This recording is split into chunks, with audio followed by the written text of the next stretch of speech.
Welcome, welcome, welcome. On today, April 17th, 2026. Hope your day is going well if you're watching. Whether it's morning, noon, and or night. We're getting ready to play a little Arcade Paradise. As we chill on this most glorious of Fridays.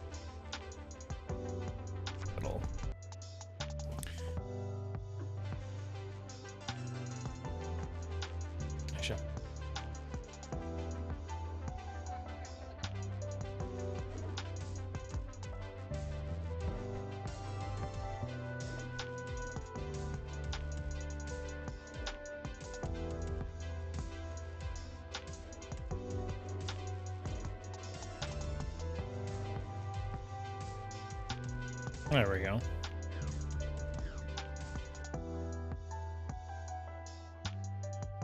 So yes, we got two different kind of music trying to compete. New game. Oh.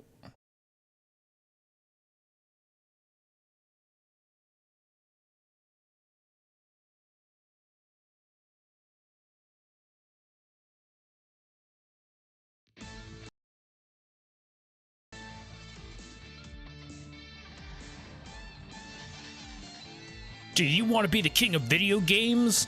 Do you never leave your house? Well, we have the perfect place for you. Wired Productions presents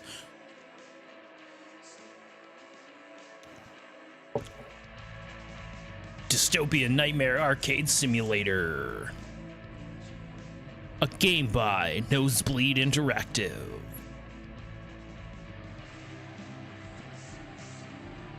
In conjunction with Get Your Pants Off the Dirty Laundry Pile.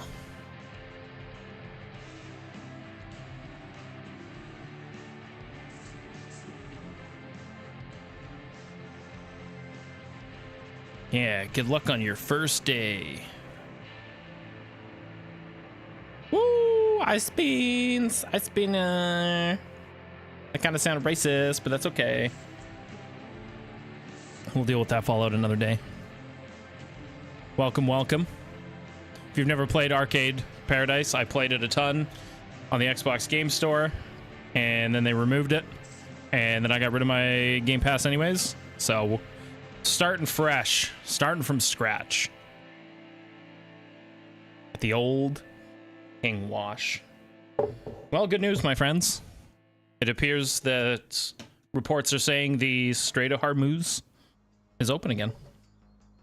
What an exciting time to be alive. What an exciting time indeed. Looks good. There goes my bus. So hopefully it means we'll see a little relief at the prices. If it sticks, holy shit, this place is a fucking dump. Okay. Hello, Ashley. Pushing a bull door. Oh, hey, Dad. To the real world and real responsibility. Based, I've always wanted to be here. One of my first investments in Grindstone, not an important one. Honestly, I'd forgotten about the dump.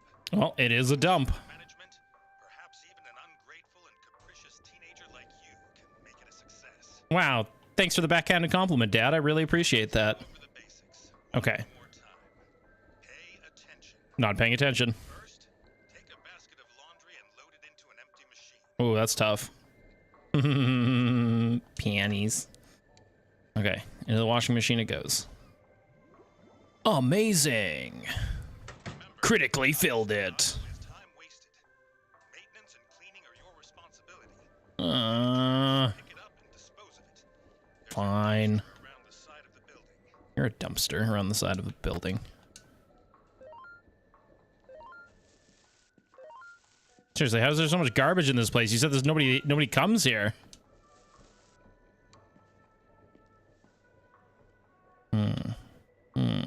My trash right there. Can we go back here yet? I see stuff. Wait, did we collect all the trash? Oh, no, we missed a can.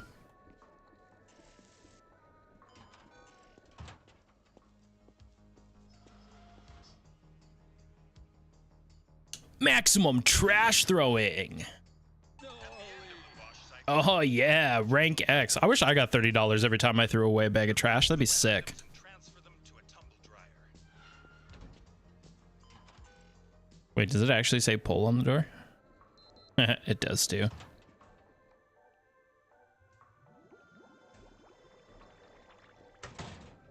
Fill the dryer.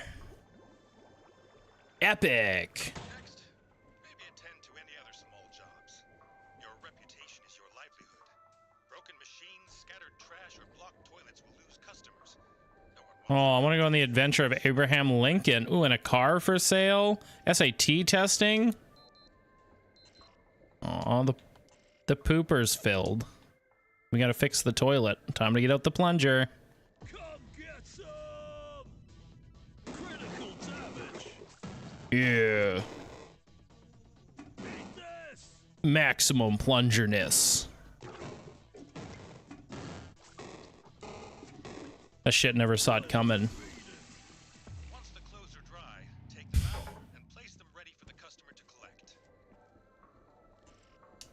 I just want to know who was the first ballsy person was to keep using this laundromat and just didn't immediately walk away when they saw how shitty it looked.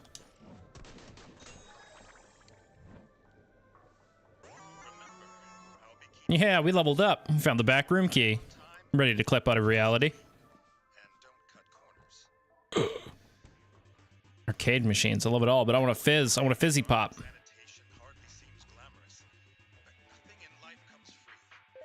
Ooh, a sock. Ew, why is it crusty?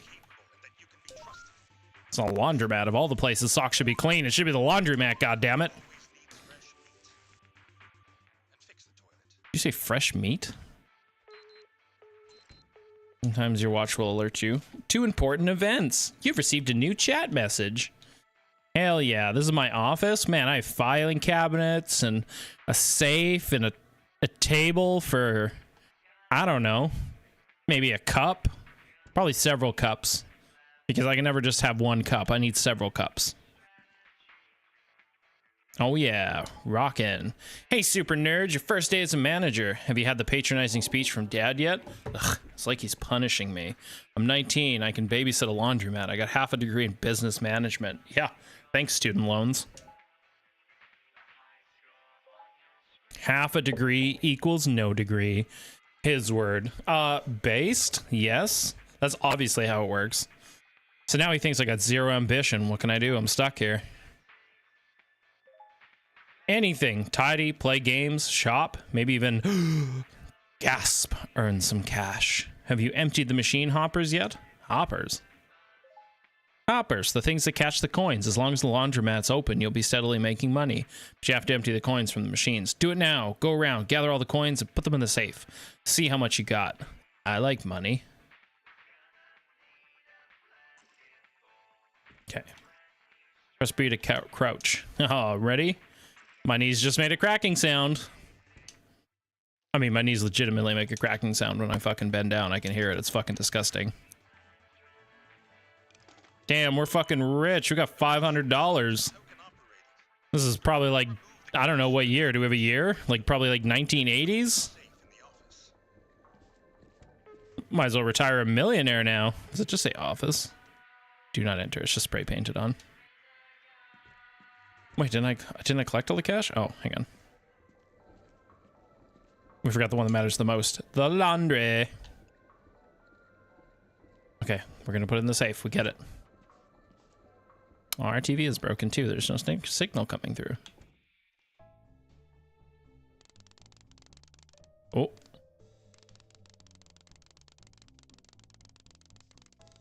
Ah, we missed it again. It's coming around. It's coming around. Hang on. There we go. We got the first one. Safe cracker. Basically a heist specialist if you've ever seen it. Oh, it's close. Yes. There we go. This is basically how safe cracking works in real life, by the way. There's a little prompt by the safe that tells you when you got it. At least I swear to God, that's how those lockpicking people make it look. Being a fucking lock with a soda can. AI, you crazy. Yeah, we're in. There's a glowing light. It's beautiful. Only money that we deposit can be spent. Oh my gosh, I emptied them. And? Holy cow. There was an absolute fortune in the arcade cabinets.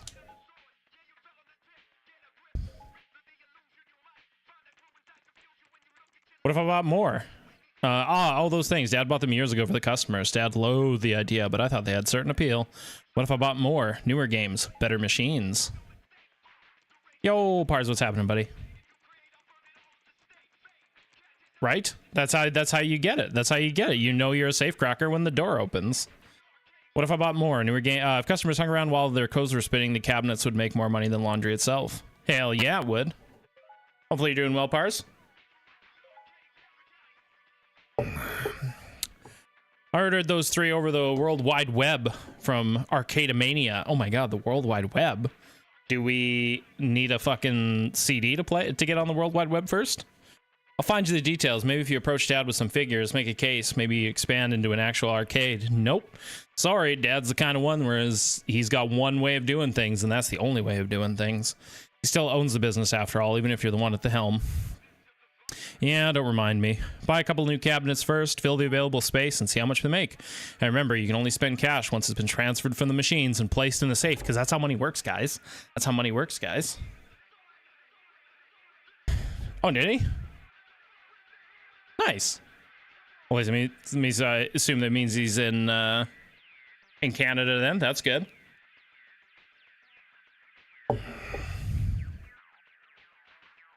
Oh yeah.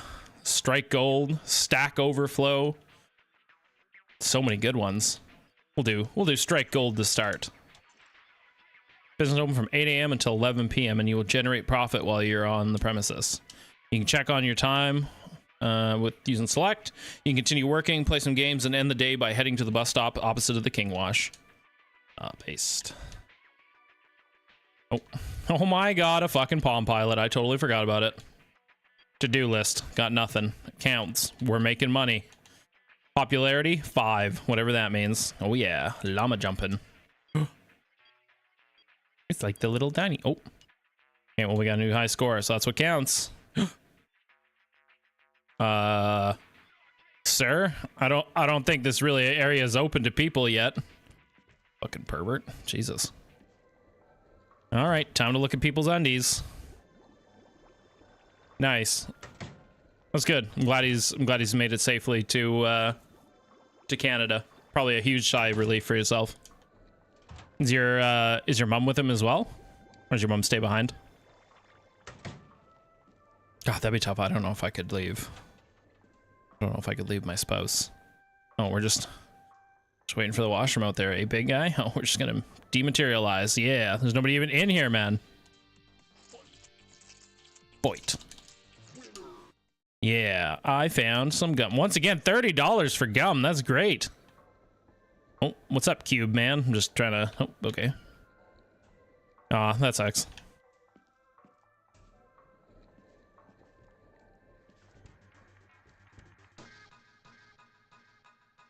I'm pretty sure the laundry's gonna end soon, but I want to play a game. Night City, day 1. We're on the run from the cops.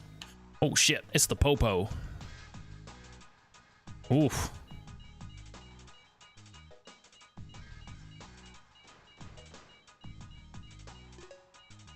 Oh yeah, tank upgrade.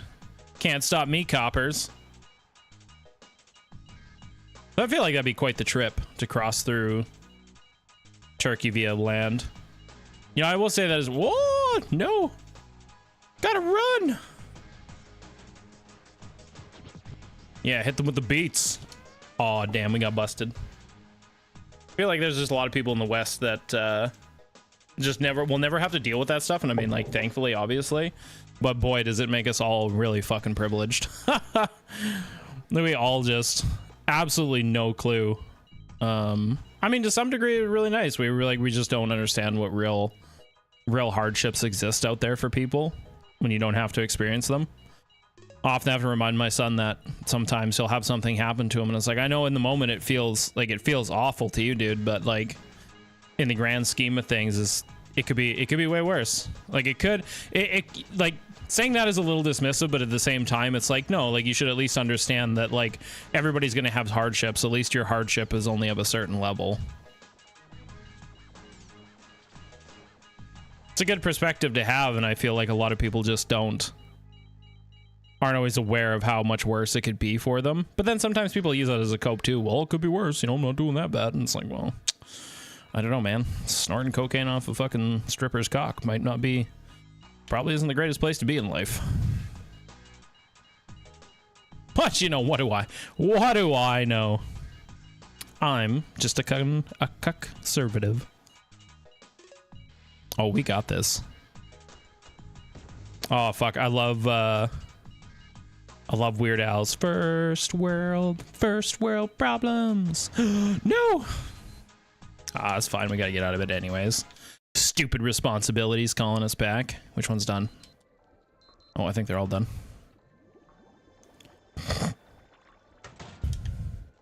Oh, for sure. It probably is in a lot of ways. But he'll have things too, like he has, like sometimes he'll be like, oh, I don't get a ton of time with mom. And it's like, well, you do. Like, that is true. But when it's like, how much time do you think other people get with their parents? Right? Like, it might be horrible to him, but it's the realization, it's kind of letting him know that, like, while it feels overwhelming, like, also realize that you have a blessing being able to see your parents every night, you know? Because sometimes if you let I don't know, I guess my thought is if you let a kid feel always sorry for themselves without realizing that they have certain blessings with themselves, they're never going to be really grateful to what they have, and they're always going to be thinking everybody else has other things better than they do, which is not always the case. You're probably more average than you realize. Ooh, is he? He should be. What a joke. Man, that one MP that was like slurping on PP old knob there. When he's like, oh, he's just so good. He's just such a great leader. It's like, bro, are you serious? Like, how many people have crossed the floor now at this point? Like, it was to the point where the Liberals now have a majority and you still think he's doing amazing? Like, I don't know, man. Like, it's kind of addictive if you're a leader and all your followers are leaving. kind of the point of being a leader. Hey, you can't just sit in here, ma'am. You need to either spend money on laundry or the arcade. Okay, disappearing would also work. There's one bag of chips. I don't even know why you're looking in the vending machine, sir. Oh my god, there's a lineup in the bathroom for 2 Pizza King employees.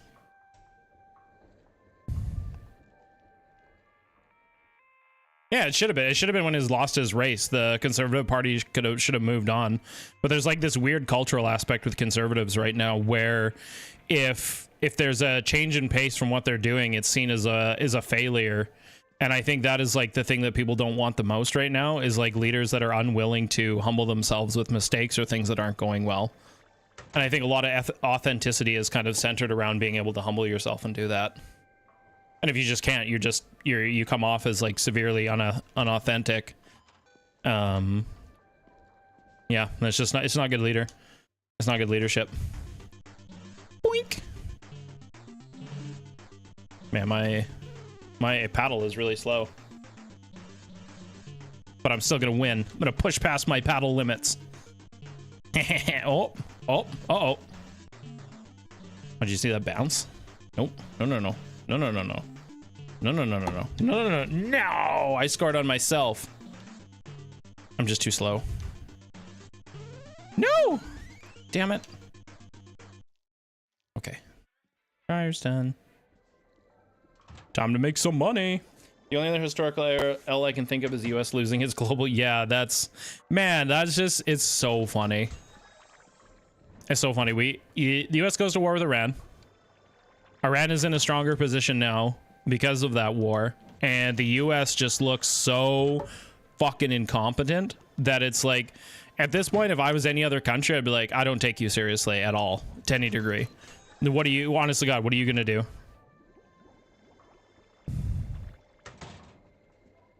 And then I think it should really speak to, like, look at, was it Hungary just had its elections where the guy that was backed by JD Vance and Trump, he lost? Like, looking at the US and seeing the fucking garbage that they are in should be a clear symbol. But then again, I don't know, it should have been a clear signal the first time that Trump was in office. People should have learned. Like, I don't understand why we had to get back to this fucking place. To be like, oh my god, Trump is actually, maybe he's not really good. It's like, really? Yeah, everybody knows. Like, that's what kind of frustrates me, was seeing like like all the voting turnout in the States. Like, yay, voting turnout, like things are flipping.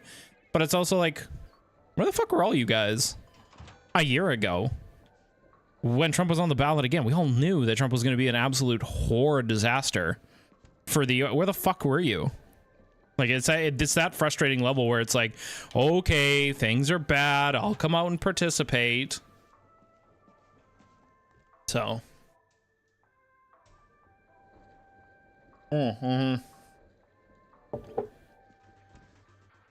which I haven't read much into it. I'd like to read into it a little bit more. I go through ground news. I'm starting to build the habit of go through ground news every morning when I get up. Wait, I gotta open this every time? Oh my god. No.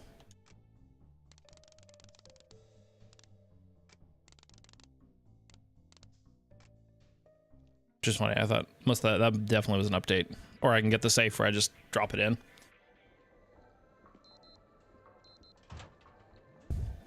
Click that laundry. Dump it in the dryer. I don't know, I was watching some stuff too. There's a couple of Canadian creators I follow that talk politics and shit like that, and it's nice to see a little bit of the like sanity checks that are coming against conservatives, because they're just so bonkers magoo. Like the idea that, you know, well, Canada doesn't have a strategic oil reserve, and it's like, well, we don't fucking need one. We're literally able to like out of the fucking ground at a moment's notice. Like, why the fuck would we spend billions of dollars building the infrastructure to house this shit? Because it's like, I swear to God, like conservatives will sell it to their voters that like all you have to do is just carry a barrel of oil in your home. Just hold a barrel of oil in your home. That's all we need for strategic reserve. You know, you just toss them in the shed, and when you need them, you go get them out of the shed. And it's like, no, you're talking about, you know, probably you're going to want these things to be away from the elements because you don't want the barrels to rust. It needs to be in a place where it's fairly secure from, you know, anything happening to it, nature and or man-made otherwise. So you're paying people to look after it. You're paying people to, you know, it probably has to get cycled through, I would assume. I wouldn't assume that barrels of oil could just sit there unmolested for fucking years at a time. Like, I feel like it'd be like old stock in, new stock, or old stock out, in new stock in type deal. And why would we do that when we just pull fucking massive amount of shit from the ground at a moment's notice? It just doesn't make any sense. Yeah, boost them. Oh. That wasn't a very long boost. Business closing? No. But I want to keep playing video games. You can't make me go back to jail. Oh, I may pass out? So you're telling me there's a chance. You're telling me there's a chance I'm okay. No! Okay, fine. Fine. I'll go. Wait, I have a dryer thing to finish. I can't leave yet.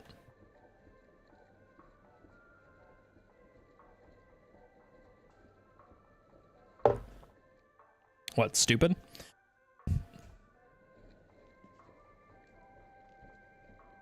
I feel like just a lot of people are just ignorant.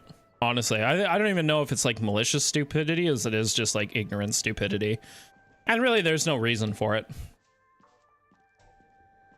You know, the cliche thing, well, Google exists. Like, at least read something, anything. Fuck, the back of a fucking cereal box at this point. My God, just anything.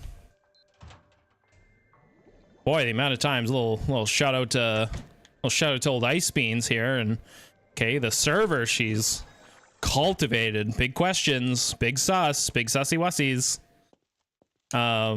Boy, I'll hear. Okay, I'm at the bus stop. I want to go home. Take me home. Why won't the bus leave me alone?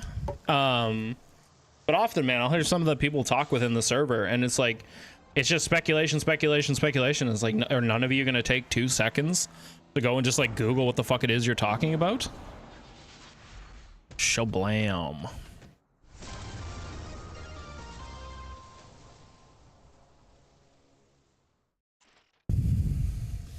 Yes, I'd say it's malicious and may spread that maligned influence. Yeah. Oh, I will say it of influencers online, absolute maliciousness. I couldn't imagine getting paid. Like, if I was making a full-time salary from this and I wasn't reading for at least 2 hours a day, Like that's just, what a joke. What an absolute low bar to get under. Like you're making a unbelievable fucking wage, and you can't spend 2 hours reading. Like really, you don't have 2 hours in your day, but you have 3 to 4 hours in your day to fucking go on and just spout shit.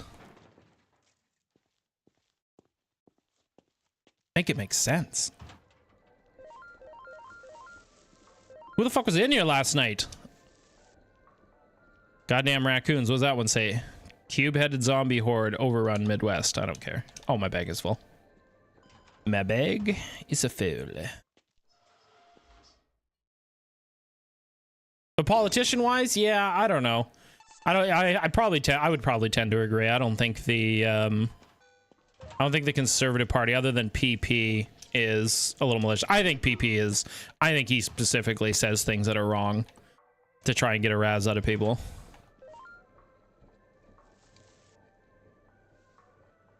Policy, like thought crime type deal. Based. I'm gonna commit so much crime in my head. I'm gonna be the best head criminal. Wait, that sounds wrong. For sure, in the future, at some point, you're gonna be a fucking criminal.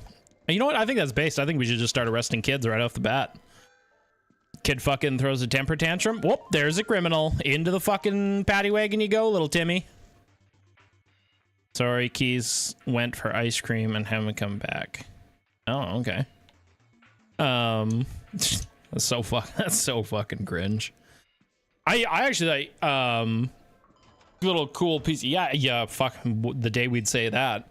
Wow, that's a fucking jeez. That's a mind fuck that I just thought about. Gee, yeah, you're right. I kind of do. I think I think opposition parties are important. I think it's good. I think it's good to have a nice, strong opposition party.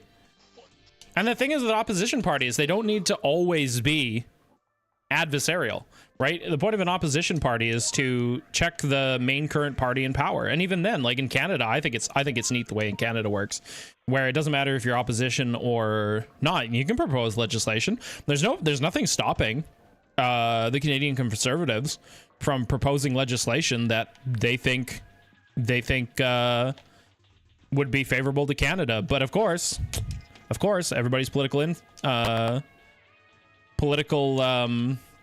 interest is hard as surrounding that, because I've heard a lot of arguments against it, being like, well, why would they do that? They'll just lose the next election. It's like, are you serious? Like, if you proposed a piece of legislation and it did well, why wouldn't people vote for you? Like, there's two wolves inside me, okay? They're both stupid, but they are fighting. That, in one hand, I think that the majority for Mark Carney is going to be interesting, because I think it's going to allow him to do stuff where he would be held up by the Conservatives, because the Conservatives are unwilling to work with any parties. But at the same time, I wish we had a good, strong oppositional party that could, you know, actually fight, or actually say, hey, I think maybe this isn't good for Canadians, or hey, we actually like, you want to do this thing, but I actually think if we did it this way, it'd be better for Canadians. It's that, well, if I'm not going to get credit, I'm not going to do it kind of mentality that is just kind of gross. I don't like it. Yeah, I kind of agree. Although, fuck, I don't remember. I feel like I listened to something with one of the Quebec people, and I was like, you know what? He said something good, but it was that one piece that he said that was good, and all the rest of it was like kind of garbage. I don't remember what was talked about, but it was like one thing where it's like, yeah, I kind of agree. I think it was during the debates, and it was like, oh, you know what? I kind of agree with that. Like that is a good point. And then he rambled off something else that was like, oh, you know what? Scratch. Like, you said the smart thing, and then you ruined it by saying the dumb thing. Why'd you do that? Woo!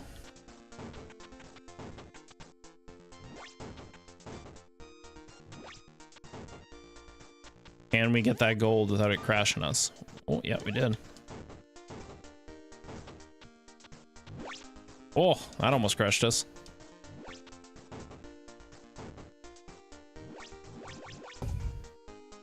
Or the Manitoba Premier. I really like him. He's been really good. I like a lot of the policies that they've done. Off the top of my head, I can't think of what they were, but I know I've seen stuff I've seen of him. I've enjoyed.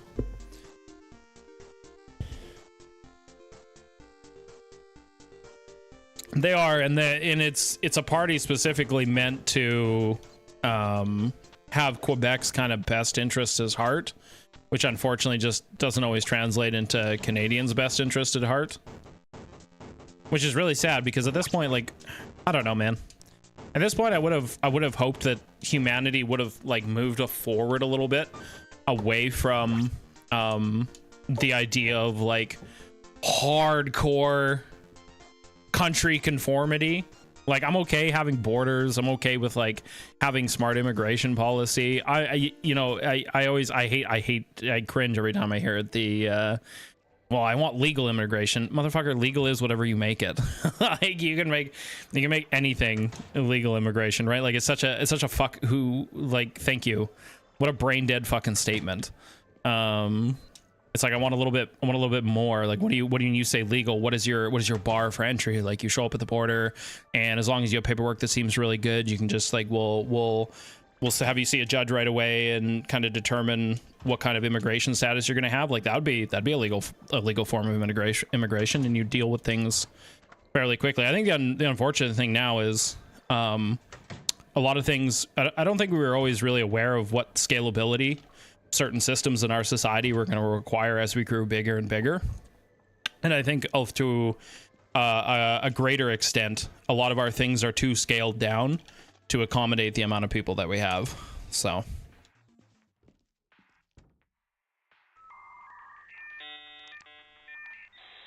no friends online.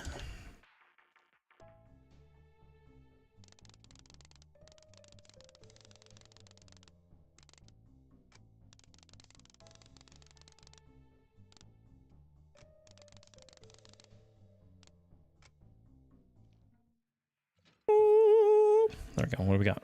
$597. It's by the Stack Overflow.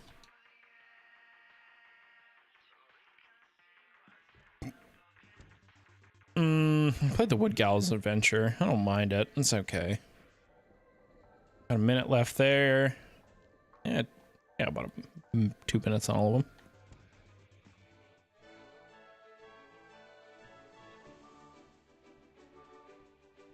Hello, Mr. Lumberjack, sir. Hey, Wood Gal. Hi, Wood Guy. What's cooking? I hear you're taking the princess a cake. Yep, it's her birthday. If you like, you can try some of it. You know, to make sure it's okay. Haha, you can just ask for some. Okay, can I please have some cake? Sure, but what's in it for me? You'll see. Oh, God. This is not what I wanted in for me. I wanted money, goddammit. No, you have to clear the fruit. Amazing. Fruitalicious. Berry-tacular. That was amazing. Yeah, I bet you it was the best fruit you ever had. Slut.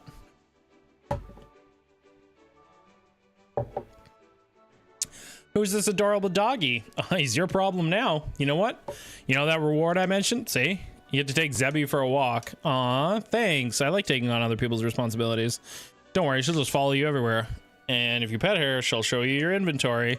Amazing, thanks. I'll take good care of her. Before you go, you'll need to earn stars to fix the next bridge. Earn them by feeding the local fauna. Huh?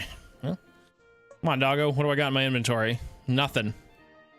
So does you just keep the inventory in your belly, or what are you doing with that? There's no way we're gonna get yep, see? Told you. I was like, no way we're gonna get through that before the fucking laundry's done. Called it. Kobe. Oh, poor Kobe. Kobe beef, that is. I just bought a new barbecue the other day. I'm so excited to set it up. Barbecue something. I haven't had a barbecue in like almost, I'd say 3 years. Frank, yes. Good job on the laundry. Man, I'm so good at virtual laundry. If only I was this good at like real laundry. Maybe that's just what I need. I just need schizophrenia to do some fucking laundry so that every time I take the laundry in and out of the dishwasher, or out of the dishwasher, Jesus, out of the washing machine, it it shows little symbols. I'm partway there because I think the washing machine is the dishwasher, so we're halfway there. Whoa! Woo! See someone that's not there. Crapper full? Nope. Toilet's clean. Squeaky clean. Man, I'm starting to think this Pizza King employee doesn't work. So fucking based. Bam, bam, bam, bam, bam, bam, bam.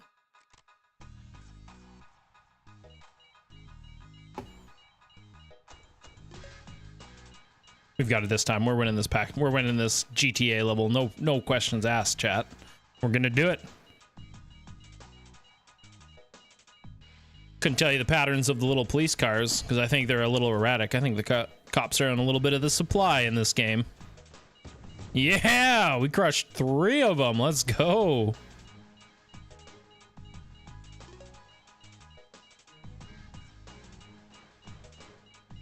Like how the standard is black cars, but when they're on the prowl, they get rainbowy cars.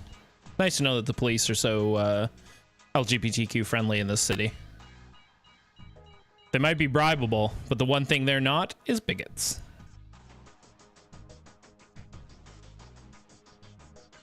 Oh shit. Oh shit. I'm gonna make it to my car. I can do it. Yeah, we outie. Oh no, I left one behind. Woo! Run. Hit him with the beat. Hit him with the beat. Nobody can resist my beats. Oh, that was close.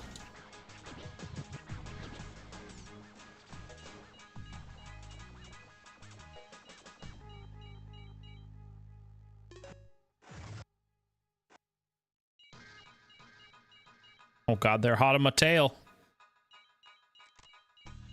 Yeah, follow me, boys.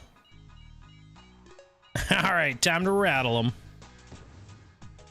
Yeah, I don't think so, bub. Oh, yes!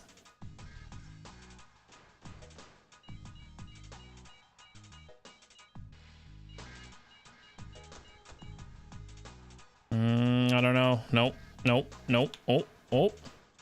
Oh.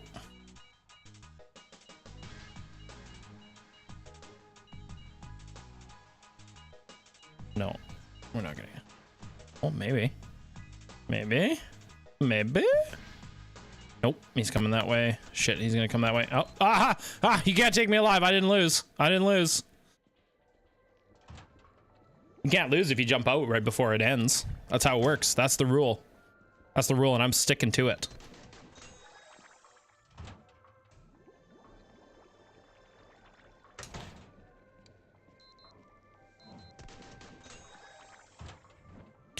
Watching some, you know, I never do this because obviously a former DDG person, as Ice Bean said before. Okay, watch some old D-Man content. Okay. Something that Ice Bean said the other day was actually very insightful. Is that a lot of these online spaces they're toxic as fuck, and I don't think there would be anybody that would deny it. But I will say that it does suck that so many people are probably dissuaded from doing online activism with the amount of unhingedness that exists out there. Because I personally, now I wouldn't probably engage in the same behavior, obviously, but I don't think IRI does. I don't think IRI engages in bad behavior, but he still gets like a ton of heat online and shit like that from certain people he associates with.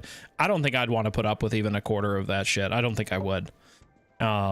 I think it ever came the day where I was getting a lot of that. I think I just disappear again. I just go fucking be like, okay, I'll just go do shit in real life because that makes me feel good. Honestly, God, I went and volunteered yesterday. Shout out to Canadians that have had parent-teacher interviews before, and the Scholastics book fair is in town. I volunteered with my son's library for that. I helped the librarian run that, helped some of the younger kids shop for books and little knickknacks, and help them keep track so they know that they had enough money to get the things that they wanted and stuff like that, and organize the books, make sure the kids could see the books and stuff like that. Like I'd much rather go do that shit straight up, because no little kid's gonna be like, ha, got your fucking docs folder here, Mr. CC, better hope that I don't fucking leak it to your job. Like, Like that's not happening. That's not happening, right? And I get the praise. Like a lot of the teachers and shit, like they sing my praises. Like, you know, it's thanks for coming out, and you know, we would be lost without parents like you coming out and doing shit. Like that feels good. You're not gonna get that as a standard online. The online is just absolutely fucking unhinged. Like the idea, like listening to, maybe we should listen to it, because honestly, God, if you listen to it and you're not familiar with online spaces, it would sound absolutely schizophrenic. But then again, I think the people that are doing it are quite mentally unwell. Where you have like, you know, Soy Pill going to speak with like Destiny on a panel, or even just a panel that Destiny's on, and there's like people in his DMs trying to give him like talking points, and you know, being like, oh, you need to do this, and oh, do you know this about him? And it's like this like weird coordinated fucking stalking shit that goes on. Like that's wild to me. And I experienced a little bit of it with CJ, and it's not fun. I would never want to, like, and that shit happens full time. It just fucking, it's not my bag. Yeah, like when you say used to it, do you mean used to it like we just all accept that somebody's shitting on the street? Or everybody's just used to it, as in it just happens to everybody, and everybody's just like, yeah, it is what it is. Because at this point, like hearing the fact that like Soy Pill was like, oh, I showed my driver's license on screen or on stream, that to me is like, that's fucking wild. But I get what he's doing. You know, remove the power. It's like, I'm not afraid. Like, come find me, bitch. And if it was just me, and maybe this is the difference, is it isn't just me, right? It's my family I have to think of. Because at the end of the day, it would make me, I would be put into a little bit of a blind rage, I'm not going to lie, if I found out people were harassing my son. If there was ever a time where I was going to hunt somebody down and eat their fucking heart, that would be the time. So. Oh, yeah, that too. That too. Yeah, if you're not shitting on the street with everybody else, you're just not worth the view. Yeah, I mean, that is true. It's like, what the fuck, man? Everybody else is pooping on the street. Why aren't you? And it's like, well, I don't really want to. Like, that's not really my deal. Like, we all have toilets at home, right? Can't we just poop in the toilets? And it's like, no, you have to shit on the street. And it's like, I don't know about now, in chief.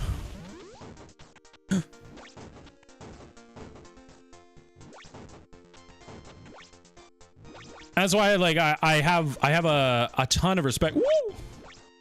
No, it squished me. I have a ton of respect for like IRI and stuff and dealing with that. And how many people justifying watching D-Man after the Sex Pest stuff came out and saying no one else is like Destiny? I don't know, man. Yeah, and I would agree, and I'd agree that is kind of a shitty defense for sure. I'm usually a big let things like I don't always believe internet rumors out of the gate, and I would definitely understand that, like, once the court stuff started, if you were superly heavily turned off.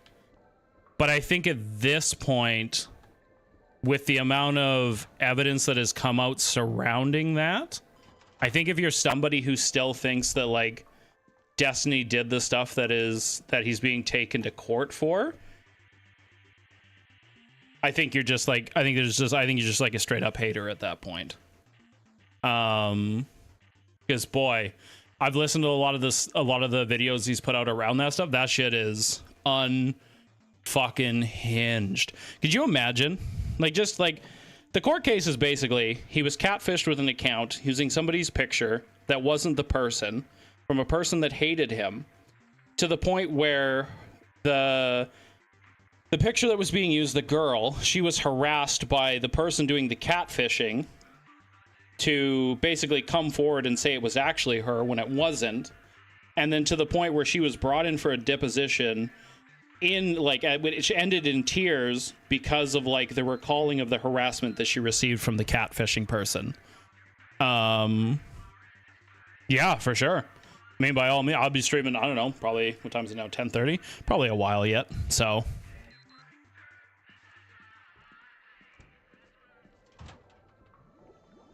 Yeah, I'd be super curious to hear your take. I keep in mind, I am going to ask you how much you've listened to, I'm going to be bad faith. I'm going to ask you how much you've listened to stuff and kept up with things. So, because I think it is important. I think if you're going to have, I don't know, that was so weird to me to be told I'm bad faith when it's like how current are you on things? Like, could you imagine, like, I'm going to do politics and it's like, oh, I have a criticism of the Canadian Conservatives, and it's like, oh, what is your criticism surrounding by? It was the time that Harper was their fucking leader. Like, I think everybody would look at me like I had 10 heads and was pretty stupid. I mean, rightfully so. Yeah, I should still be on. I might even just stay on just for you. I'll make myself suffer just for you, Ice Beans.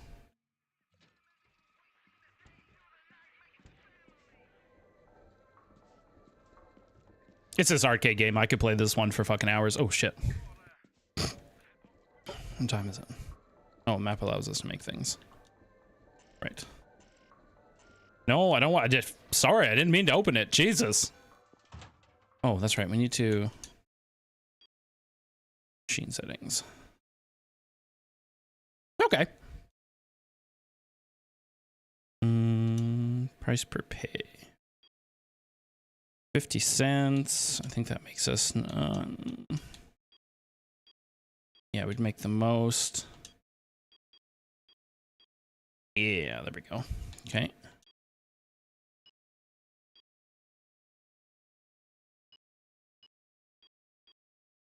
Um,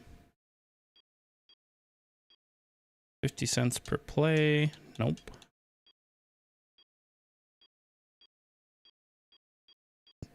I think that's going to be our... I think that's going to be our sweet spot.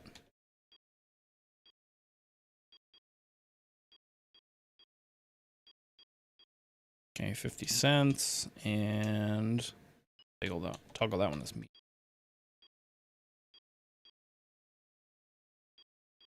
No, I'm down for... I mean, the thing is, I'm down for anybody discussing anything. I really am. And the fucking thing is, you don't even have to agree with me. That's the thing too. I don't care. Everybody's entitled to their own opinion. I guess, like, the thing is, like, everybody's entitled to their own opinions. I just wish people weren't so unhinged about it. Oh, hey, puppers. What you doing, puppers? It's Wednesday, and we've already got 2 machines at King Wash. We'll pick up the trash. Pull that gum.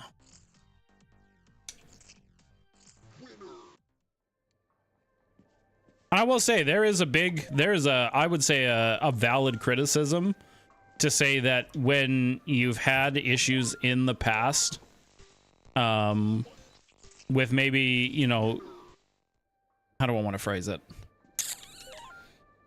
Not even necessarily the words that come to mind is issues with women, but that's not quite, it's not the phrase that I want to use because it's not the imagery I'm trying to provoke. But when you've just had issues in the past, I probably wouldn't engage much with fucking dating shit online. Like, I'd probably be going out and trying to find people in different settings than from online stuff.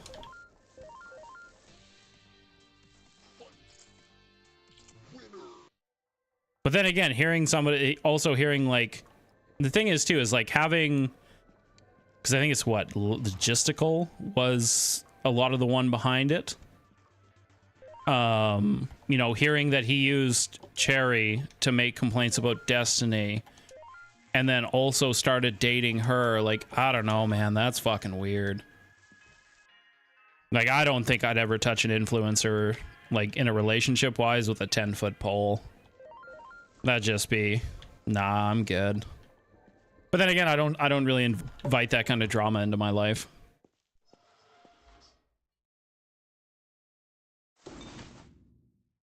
Same with sending nudies. I don't even really send nudies to my wife. It's not something, maybe in my younger years, but no, definitely in my younger years, but not my life now, not my 30s, not even close. It's just not, You know, we'll do the odd one, but it's nothing, like, it's just not a behavior I seek to engage in really much anymore.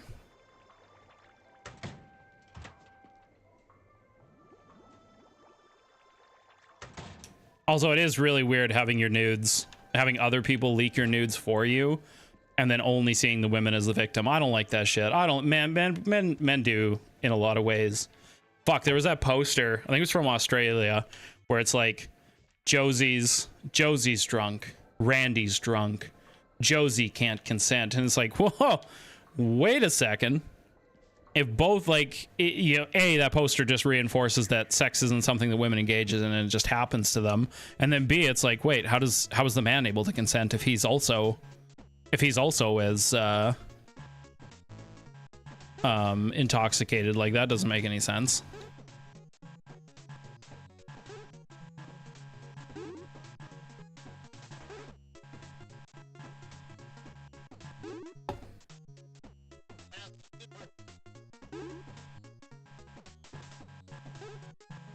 Oops.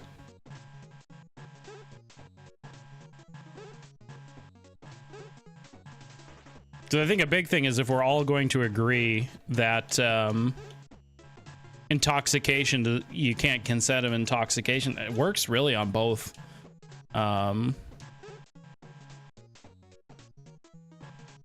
Maybe, but if, like, I don't know, that's just crazy. Like, if a woman can't consent, neither can a man, right? Because if, like, let's say you and I Ice Beans, we go for drinks, okay, and you're flirting with me and I'm flirting with you, we are both consenting in that moment to be engaging in that flirtatious nature, right? And if I'm as intoxicated as you know, I have, damn it, oh shit. It makes no sense that I somehow would be able to consent to that flirtatiousness, but you can't, even though we're the same level of intoxicated. That just comes off as really weird to me. Because if you and I are flirting and we're both intoxicated, we either both can't consent or we both can consent.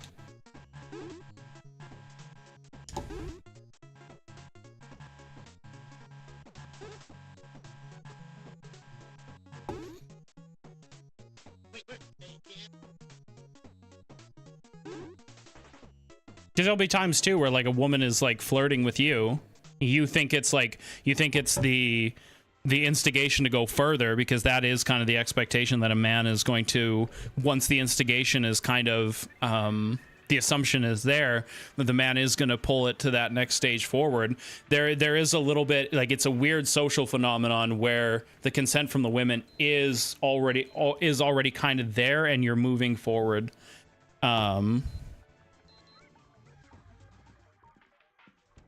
Yeah, but my guess is it wouldn't, here's the thing, is my guess is most people, and socially, if both of those people were drunk, even if the woman was the full instigator in that thing, most people would say the woman could still not have consented in that activity, even if the man was the one not being as instigating as the woman. They would say that the man still had full responsibility over the woman.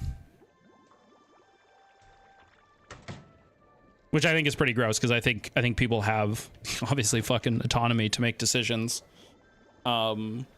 themselves, irrespective of other people. But it is just kind of gross how it's just always assumed that the man must be instigating the sexual intercourse always. Hello, Ashley. My spies inform me you haven't burned the place down yet. Seriously, though, no open flames. I'm keen to hear the ideas you have to increase profitability, but please, no layout changes without approval. Respond, please. Best wishes, Gerald King Goldman. Actually, I ran the numbers. Those old arcade cabinets could be more profitable than the laundry machines combined. Ho ho, you ran the numbers, eh? Fucking women numbers. Am I right? Have you beat the next level in the apple crushing game more like? I mean, I investigated revenue retention, projections. Oh, aw, look at the little graph you've made. It's so cute. That's what the data's saying. Here's the data. Your sister tried this once too. Communities don't need video arcades. They need wash their linens. Leslie mercifully saw the light and applied herself. And now she has an excellent career at City Hall. Please, no more silly ideas. Would you look at the charts? This conversation is over. Rip. I'm gonna go stick my head in the toilet. Hello, Ashley. Shut up, Dad. You don't fucking know. Ugh, what? Another chat message? I have laundry, goddammit. Oh, I actually didn't realize how sexist this game was. It's just the woman doing laundry. Hey, Weaselface, did you pitch your idea to Dad? It was a straight no. He didn't even read it. Just shot it down. So prove him wrong. Yeah. Ha! Would love that. Unfortunately, he's keeping tabs and I'm fresh out of space. Can't move any of the cabinets into the main laundry. He'd know. About that, I've got the inside track on the city's planning commission. I could get a discount on contractors and permits. You can knock down the wall in the storage closet. Dad would have to sign off on development, of course, but he doesn't have to know what it's for. Seriously, Leslie, you're a genius. No, you're the genius, so make it work. Prove to him there's more to this life than misery, grind, and money. Prove you can be successful doing something you love. Okay, let's rock. What do I need? Here's the info. Enter shopfitter.web. When you're ready, pull the trigger, send the cash. I'll sort out the rest. I do not have the money. Time to head out to the back alley to get the rest. Because I'm collecting bottles, you sick fucks. You thought I was sucking dick out there. Disgusting. That's sexism right there at play. Life isn't fair. Nobody cares.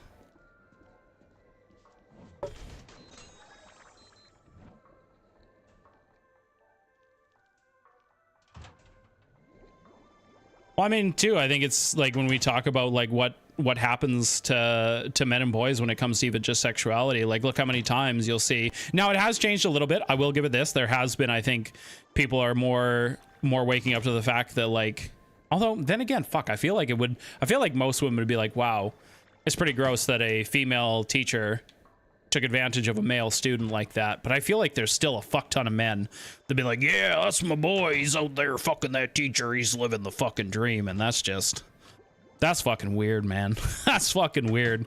It's like, you know, that the student is a child and that teacher took advantage of a fucking child, right? Like, it's not the dream. the dream isn't to be raped as a child. That's not, nobody's living that dream.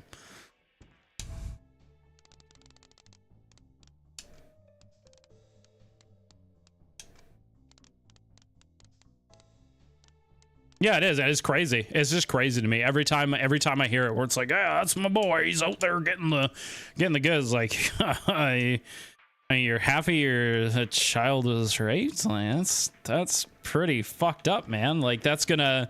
Oh fuck. Especially the God. There was right. Like, I'm not making this up. There was a kid that got raped by his teacher, had a baby, and they made him pay alimony. Right.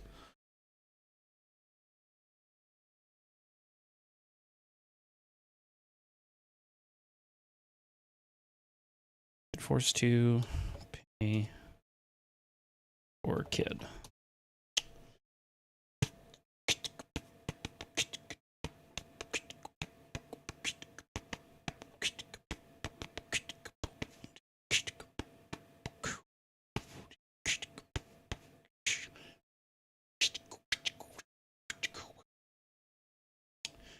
Wow, there's a lot more stories than I would like to ever see about this. Oh my God.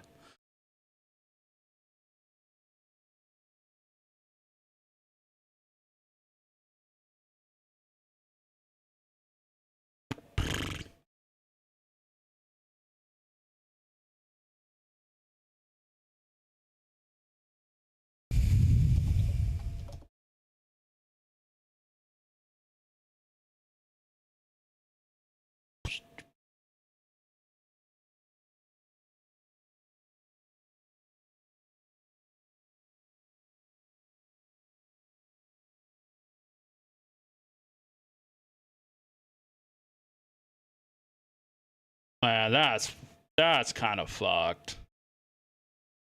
Generally, child support is seen as a right of the child rather than a payment to the custodial parent, meaning courts have enforced payments even if the parent was groomed or raped. Yo, what the fuck? That's what.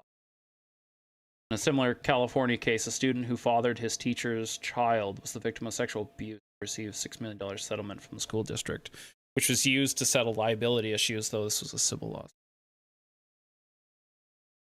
Wow, that's fucked up. Some jurisdictions, such as Canada, arguments have been made that forcing a male rape victim to pay child support to his assailant is a violation of legal principles. Yeah, I'd fucking say so. So courts struggle with the lack of specific rape exemptions in family law, report says. Wow. Courts are sometimes unable to consider how the child was conceived when calculating child support. That's pretty fucked.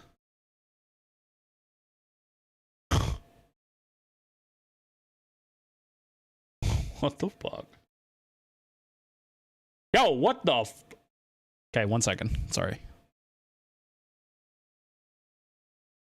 Nick Ovalis became a father at 14. A fact he wouldn't learn for 8 years. Holy shit. While in high school, Ovalis had sex with a 20-year-old woman when he was 14. As he sees it now, she took advantage of a lonely kid. Yeah, I'd say so. State law says a child younger than 15 cannot consent to adults under any circumstances, making Ovalis a rape victim. But Ovalis didn't press charges and said he didn't realize at the time that it was even something to consider. The two went their separate ways. Ovalis, now 24, living in Phoenix, graduated from high school, went to college, and became a medical assistant.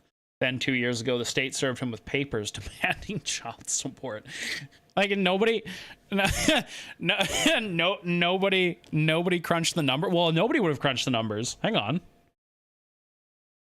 15 years ago in the state served papers. That's how he found out. Oh, he was 24, but at 22, he was served the papers for a 6-year-old. Like, nobody stopped to crunch the numbers on that one. All of us now said he owes about $15,000 in back child support and medical bills going forward. Back to the child. I agree with you, Ice Beans. That should be a state thing, because I'm sorry, at that point, that was a failure of the state, and that this man was taking advantage of. And the fact that the state would have the balls to fucking send him a $15,000 like invoice for child support is fucking wild.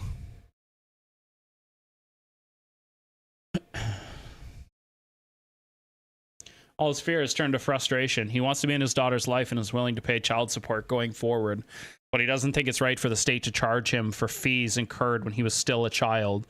Yeah. Oh my god, like, are you fucking, holy shit. Yeah, no kidding. Like, anybody with fucking half a cerebellum would agree with that. Holy shit. Like, I'm surprised that at no point. Yeah, could you imagine? You're 15 years old, you're just fucking raped. It's like, oh my god. The 15-year-old in you is like, oh, amazing, I had sex, but like, you're not understanding like the implications of everything. You're fucking 22, you get a child support payment thing for $15,000. Holy shit. Most well-known case was a Kansas boy who, at the age 13, impregnated his 17-year-old babysitter. Under Kansas law, a child under the age of 15 is legally unable to consent to the law. Kansas Supreme Court in 1993 ruled that he was liable for child support. Oh, buddy. What are we gonna go make the 14-year-old go work at fucking McDonald's to pay for child support? Where are we? What is happening?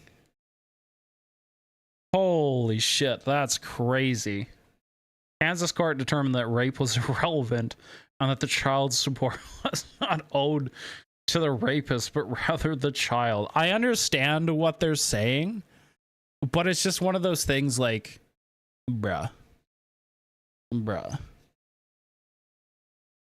only that, fucking, I feel for the parents too, of like, well, obviously with all of us, he, his parents obviously weren't involved with the first part because he didn't get it till he was an adult.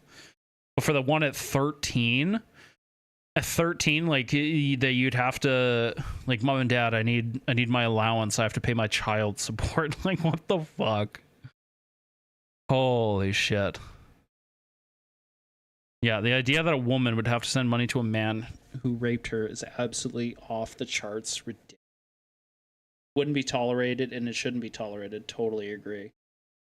Felt said that the basic legal premise of the rape is that the victim can't be held responsible, and the statutory rape, even if the victim participates, he or she cannot be held responsible. We're not going to hold him responsible for the sex act, so you turn around and say, we're going to hold you responsible for the child. The result is the act is off the charts ridiculous. Makes no sense. Yeah, fucking fully agree. Arizona also has an exemption for a child born to children, although the state cannot get a court order for child support against the non-custodial parent until that parent becomes an adult. That's wild. Yeah, which I would agree, but then it shouldn't be like, that's not a, that's like, fuck, there's cases where something will happen, I think, and this is where like my understanding of law, where like the victim has been hurt, right? Because the child conceived out of in this case is also like a victim to some degree, like a victim of circumstance, where the state should step in and maybe cover expenses that child might need, like it would be for child support. But yeah, I don't know. That's just, there's got to be something better that can be done besides that.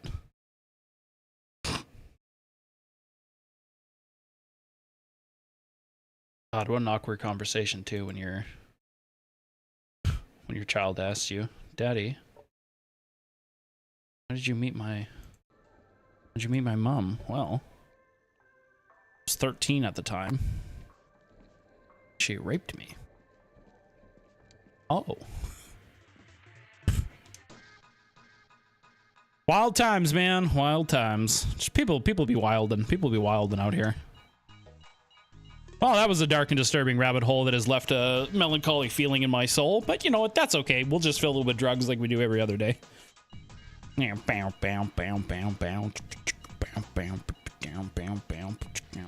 Putting more caffeine in my system, put it in my veins, and I ain't going to prison. Collecting all the cash, driving my tank cause it's ultra fast. Pretty sick beats. I'm coming up with a rap album. Don't worry about it. No! You're never take me alive, copper. Come on, rattle them, boys. Let's get out of here. What is this? Oh my god, we should have called this Andrew Tate simulator. I assume this is how Andrew Tate was when he was like, I'm hungry. He's like, you're never gonna get me, boys. Take the beat. Haha. Oh shit, busted.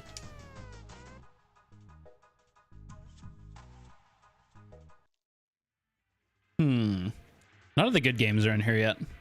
We gotta wait to collect the good stuff. Oh yeah, $1.30. We're there. Secret is to do more laundry.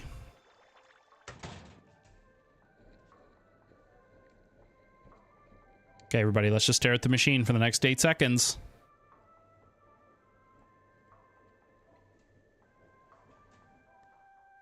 Holy shit, that was the longest 8 seconds of our life. Whew, let's not do that again. That was way too much focus. I don't think we can exert that much. Yeah, 1 second is better. That was a better focus time.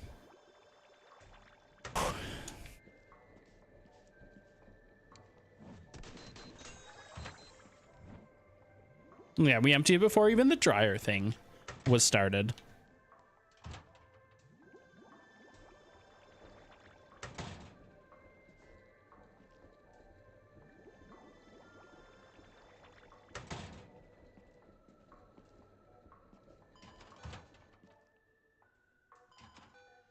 Anybody leaving stuff in any garbage all over the place? No, it's actually pretty clean.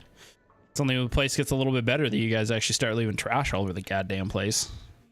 Yeah, look at that blocky butt. Oh yeah, that's the way I like my women, pixelated.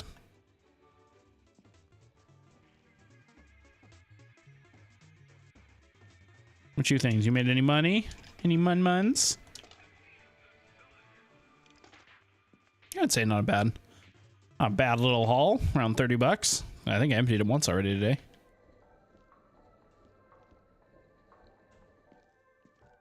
Well, you know what? We can play a round of Strike Gold.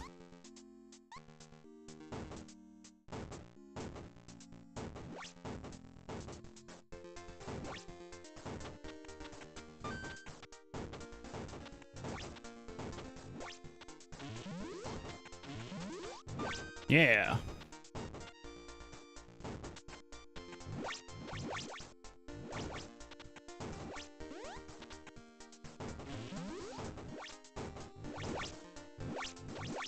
Give me the gold. No, no. I almost died. Watch my life flash before my eyes.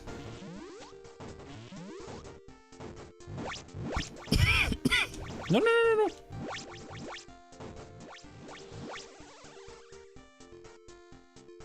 Oh, that's right. We can buy upgrades with the gold. We should upgrade with the gold.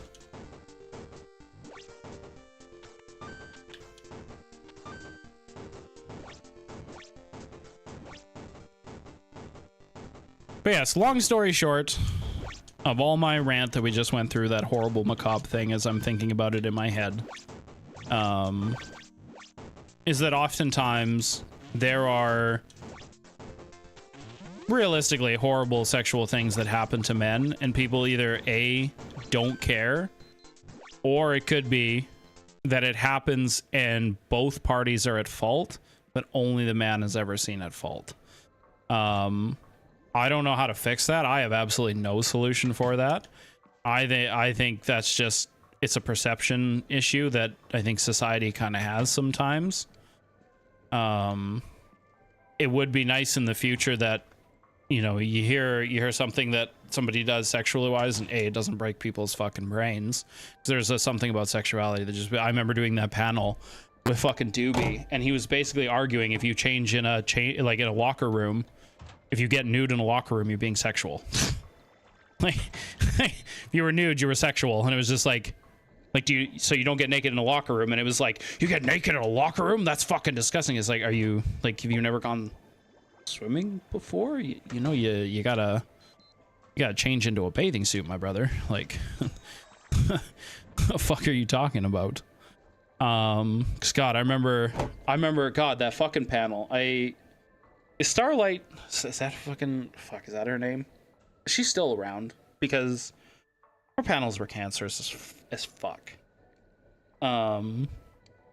Because I remember that fucking panel. Oh my God, Fabian Liberty, I'm gonna fucking stab myself if I talk to him again. It was like 45 minutes to an hour about talking where if you watch a drag queen, your kid's gonna end up trans. And I just... Oh, Stardust, that's what it was. Starlight is fucking Homelander and the boys. Oops. I just remember, and it was just like, and then I asked a question that was like super relevant. So I was like, oh, if you let, like, I was like, oh, if you let your kid, like your boy, play with a girl's toy, that's going to make him trans, right? And nobody could connect 2 and 2. And I was like, everybody was like, why are you asking such a irrelevant question? And then we went on to talk about how watching a drag queen would make your kid trans for 45 minutes. Like, are you fucking like...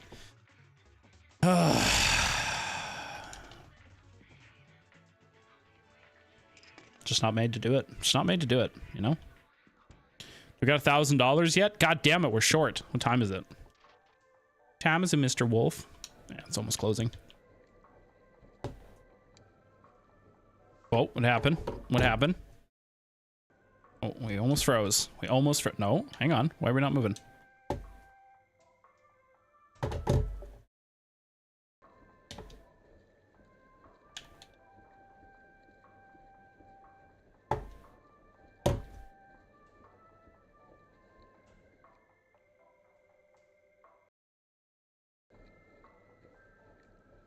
Okay, we're just gonna save and quit. That was fucking weird. I couldn't move.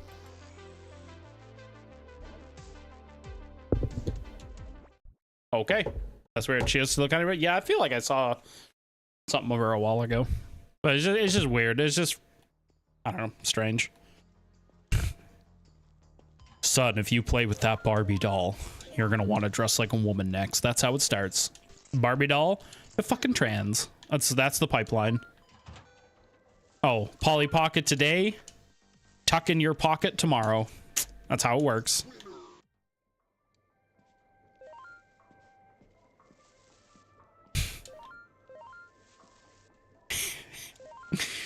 No slut daughter of mine is gonna be changing in a fucking change room. Holy shit, you save that for the fucking Lord.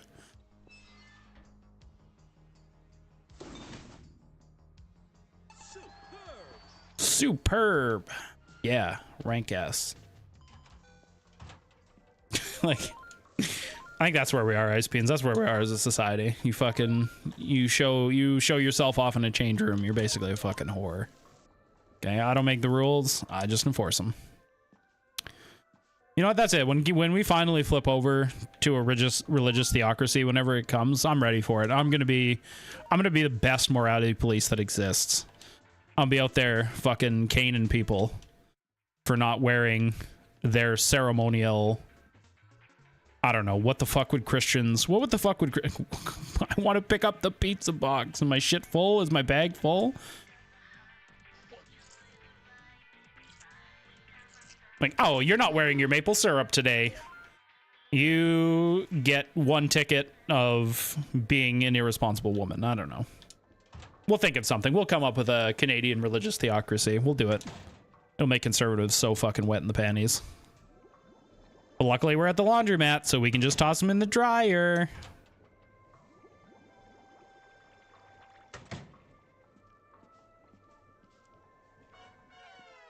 Oh, it's a rank C. For C, I didn't take out your laundry out of the dryer in time, so it's not all warm and cozy. Like, oh. What's your name? Oh, your name's Jeff. Hey, Jeff. I'm gonna get close to you now. Don't dematerialize. Okay. Social anxiety is really strong in this town. What the fuck? Radical. Okay, we've picked up some other trash. Can we pick up that box now? Nope. Why is that one open? Seriously, what the fuck is going on? What is going on with this game? Issues, papa? Oh, yes, issues, papa. Big issues.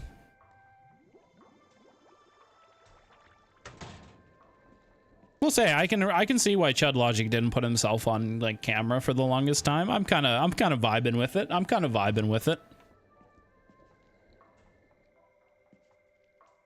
Not necessarily. I don't even care what people think I look like. It's just easier not to be on camera because you don't even know. I could be not wearing pants right now. You don't even know. I mean, you wouldn't know if I was in camera, but that's not the point. You don't even know. You can't even tell. There's not even an inkling. Although the fact I bring it up is a little suspicious. Okay, stop thinking about my pants. Okay, chat, stop it. Plus, I'm not wearing pants. It sweats. Normal pants. Who wears normal pants? I picked up the can. No, I don't want to play the fucking stacking game. Oh, it definitely was. Yeah. Oh, for sure. People like it a lot better. I'm just lazy and I don't feel like pulling down my green screen. And I wouldn't play this without the green screen, so... Rip-a-rooney. Plus some of the content that I have probably not out of this one.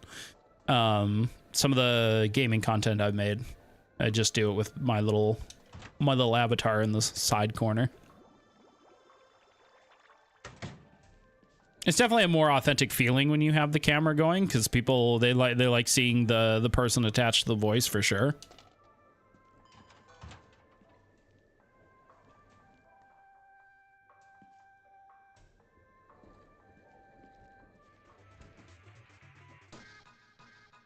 I used to watch a lot of Chud content, not so much anymore. It doesn't pop in my algorithm, so I don't even go search it out because the algorithm knows best. So, well, it reminds you. Uh-oh, it reminded you of something. Woo! Damn it. Doesn't matter, coppers. You'll never get me because I'm out.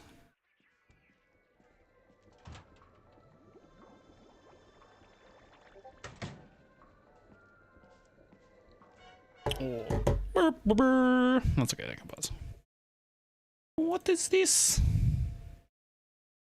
Okay, I'm clicking on your link. Oh, is this the... Oh, this is the little one where you can make it do things. Yeah, yeah.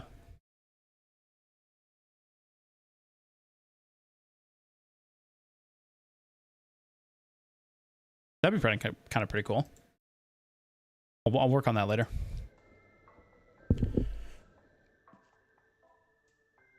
So I'm down for shit like that. Shit like that would be kind of cool.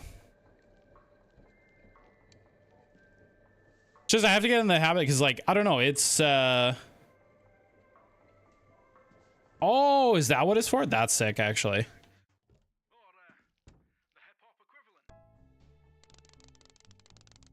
I don't know. There's a weird phenomenon in my brain. I don't know. I have never been able to source why it happens. Other than I can think of like social anxiety, where it kind of pops up, where it's really weird when I turn on the camera. It's almost like a curtain comes down on my brain, that the speech patterns and the way I think and the way I want to talk and the way I want to be is vastly different for how I normally am. And I think it is just a thing of anxiety because I don't know how people are going to interpret me. And so it's like a curtain, but when not having the camera on, I don't feel that curtain come down as much. So I'm hoping that over time, doing it this way, I won't feel the curtain come down just as much in general. So. Oh, nice. So it's just like set and forget type deal. I like shit like that. Actually, I think I still have like, I have it on my one gaming scene. I have all the things that I've done in the past still set up, but they're all just turned off. But come on, little doggo. We got some red balls. Got some red balls to squeeze.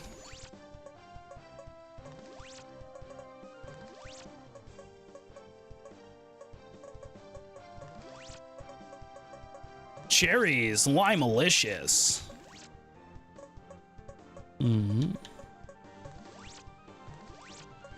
Yeah, power up. Yeah, take that, you. Thanks, brah. Thanks, brah. Oh my god. You're my brah, because you hold me up. You raise me up when I am down.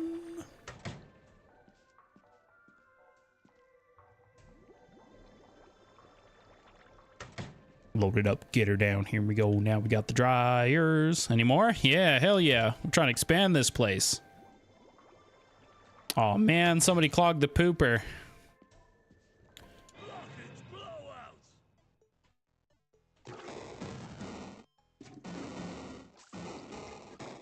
Demolished. Also, that is a big ass toilet. I'm surprised. It's so funny. If you've ever gone shopping for a toilet, it's really funny the way they advertise it. It's like, this toilet can suck down 8 pool balls worth of shit. And it's like, bro, if you're shitting 8 pool balls worth of shit, you probably either A, get a bidet so you're not wiping as much, or B, go see a fucking doctor. Bro, if you're shitting fucking pool balls worth at a time, that's probably not good. You probably something deeply wrong with your fucking bowels.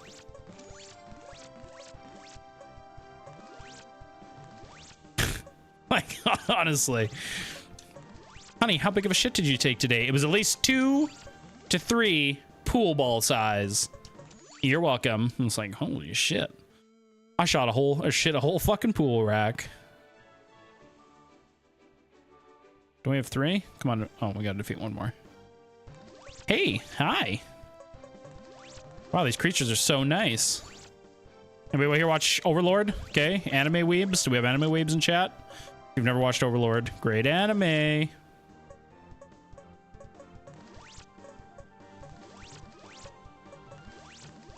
Their politeness reminds me of that show where they're just like, oh, I'm gonna fight you now. What is your name? My name is Jackoff. Ah, Jackoff. Prepare to duel. I'll beat you one-handed. That's what I was hoping for.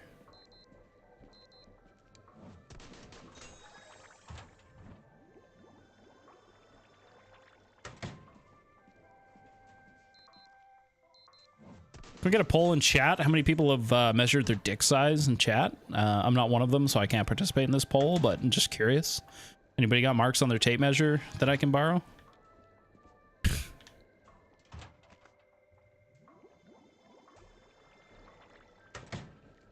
I do plan to do that as a prank this summer, though. I got one. It's like 19, and it's fun to fuck with him. It really is. He's so funny. His reactions are hilarious. So I'm gonna take a tape measure and write hard and soft. Oh, you haven't measured your strap on? Come on, Ice Beans, fucking grow up, okay? Let's be honest here. This is a place of honesty. Okay, we all know what Mr. Ice Beans is into. Okay, you don't have to hide it from us. We get the group DMs. Okay. I'm gonna write soft and hard on the tape measure. And I'm gonna go give it to him and be like, here, use this tape. It's really special. And he's gonna get a good chuckle and a, yo, what the fuck? So it's gonna be worth it. It's worth it.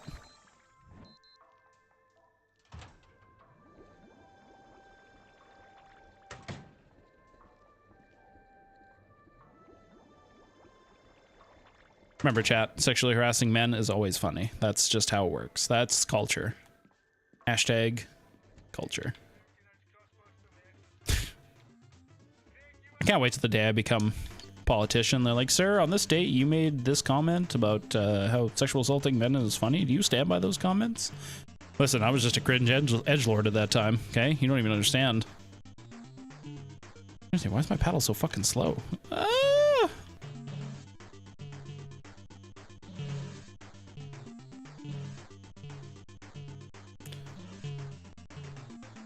Mr. Speaker. Oh, the longest poop I've ever pooped. Say good, at least a good 20 minutes. And it's like one of those satisfying ones where you feel like you're done, but you're not quite done. And then you know you're done, and it's like, emptied. I feel for the poor wife. She just did a colonoscopy not too long ago. And she's usually on the toilet for like fucking 20 minutes at a time. Rip. Yeah, I'd say probably a good 20-minute poop. Any longer than that, and my fucking legs will fall. My legs will fall asleep. Oh, like length? I don't know. Never measured it, but it'd have to be at least probably fucking 4. I'd say anywhere between 4 and 6 inches. Yeah. I've had a couple. The worst is, oh fuck, and I love it. I love the thing to eat, but it absolutely destroys my fucking downstairs. Is Walmart sells these Hungarian salami logs, and it's like Gonzola logs or something like that. Fucking delicious. I cannot buy them because I will eat the entire fucking log of salami in like 2 days. And it's just, oh, it's so bad for my guts. My guts absolutely fucking hate it. But it is by far the most fucking delicious thing in the world.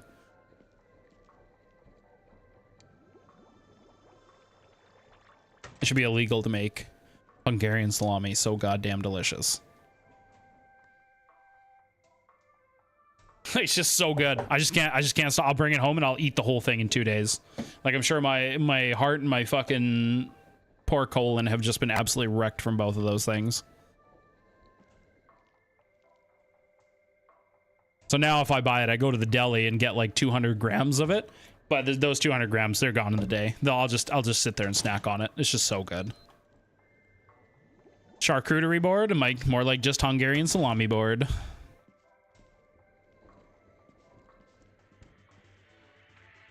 Sounds like a sex move, really. Oh, what move are we doing tonight, honey? The Hungarian salami board. Don't I have 3? How do I only have 2? I fought 3 of these stupid little things. God damn it.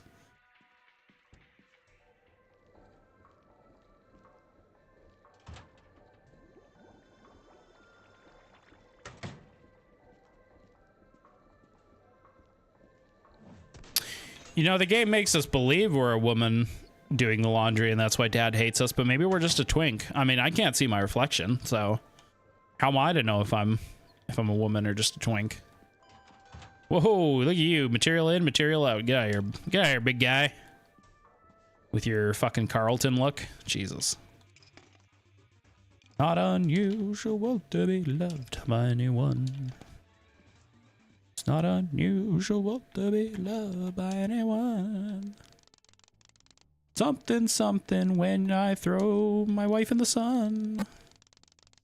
Isn't that how the song goes? When I smoke, I cry. Oh yeah, we got enough for the upgrade. Hell yeah. We don't have any of the games yet. That sound takes you back, doesn't it? Every time I fucking log into the internet, sir. The World Wide Web, when our modems had to scream at each other to talk. It's a good time. It's a good era. Back before all this rage bait and AI garbage. Which get on Canada for we're trying to propose some legislation. Make it so that you know, there's watermarks or some other kind of know-how to show that it's AI, so people can be at least informed that what they're watching is been artificially generated. I think that's dope. I think we absolutely need something like that.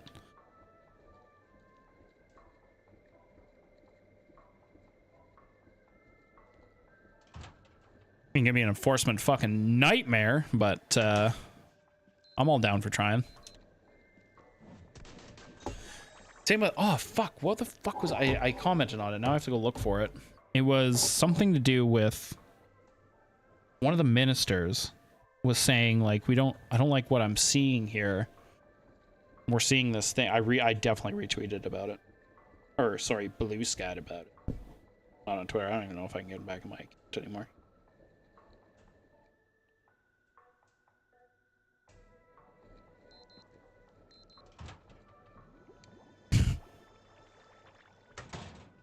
Oh, it was using the notwithstanding clause. Every time a premier doesn't like something, they're like, whoop, notwithstanding clause, whoop, notwithstanding clause. I mean, he's not naming names, but we can. It's Daniel Smith that does it all the fucking time. Seems like any time there's a piece of legislation that she doesn't like, it's like, whoops, notwithstanding clause. I'm just a girl. Just using the notwithstanding clause.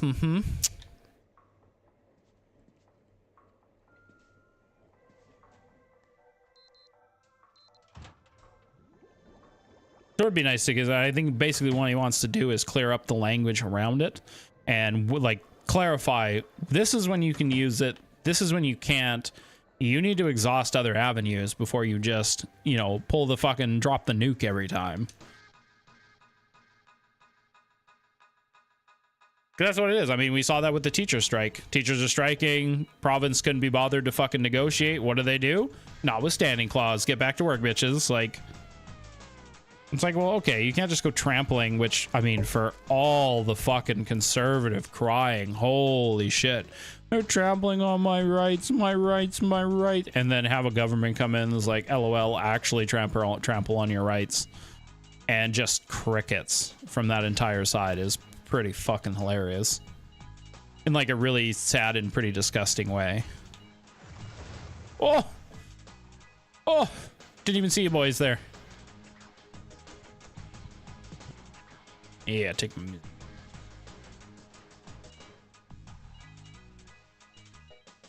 Oh, I completed. Woo, no. Ah. Closing time. It's closing time.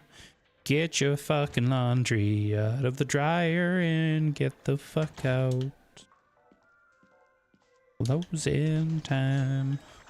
Don't look both ways, because if the bus hits you, you don't want to know. I know who I want to take me home. Arcade income, $183.30. Laundromat income, $409.40. Maintenance income, $320. Ashley, hello. I approved your proposal to convert the utility room and extend the King Laundry trading area. More space, more washing machines. It's a little obvious, but fine. Man, this woman's dad is a fucking... Laundry's vital role in the community and the modest but steady income it provides. Reinvestment is a sure path to success. Yes, thank you for talking down to me. I appreciate that. This is your first step to owning your own business empire. Perhaps someday you'll... Dad, you're gonna end up on a true crime thing, and I'm gonna be the center focus of the entire story. Shut up.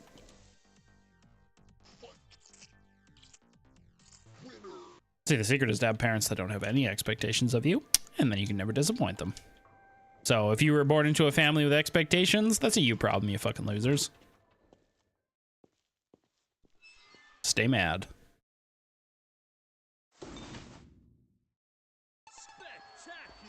Oh yeah, arcade in the back. Video air hockey with Gallons Adventure, Race Chaser, Stack Overflow, and Strike Gold. Oh shit, there was another laundry. Whoops. Well, we're getting a C rank on that one. Oh no.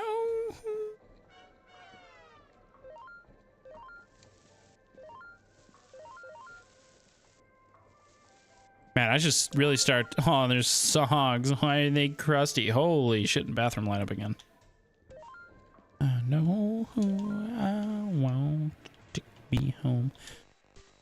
What a badass looking arcade. We'll take a look around here after we pick up all the goddamn trash in this place. Jesus.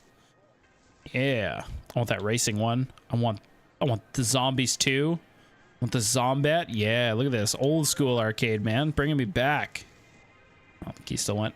Oh yeah, office is looking good. Oh, I think these are all.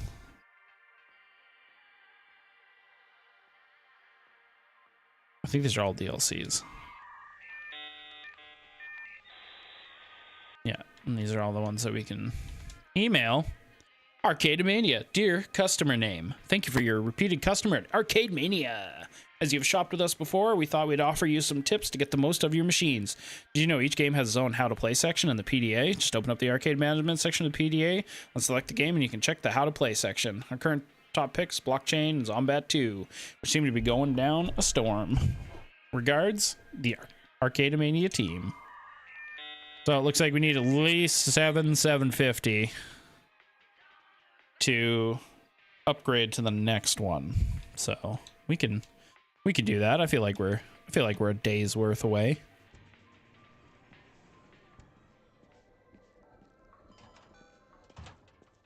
Won't take long, then we'll be Arcade Masters. Gnarly, rank S, $30 for throwing out the trash. Sort of guy that sometimes my son's chores, I pay him pretty decently for doing shit. More to get him moving, more to get the concept of money kind of flowing. And half the time he spends it on shit I really just can't. I can't fault him. It's fucking books and shit. Books and Lego. Like the one day he's like, Dad, I want to spend my money. I'm like, all right, what do you want to spend it on? And he's like, Lego. I was like, okay. Yeah. Let's go get you some Lego kits. And then what do you do? For literally like 4.5, 5 hours, he did nothing but build fucking Lego. How the fuck am I ever gonna be even remotely mad about that? It's like, yeah, that's a great use of his money. Go play Lego for a day. Dad can get shit done. Legos are big. He has more Legos than I could ever hope to have had as a child. But he's definitely he's a kit builder. He's a kit builder. So at some point I could actually no, I'd probably at some point. No, well, I was gonna say at some point I could see the Lego being donated, but that's not true. I'd hold on to it regardless. I would have to know like I got people with other kids. Oh yeah, the botanical Lego sets are fucking sick. We had the big rocket one, although I wish we would have displayed that one instead of playing with it. There's a couple that he's starting to build them and display them, which I think is pretty cool. I'm starting to see the you know, that kind of aspect. It's not long now until he's collecting Pokemon cards next week.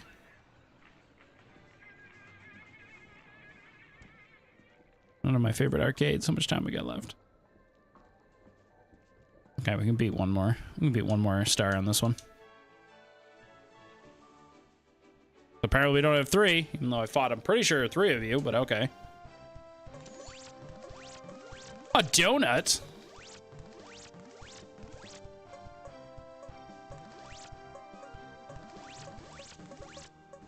Very delicious. Hey, thanks, brah. Well done. Okay, now we have 3, right? Hell yeah, we do. I need 5 orange ones. You hungry? Ew. It's funny because I don't even think we're really fighting these guys. I think we're just feeding them.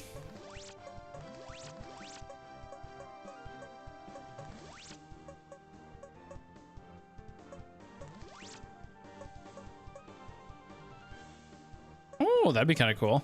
Well, that's what I told him. I was like, hey, man, you have like so much Lego now that if you wanted to build something with your Lego, like if you wanted plans for something, I'm certain we could go online and get a booklet of like anything and probably build it out of the Lego he has. Guaranteed. Yeah, well done.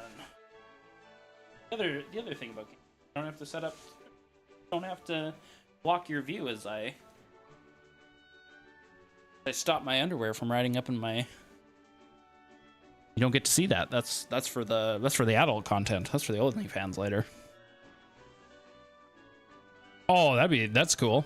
Oh, thanks, Watch. I am pretty active. Oh, watch time.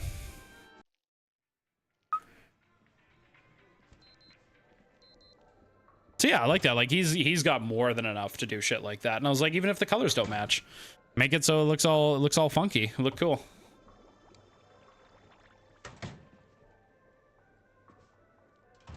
He has literally like one of those big, like if you think of it like a tub that you would use to organize your basement, like one of those the big black tubs.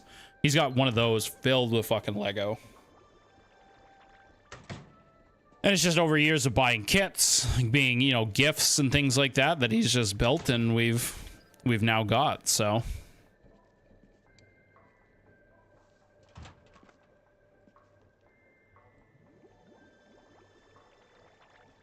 I'd say the Lego sets were, or the Mario Lego sets were probably the funnest ones to build, especially when you had like the little Luigi to play after. That was always fun. Oh.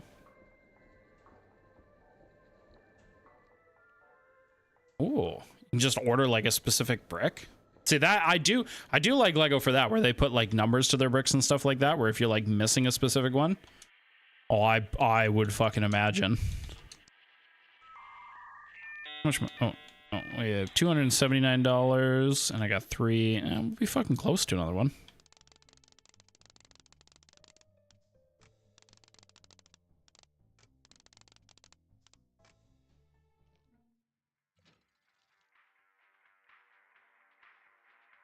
Ah, 672. 627. 627.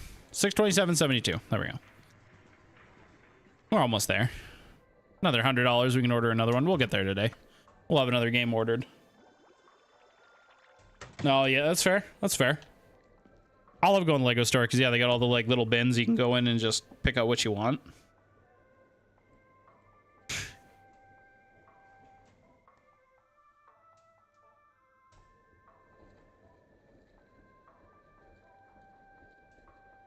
Oh, did anybody see that absolutely fucking disgusting meal that the soldiers are eating on the ships?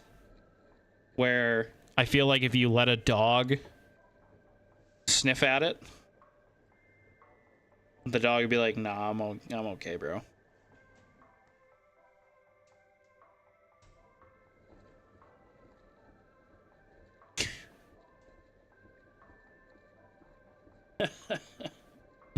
Like the meat looks fucking disgusting. Like I wouldn't even. Oh, what did I? I don't get enough credit for my fucking bangers. Okay, it's not fair. Life's not fair, but that's okay. It's just not fair. I can accept it. I'll live with it, but it's just not fair.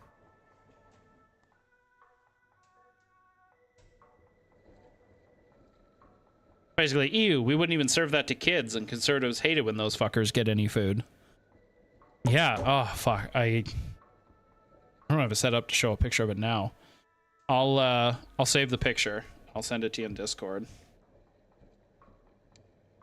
But it's fucking disgusting. It's like a piece of gray fucking meat and some carrots and what appears to be maybe a fucking hamburger patty.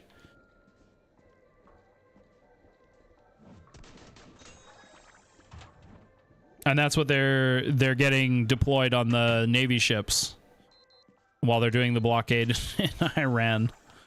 So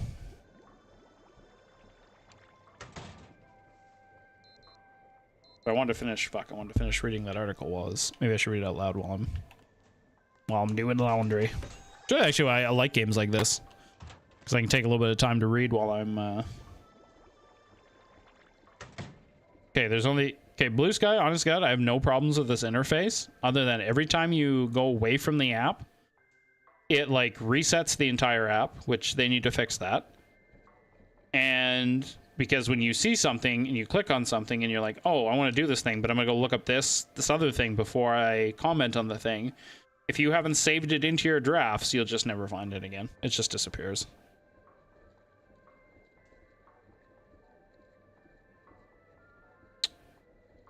Come on, algorithm. You know I'm looking for it. Give it to me.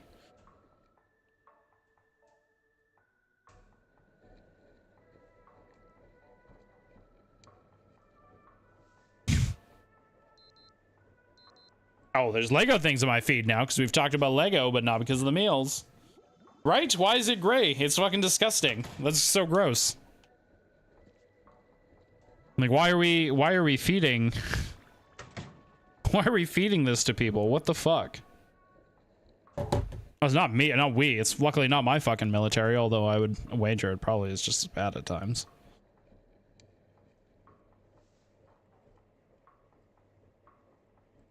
Process. Food. Navy ship.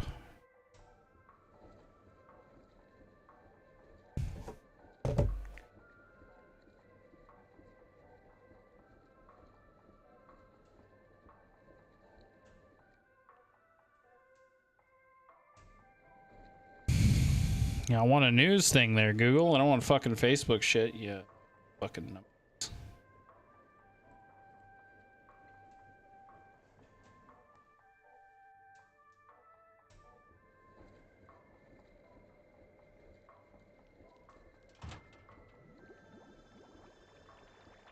Yeah, USA Today. That's the news article.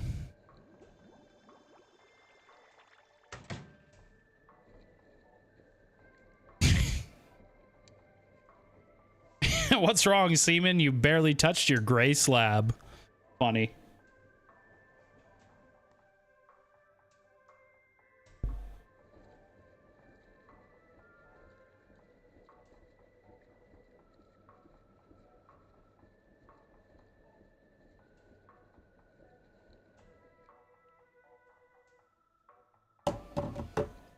Let's try USA Today. Food.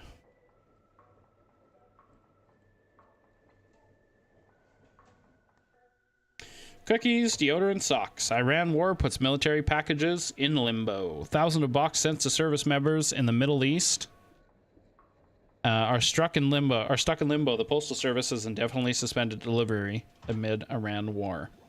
Dan F. was alarmed when his daughter, a Marine on board the USS Tripoli, a warship deployed to fight the Iran war, sent him a photo of a meal served on the ship. A lunch tray, 2/3 empty, carried one small scoop of shredded meat and a single folded tortilla. A picture of mid-April dinner on the USS Abraham Lincoln shared by a service member with his family was similarly unappetizing.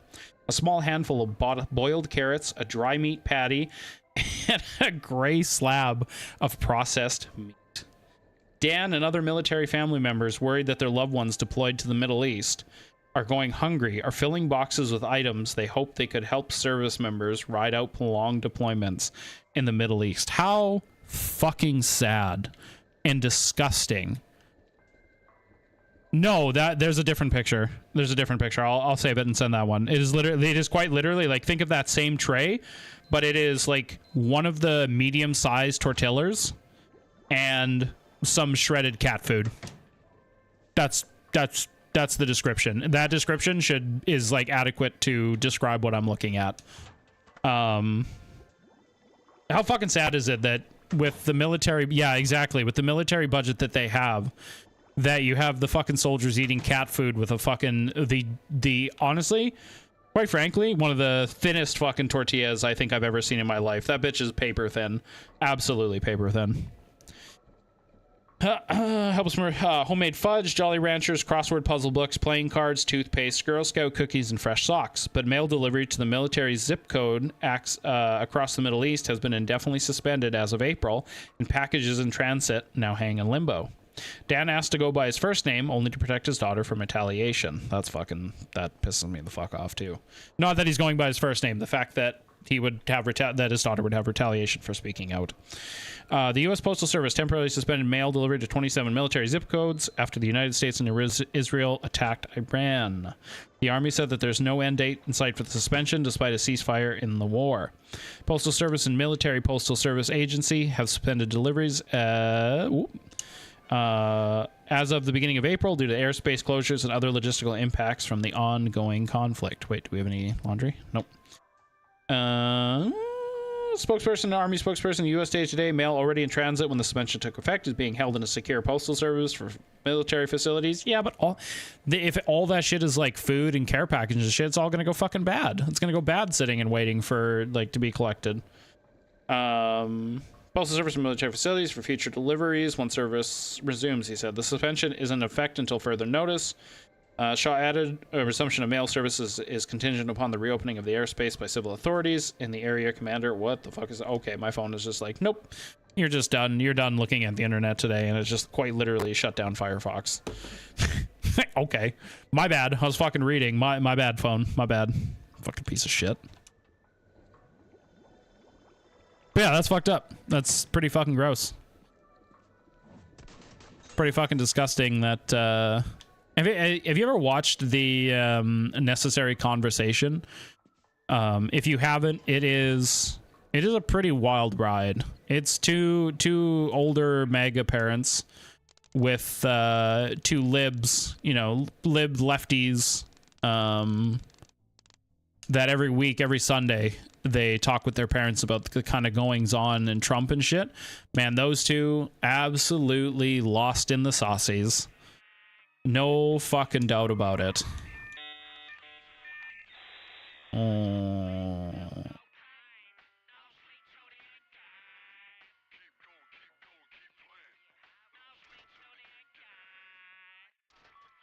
I think about this. Hang on.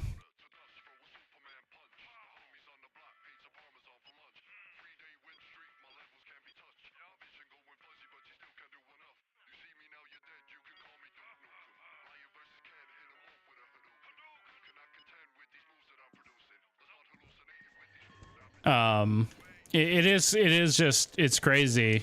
Like they were arguing a little bit ago that all the money being spent on like lobster the report that came out that showed that Pete Hegseth was spending money on like lobsters and steak. They're like, but our servicemen, they need to eat so well. I can't wait until this Sunday because I know they'll talk about it. Fuck, maybe we should review some of their shit at some point. I wonder if I'd get a copyright strike. I don't know how they... I wouldn't think so, actually, because a lot of people use their shit. I think they'd be okay.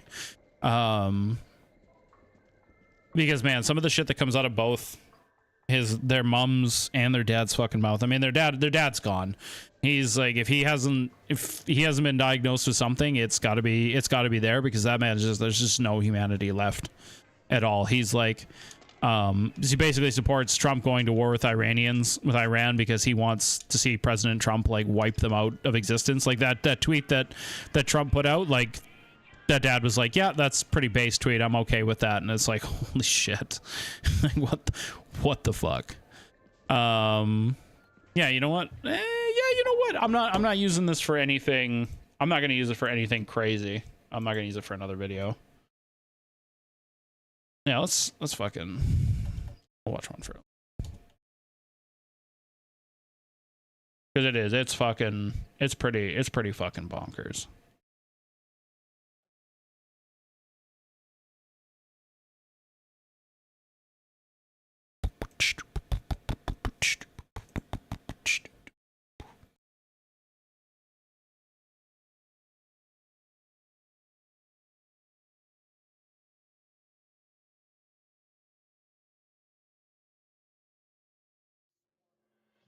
In the aftermath of the 2024 election, America is even more divided than before. Half the country fears the end of democracy, and the other half welcomes it. As America inches toward the brink of authoritarian rule, now more than ever, we must force ourselves to have the necessary conversation. Welcome to the Necessary Conversation. I'm Chad Culture, and today it's me, solo, with my parents. My sister is celebrating her birthday. She is gallivanting, wouldn't you Fringe, say? who celebrates their birthday? Fucking She Fringe. is, and I spoke with her Fringe.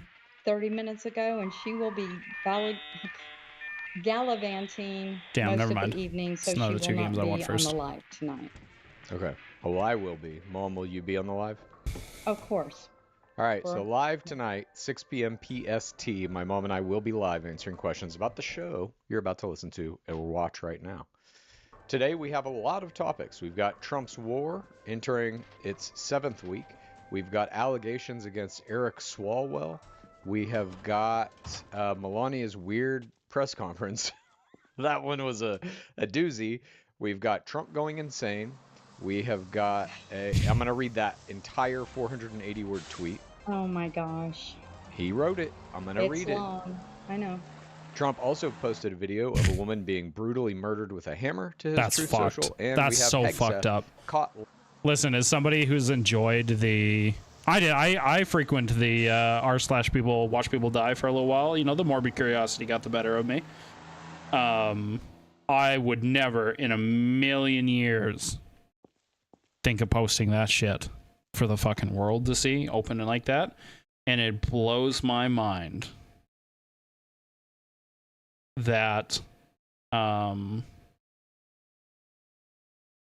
the president of the United States, through social, out a video of a woman being brutally murdered. That's lying fucking about crazy. how the war is going, and the people who caught him are U.S. military members.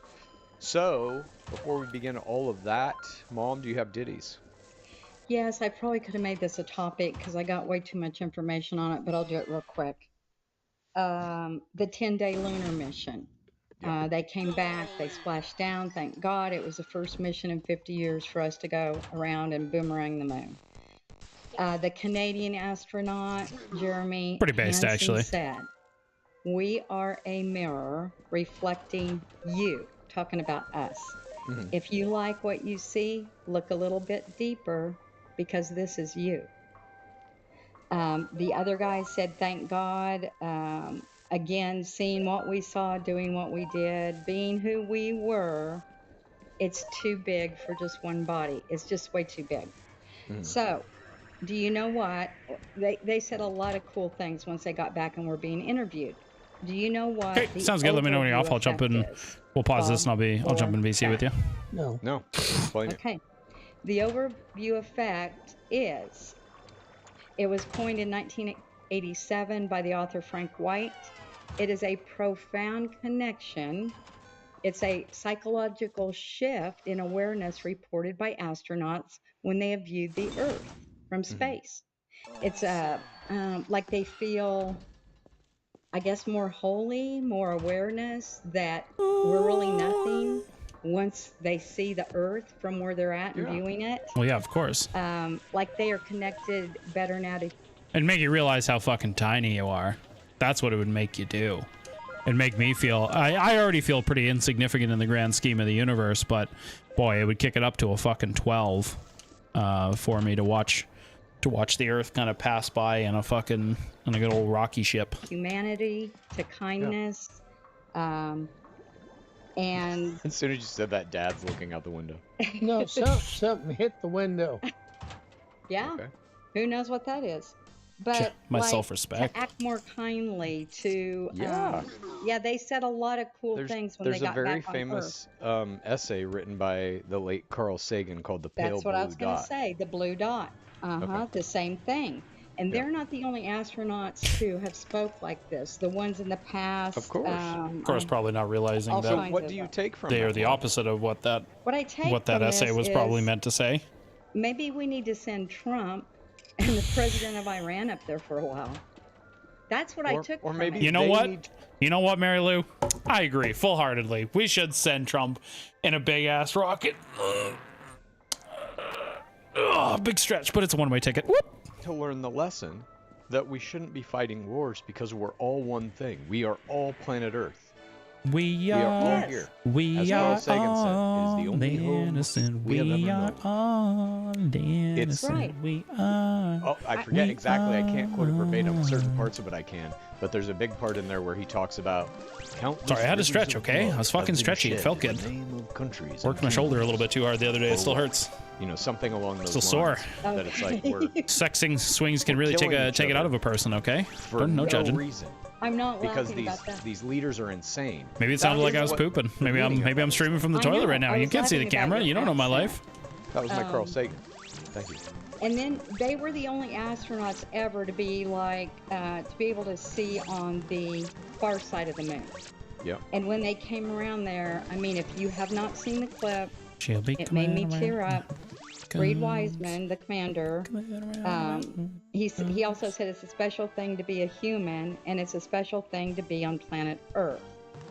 The commander, Reed Wiseman, I think it was his wife. Yes, his late wife passed in 2020 from cancer at the age of 46.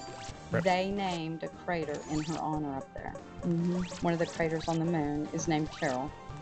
Okay. C-A-R. True, and there was the embracing of the both of the astronauts, giving him a hug when they did that because he was having such an emotional time. That's what peak masculinity is, right? Is being there, truly being there for your brothers and your comrades when they're having an emotional time like that, and needing that extra support. I think that's really fucking awesome. Be dope as fuck too to name one of the craters. R-R-O-L-L. All right. I mean, That it sucks just that it's touched after me. your late wife, but Now, would I ever go up in space? No. But it affects people. Of We need to course. send Trump up there today, and the president of But Iran it's like today. you can be affected by that understanding without that we are a having. species living on this one thing, planet Earth, floating in the Right. middle of space, a speck in the great darkness. You can understand that without going up there.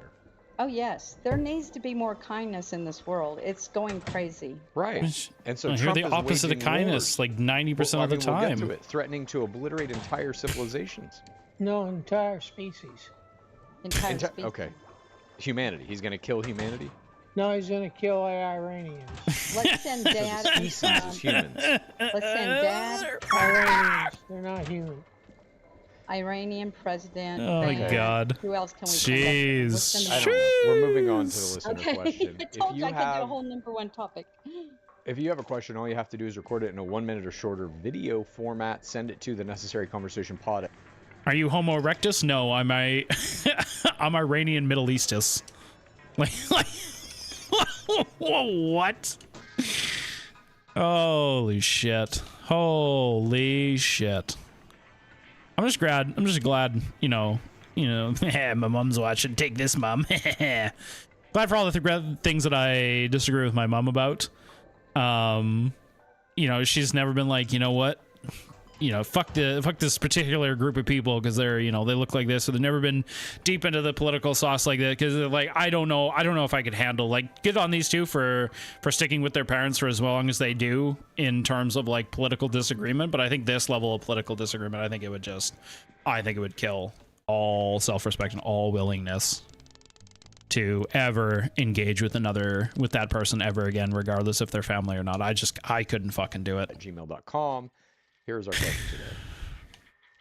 today. This is what I mean, Nice Pins. It's like you're gonna watch this and you're gonna look at this guy and you're just gonna assume that like something is wrong with Bob's brain. Like there's no way two ways about it because nobody with a sound mind would ever have a lot of the thoughts or a lot of the outlook on life that he does. Hey, Necessary Pod.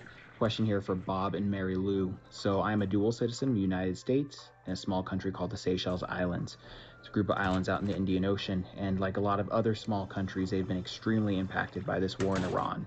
Specifically, they're seeing oil shortages, goods shortages. Yeah, it's crazy and, the amount of places huge that drop close in shit tourism, down which is because of deeply impacting their the straight economies. closing. It's pretty wild. These countries did not ask for this war. They did not want this war, yet they've been impacted nonetheless. So my question to you is, what would you say to these smaller nations who are being negatively Spoilers, but I've already impacted by watched, the but Bob US is and gonna say, Iran's, fuck 'em. escalations and Israel's escalations? And what would you say to them wanna hide under the as table. they continue to develop potentially negative perceptions of the United States and other belligerents in this conflict? Okay. Not me. Yeah. I just tell them get on board because Iran's going down. And all this brotherly love crap, it ain't got nothing to do with Iran. Iran will kill the I've never world ran if we anywhere. let them go. We need to put them down and under. And all your little countries that you're dual citizen with just need to get on board because it's going to happen. Mom? I say in time it's going to Spoken like a tell true what's going rapist. to happen. I'm sorry that's happening to those countries. Does he live there or in the United States? Did I miss that one out? He said he had dual citizenship. I believe he lives here, but I don't know. Lives there, yeah. I mean, yeah, I feel bad for him. Well, if Iran wins, his countries will be crap anyway. But all right, well, let's just get into it. Thank you for your question. Again, if anybody else out there has one, send it video, 1 minute or shorter video to the necessary Smile and wave, conversations boys. pod@gmail.com. Our first topic this week is Trump's war, week 7. Dad, you were wrong. Mom, you were wrong. I was Correct? closest, though. I was on 6. Dad was on All right, 4. I'm Price is honest right, about closest few without weeks going here, over it's gonna things. happen. Okay. But a we few were weeks. Took in the Iranian sailors that were adrift after their posts were destroyed. Makes you think of how fucked it is to have some random ass South Asian country picking up your family. Yeah, no shit. Sri Lanka. When I think of Sri Lanka, I don't really think of any. Like, it can't be an overly prosperous country, can it? You know, I just don't think. When I think of Sri Lanka, for some reason, I don't think of like. Think of like immense poverty. Ooh, 25% of its population living in poverty. Wait.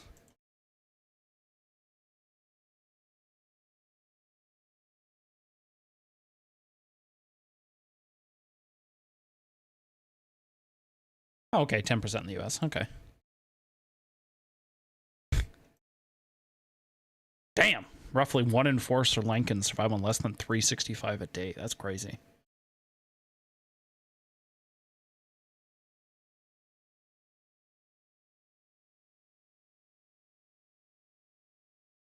Oh, okay. I'll be honest with you, geography, countries, all that shit, it's all fucking garbly goop to me. Like if we were to do one of those like one of those geography like dailies where it's like here's all the countries, put them all over the place, I would be shocked if I could get above 50% off of any real try.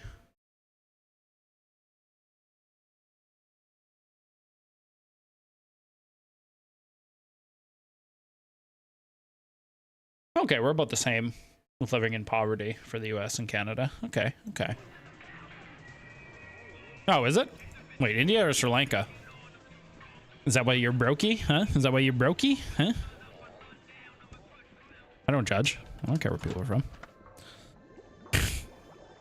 I'll talk mad shit about all countries. Fuck them all. Okay? Of war, of people dying, Yeah. is significant. We thought it would Well, be it's quicker. not significant enough. I want all the Iranians I know. dead. We thought it would be. Why, I Dad, let me thought ask it you would be- Yikes. Because they're Yikesy. going to kill the rest Yikesy. of us if we don't put them down. They're going to But why the entire They're country? going to develop a nuclear weapon, and they'll use it if we don't exterminate them. It's true. I've seen babies use You think the nukes. entire society, you think a 1-year-old child would use a nuclear weapon against you? Buttons. Kids press buttons and you put buttons in front of them, don't you? Fucking wake up, Lib. Eventually, that 1-year-old child will be 20, and yes, they will. You know, Okay. that is a good question. I have seen it. I think it was on Instagram where Of course, they train famous their little source of news, children Instagram. to have a gun, and they had American people standing there and trying to shoot him and kill him. I did see that, Chad. Which is so funny. You know that like shooting ranges have targets of like fucking Middle Eastern people. I mean, I'm sure Osama bin Laden was a huge fucking target that printed people, rightfully so, but it's just funny. It's like they're teaching their kids, like, you know, kids are taught to shoot guns in America too. Like, oh fuck, who was it? Oh, it was a short, and I'm sure it's happened. It was a short, but it was like the guy was shooting a dog target, and the guy's like, that's pretty fucked up. Why are you shooting? Like, it's fucked to shoot the dog target. And the guy looks over, and his target is like a woman. It's like a woman or a man or something. He's like, well, what the fuck? You're shooting people. Isn't that far worse? Like, why are you practicing on people? Shouldn't we be practicing on animals, if anything? And yeah, it was really funny. Shoot at targets that look like Americans. Okay. On Tuesday this week, Trump tweeted that Iran had an 8 p.m. Eastern deadline to reopen the Strait of Hormuz, or, quote, a whole civilization will die tonight, never to be brought back again, threatening to commit war crimes by destroying Iran's bridges, power plants, and water treatment facilities. About 90 minutes before the deadline, after Pakistan PM Shehbaz Sharif intervened, Trump announced a 2-week ceasefire conditioned on Iran reopening the Strait of Hormuz. The ceasefire was immediately broken when Israel bombed Lebanon, killing hundreds of people. On Saturday, J.D. Vance led talks in Islamabad with Steve Witkoff and Jared Kushner. After a 21-hour session, Vance announced... Also, I couldn't help but laugh that the places where the talks were taking place was Islamabad. That was just... It's peak. It's peak. I can't remember. I think it was a John Stewart thing where he's like, I think Trump just wanted to do it there because he saw Islam is bad. And that's the only reason that he wanted to have the talks there. And honestly, it's probably true. The bad news is we have not reached an agreement. They have chosen not to accept our terms, citing Iran's refusal to commit to no nuclear weapons. As a result of Trump's war, Iran has taken control of the previously free transit in the Strait of Hormuz, blocked most oil transit, causing a historic oil supply shock. Iran now allows passage only with military coordination, and Trump has slammed Iran for charging fees to tankers moving through the strait. U.S. regular gas hit $4.14 a gallon Tuesday. It almost hit $2 here. Since the war began in February, crossing $4 for the first time since 2022. This morning, Trump threatened once again to destroy the entire country of Iran, claiming that he will block the Strait of... I know that it's open now. I know that like the oil futures, like the stocks went down a little bit. But the thing is it's like that backwards, I almost said tsunami, where the wave has pulled back in, and you're like, oh, there's no risk of a tsunami now. The waves are disappearing. Like, what's happening? And then it's like it's going to be that fucking ripple push all of a sudden, because God forbid, holy shit, God forbid, things start moving again, and a fucking couple of boats blow the fuck up with the mines still in the water, arch right to a fucking halt again. And shit'll get out of control then. And then on top of that, it's gonna take time for those fucking tankers to get here. Like, Hormuz. Not good. And he also claimed that blocking the Strait of Hormuz is, quote, world extortion. Then he said, I will block the Strait of Hormuz using U.S. military vessels. Mom, if the entire purpose of the peace talks with J.D. Vance was to get the Strait of Hormuz opened again, why would Trump threaten to block it? I don't think that was the entire reason he went there. He went there to be able to have peace between those two countries. He went there to show that Iran's not going to negotiate with us. He wanted, and the only way out of this is to kill them. He wanted a commitment from them that they're not going to do nuclear. And he got it. And he didn't get it. And they said no. He got what he went there for. War. I guess she's like, we got it. And he's like, we didn't get it. He said war. I don't think anyone expected one meeting. He went there to escalate the war. I don't think anyone expected one meeting to have success. I was praying it would, but it sure did not. And then when Vance said, well, this is, even though nothing occurred, it's better for us than it is for you, meaning what Trump wants to do. And we're back to square one again. I heard that, or I've read, not heard, that Iran once released billions of frozen assets. You think Trump's going to do that?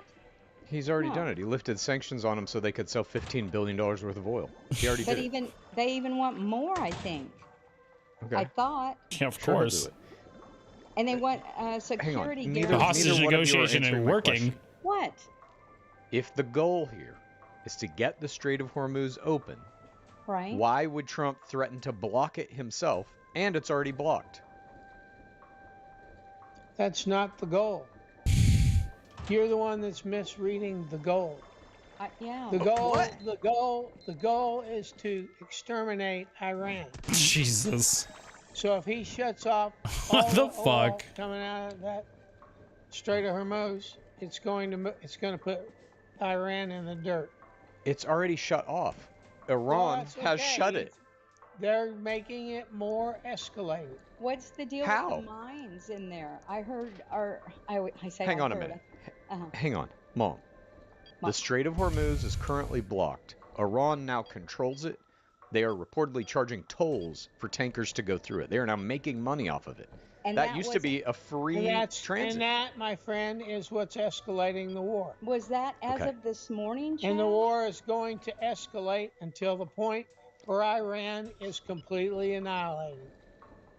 Okay, you keep saying that. You're missing my entire question because No, I'm not. yes. No, you. No, you. The question is, if we want that strait open so the oil Right. can flow again, Yes. why would Trump threaten to block it? Just 4D chess, Because I think he's motherfucker. afraid That's there's why. bombs in there. They don't have any more money. He's trying to dry up their finances. There's mines in there that they want to blow us up or something.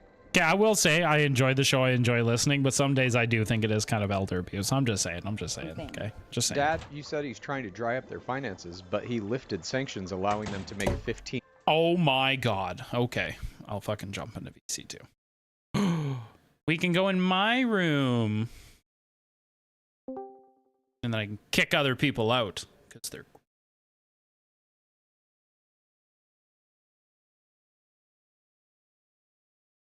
There's too many things on my screen. I need a bigger screen. Oh, hello, traitor. Hello. Okay. Hold on. Let me actually see if I can get parse. Or actually, can you? Before we get started, just so we don't get like people coming in because there's technically 5 people allowed. Can you see if you can restrict it to 2? Like, you'd have to click on the settings. Hold on, I can also see if Parse can do this real quick. How do you kids work these fucking things? I don't think I've ever restricted a room before, so I don't even know how to. Oh, set chat. No, that's set channel status. My name's open chat.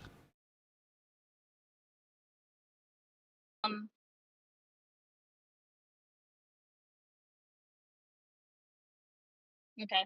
I also messaged. Okay.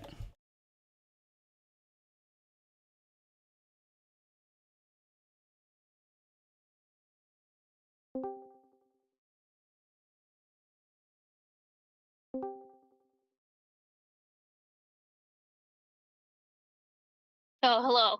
Okay, I knew this was gonna happen. Hold on. Here, I'm gonna move you guys to the other VC, Devin and BB, just because we're gonna have a quick. I'm having a quick conversation with CC, but then I'll join y'all afterwards. Okay? If y'all want, you can watch CC stream Yeah, I'm watching. because I'm gonna have a quick chat with him about something. I wonder if I don't have it because I'm technically. Well, I'm not a mod in your server. No. I think Bars might have done it. Okay. That's fine. Also here, I will quickly link them. Stream. How do I do that? Cringe. Okay, hold on. I'll just get it from the. There's the plug myself. Yeah. 2 old people using Discord. Yeah. It's fine. I got it. Okay. Okay. So you'll be happy to know. Okay. Cringe. That I took notes. Not notes. Ooh. After you said the thing, I said, yeah, like, here, let me so I made like a post-it note. I summarized all of my my current feelings. Hell yeah. And points of contention or like points of, I guess you can call it attack. but it's not really an attack because it's It's points of contention. Yeah. Yeah, it's points of contention, right? So I guess for anybody listening, CC was talking earlier about how you know, with Destiny's case going the way that it has and all of the details that have come out, like, you know, I think you characterized it as that there are some aspects of this that if you continue to believe it, then you're kind of just like, you know, like you're kind of being like a dedicated character, right? Am I phrasing that fairly? Kind of. I think it's one of those things that if you think Destiny is only at fault after the amount of shit that's gone on, I think you're just a certified hater. Yeah. Yeah, that's like I think that in some respects it is true. Like in some respects it's true. I think it depends on what claims you're kind of taking up. Like it depends on the points of contention. Yeah, or for why sure. you broke with Destiny, or the issue that you had with Destiny in the first place. Like, you know. Yeah. Yep. So I would say my issues with Destiny and Destiny's behavior can be kind of broadly categorized into 3 categories. Okay. I'll go with like the least consequential, or the ones that I care about kind of the least, even though I obviously care about it enough to put it in the list. Yep. So I'll go from like order to least to worst. Okay. And then I don't know if we want to go like point by point, or if you want me to outline it all and then we can go from there. It's up. Once you outline them all, and I'll write some of the bullet points, and then we can go from there. Ooh, you are also writing. Okay. Yeah, I'll do it for you. I just wasn't gonna do it for that fuckhead the other day because it just wasn't worth my time. Yeah, of course. No, of course. So, okay. So the one that I care about, kind of the least in terms of like, but it's still problematic. Okay. So Destiny's always, you know, been a controversial figure, and he's also been like in our spaces. He's been a big figure, right? Yep. And this is I've labeled this platform, but you know, the problem with Destiny is that, like you noted earlier, right? If somebody interacts with Destiny, they might not actually like be able to fully contend with what they are dealing with. And I think that he, just as a matter of like who he chooses to have as sexual partners, tends to pick the people who are, let's say, kind like it's not kind to say unhinged, but a lot of these people are just not like hinged correctly, you know. Yeah, you're saying his selection of sexual partners isn't always the best. Yes. Yep, I would agree with that. And I think that part of the problem is that he will, you know, inevitably when he or they kind of go off the rails, then it becomes like they're being crazy, man. You know, like I'm sure you remember Anna Vor, right? And you remember like how crazy she was, or how she was made out. Well, I mean, to some degree, there was like, I would agree with you that there was a little bit of like crazy making, and there was definitely some unhinged behavior from her. That yeah, for sure, yeah, for sure. Yeah. I mean, and you know, to like, you know, for anyone who's like, again, who's listening's benefit. Like I distinctly remember actually seeing the unhinged. Like I remember like Aristocracy. Yeah. Talking to like to Anna and trying to get her like, you know, hey, like look, let's try going like 24 hours without talking about Destiny, like without crashing, like, you know. And then immediately afterwards, she like just right back on the train. Yeah, that was some wild shit. Like I don't think she. Yeah, even after like the basically like 2 or 3 hour therapy session, you know, like with the Aristocracy, who was like, you know, coming to her in good faith, being a friend, all that shit. It wasn't. But then, you know, yeah. I was gonna say, it was really sad that there were people that probably didn't need to talk to her, that they probably should have just left her alone. And it like, don't get me wrong, she probably still, because I think her biggest issue is she was ruminating in a way that was like that, because I ruminate too from time to time. Something gets stuck in my head, I'll think about it, but it's not the same kind of like self-destructive rumination that she was kind of engaging with, due to all this stuff, for sure. Yeah, and the thing is, like, the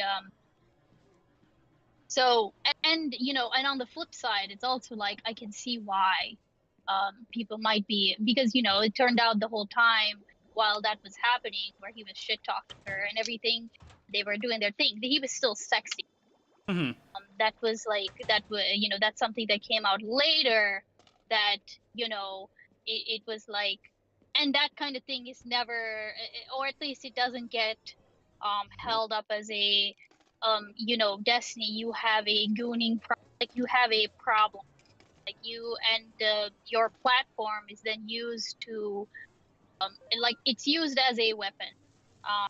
Do you think he was using a weapon at that time when he was still sexting her? I think anybody, I think in the sense that anybody who engages in like sexual relationships with him, and then turns out to be like, you know, like a crazy bit, like Lav, I mean, you can go down the list. I think anybody, even if you can point to their bad behavior, I think the fact that the platform is specifically kind of wielded as a chip, or not a chip, but like, it is a factor, right? And I think that, can you delve into that? What do you mean when you say factor? Yeah, so like, you know, so when it's not like a private matter. It's not like a private matter of it's not a private matter of, oh, I'm having a really messy breakup. It's he puts his stuff out onto the world, but then that also means that all of these people will continue to talk about like those women, and continue to talk about them on other channels.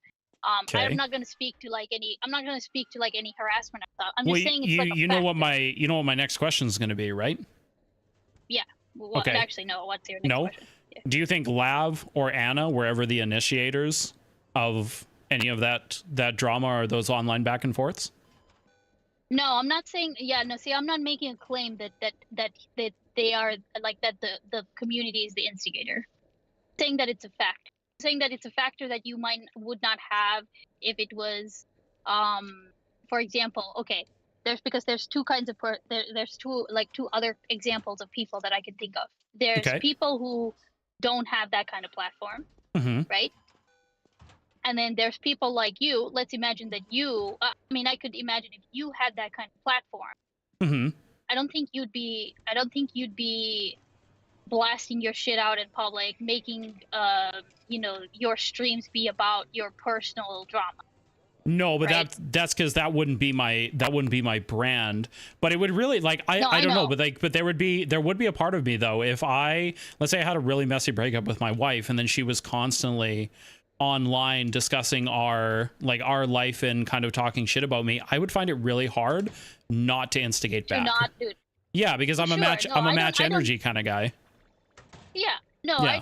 I don't like, I'm not saying that it's, because I also do realize the nature of the content, right? I'm just saying that it is a factor. Oh, for sure. Yeah. I do think that at the end of the day, you know, you and I might disagree on how much Destiny would be even capable of reigning in his community. You know, or if he should want to. I think we can disagree on that.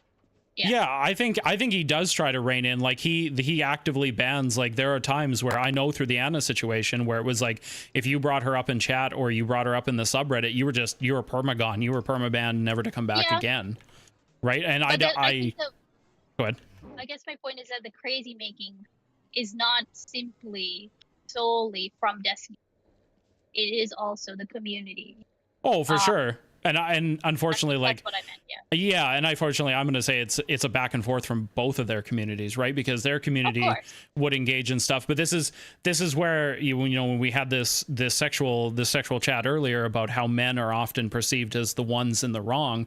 This is where I would look at both parties are in the wrong, right? Like both parties need to shut the fuck up about each other, and I would agree, not put your shit on blast. But I'd be hard pressed to in this space find somebody that had a criticism of Destiny, but then would also agree that like Anna or Lav constantly talking about him was equally as bad as him constantly talking about them. I think it's okay. I think I will say that because this is the thing, right? I think in principle it's equally bad, right? In effect, and this is part of the reason why I have more of an issue with in Destiny's case than with Lavor, right? The reach is not comparable, and For sure. so because of that, the actual impact that it has on the world is going to be different. For sure. So I agree with the principle. I just think that in the end, it's like you have this situation, and it's because like this is the pervasive narrative that went around. Like at the end of the day, it was so like the particularly more so with Anna than with Lab, for example. Okay, because Lab was loud, and she did not shut up. And she was crazy in like a different way. So she was almost less like, but Anna was so thoroughly like crazy man that it was a shock when it came out later that he was like sexting, you know. And it was only then that people who weren't already sympathetic to Anna would even have a chance to look that. But that's kind of what I'm saying, is that the narrative was so thoroughly baked in at that point, and that is because of the sort of the size of Destiny. I guess that's what I'm trying to say. Does that make sense? Like the narrative has been. Yeah, to some degree, I understand I think I understand what you're trying to say. You're saying the narrative at that point was already set in motion, that Anna was like this horrible, like this person that was ruining Destiny's life. Why would he be engaging with her in the same way that it kind of caused the whole situation to pop off in the first place? Is that what you're kind of getting at? Yeah. Okay. Kind of. It was like kind of, and and I can move off of the point, but like I guess. No, I guess I'd be curious. Like, have you ever had a partner that has threatened to end their life if you don't do things that they want? No? Okay. I'm somewhat familiar with, like, obviously I'm familiar with people who do that kind of ultimatum type thing, but it's not something that I have had in my life now. Okay. Not to say that this is the scenario that these two engaged with, and I would agree with you that if you've had issues with like this person sexually in the past, it would be really silly to engage with them in the same way in the future, knowing that you're already having terrible outcomes with them. But there is like a weird world where I don't know who initiated, because it could be that they got back in contact and Anna initiated the sexting, and Destiny played along as a way of hoping to placate the kind of craziness that she was experiencing. It is possible. I don't think it's a good method. I don't think it's healthy, because I think it's a short-term solution to a long-term problem. But I definitely could see a scenario like that.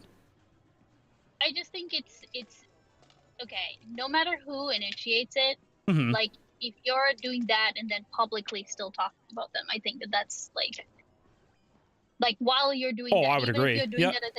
Even if you're doing that as a damage mitigation thing, right? Which I could theoretically see, right? Even if you're doing it as a damage mitigation, and also I could theoretically see, but realistically speaking, I'm not going to be partial to that interpretation, just because I think, to me, it's more simpler. Like, it makes more sense that he's doing it because he's a big gooner. Okay, but why is she like sexting is a two-way street? You recognize that she was engaging with him, right? I understand that, but again, that comes back to the platform, right? Only one person's narrative is really being And I'm saying that like that is the kind of thing that would make somebody more crazy. Oh, The fact that I would somebody's agree. treating you like this. I would agree. In public and in private, yeah. And then in private, it's a lot different. I would agree with you, and I would agree that his fault isn't necessarily with the sexting with somebody that he's had issues with before. The issue would be the difference in the supposed like public and private perception that you're making of this person, right? Regardless of platform size, because my guess is if you and I were doing this, irrelevant what our platform sizes are, if I was doing it to you, it would still be just as fucked up as if I had 1,000 people watching me and I did it to you, right? Like the platform to some degree, like yes, in principle. Principle, yes, but not in because the and that's kind of here, and here's where I'll kind of wrap up, right? Yeah, it's because like if it's like one person versus 100, right? Those, even if you tell them very specifically, don't do this, don't defend me, don't, like, even if you do that, right? You are still gonna have like if 10,000 people are gonna watch you, at least a minimum 1,000 people will like effectively do it anyway, right? Like comment on Reddit threads, talk about it in other streams, go onto that person's platform and be trolled, like. And I guess that's the thing that I'm saying is that yes, in principle, agree, 100% agree. In effect, because of the size of his platform, it's an effect that, while it might not be entirely under Destiny's control, I think that it's something that if he wanted to mitigate that, I think I would expect some other kind of behavior out of him. Okay, I have a curious question. If you are a streamer and you have the larger platform, should you, if you're dealing with somebody that has a smaller platform than you, should you avoid responding to things because you know that you'll be unable to control your audience as much as they'll be able to control theirs, and allow them to kind of control the narrative completely because the response from your community might be more outlandish than theirs? I think it would depend on, I think it really, okay, the answer to that is like, again, principally, like, if you're just going by the principle, I shouldn't take that into account. For me, it would depend on what my kind of community, if I'm being contentious, like if I'm, it would depend on what happened between us, and it would also depend on what kind of community I have. At least that's what I would say. Okay. Like okay, I'm trying to think about. I guess like what I'm trying to say is that my answer would change depending on those two things. If yeah, I don't know. I guess you'd have to give me an example. Well, like let's say for example that I talk shit about Hassan all fucking day. That's all my stream is. Like, I'm pulling a Hutch. That's all I'm doing is shitting on Hassan. Like, every day I'm calling him a fucking loser, like fucking commie piece of shit. Like, I'm constantly writing like threads about him. I'm talking about him on stream 4 or 5 hours a day. Do you think it'd be fair for some point at Hassan to finally be like, all right, that's enough poking of the hornet's nest of me. I'm gonna create a narrative back about CC? With Hassan's community, if I were Hassan, like, I think, I guess it's kind of like it's one of those things where it's like, why would you want to, unless you were doing like shit that was sort of like, okay, if you were doxing guy, I think that would definitely cross the line into, okay, this warrants some kind of response, right? Okay. What if I was making everybody think that Hassan was like a rapist every day? Do you think eventually it'd be okay to push back? I think it's okay to push back. I think that what I'm trying to do here is say that it's one, because it's obviously one thing. Like, okay, so the thing that I'm sort of objecting to is the utilization of the. It's not just simply that this happens and then your audience follows along or takes the yellow whatever. It's also that they will they know he knows that will happen, right? He knows that will happen. And that is a chip that he's actively using, even if he doesn't state it, right? So if you know that your community is going to go in and make life hell for that person, that is partially why you are responding in that way. Then I think that whether it's warranted or not, it's you, like, that's the thing that I'm saying, is that because it could be warranted, it could not be warranted. Either way, you are deliberately using it as a active chip, and particularly in Destiny's case, he is accustomed to using that or knowing that those people will go do those things in his personal dramas with individual women. And that is a pattern of behavior for him. That is what I take issue with. Can you think of like can you think of any like particular examples in which he's actively, because I probably could, there's probably an example or two if I really reach back in my Destiny lore. This is the I mean, first of all, like okay, again, all of the women that he's talked to, he might have not said go, and that doesn't saying well that is kind of important though, right? Because if you're saying that he's actively using, because that's not fair, because like hang on, because that's not fair, because those people, like, my next question would be like, can you always excise those crazy people from your community? And the answer is obviously going to be no, because then at that point, since you can't do that, he is kind of stuck between a rock and a hard place where these people are going to create narratives about him, use their platform. Use their platform to. No, but he's okay. He's okay with doing that. Like, he's okay with like wielding that chip. And I understand why you're saying he's like, why the chip might be warranted. I'm just saying But I've never seen it be. I've never seen it be as the first response that he does. I've always ever seen it as a response to.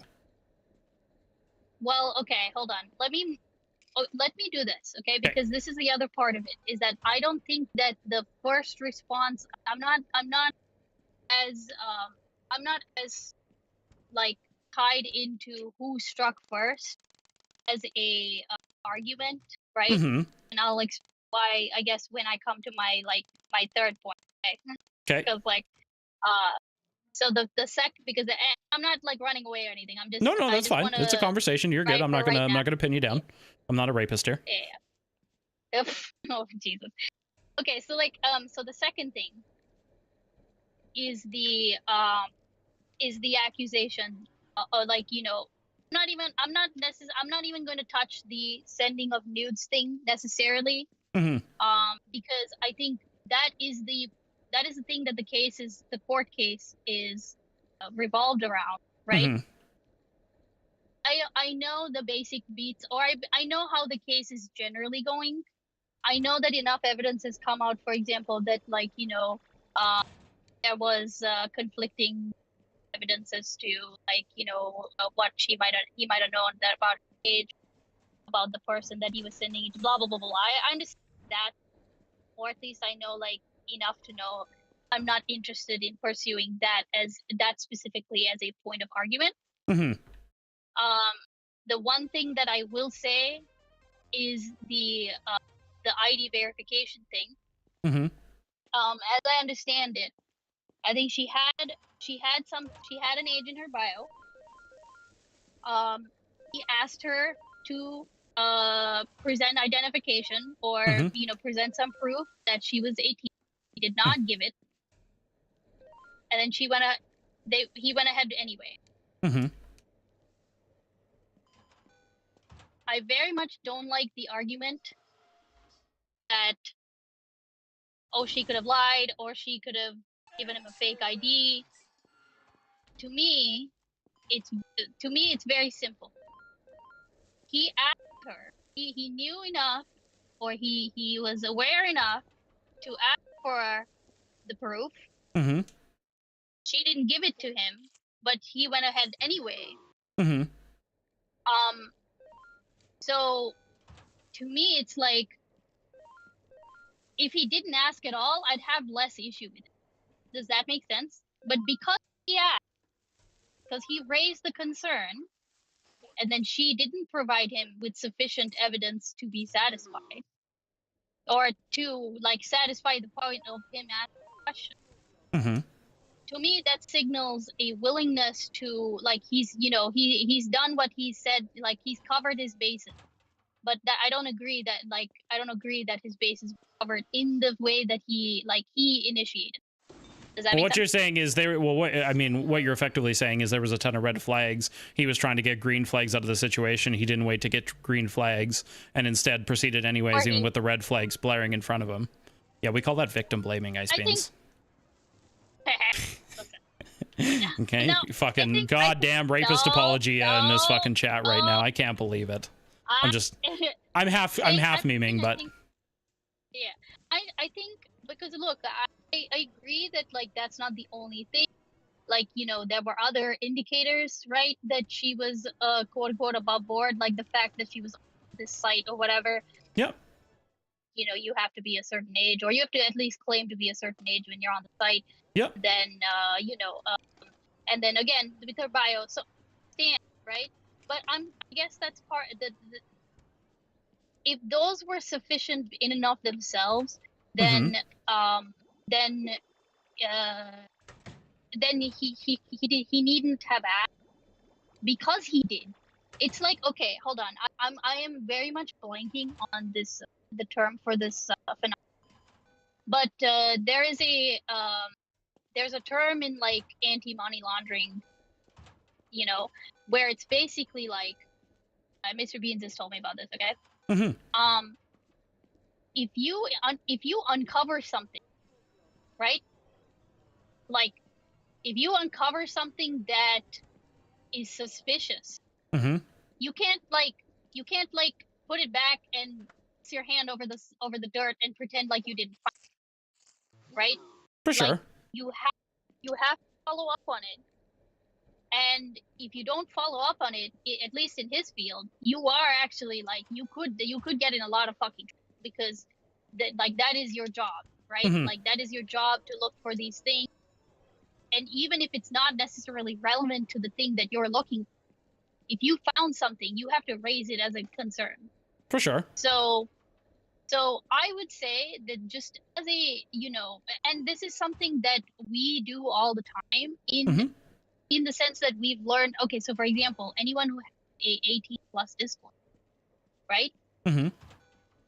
You might even go so far as to say, have a rule, for example, that says, don't say what your age is, or don't ask other people what their age is, right? You might do that, right? But if somebody does give you very strong hints that they are underage, and you ask that they are underage, and then they don't reply, the assumption, or they're not, their answer isn't satisfactory. The answer cannot be, I'm just going to move on and pretend like they didn't, right? Like, even President Sunday even got into trouble for a situation that was exactly. Oh yeah, for sure. And I think that I don't see why. I hold Destiny to that standard as well. See, and here's the thing: is I would agree with you. You can criticize when he saw those red flags and he didn't get a proper response. He should have stopped there, but that doesn't. Yeah. We don't then go on to say, well, it's like, do you think it's his fault that his nudes and shit got leaked because he didn't adhere to that red flag? I don't think he's. No, I don't think that he's. I think that he's like.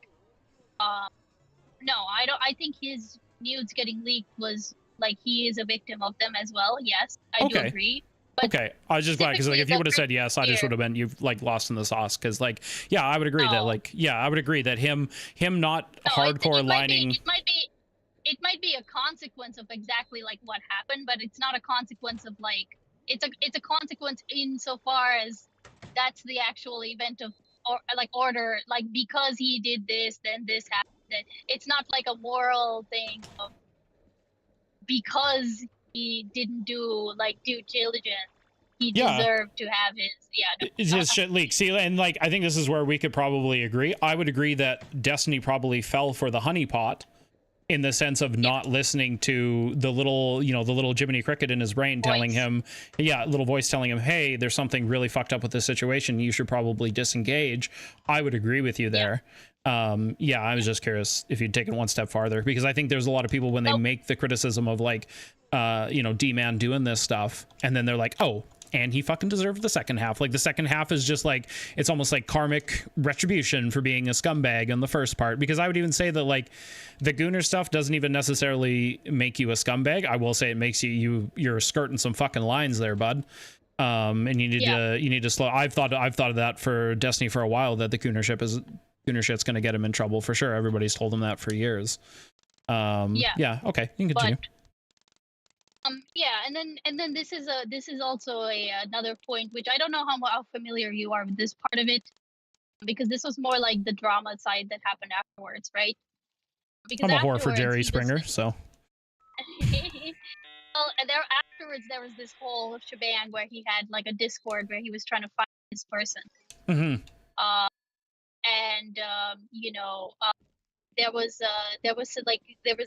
There was a Willie Mack video. That kind of like, well, I don't fucking remember every It's been a long time since I watched that. But yeah. But like, but this was the thing that was one of the things that stood out to me. Like he had those videos and pictures of her. And he sent them, he didn't send them to Willie Mack. He said he had, right, and that he wasn't sure at that time. He wasn't sure whether she was underage or not. Yes. And it was that is crazy. That is crazy to me. There have been many, and I'm not putting this on you at all, right? Been many attempts at justifying this particular thing, like, oh, this is evidence, blah blah blah blah blah. I think. And then later it was like, no, we knew he was we knew she was not underage. Like when I said that to Willie, I was lying to Willie. Like that was the walk. That was one of the ways that people were walking back. That whole situation puts me off entirely. So much so to the point, like, because of the way that everyone was, and specifically Destiny too, about it. And said to Willie Mack at that time. It puts me off wanting to know whether, like, what the actual truth is, partly because of Destiny's own talk, but also it's like one of those situations where it's like, and this is where it starts coming into the moral character part of it, right?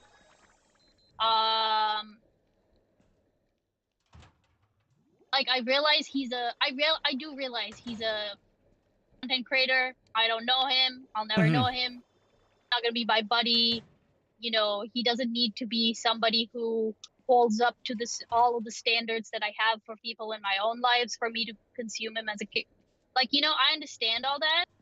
However, I think it does cross a line for me, right? Like it crosses a line into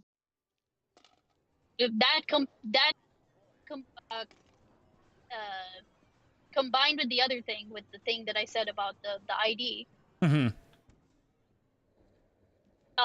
it belays at the very least, it belays a callousness that I would never want to be associated. Does that make sense?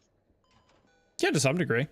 Honestly, I don't remember much about the Willie Mack thing, but yeah, I don't even know what the protocol in that situation, where if you're DMing somebody, you're somewhat reasonably aware that you think they're above board, but you get the nude and then you're not entirely sure, and then you have a court case surrounding it. I don't know, because I don't remember if it was before or after the court case came out when he was dealing with those pictures. I honestly have no idea.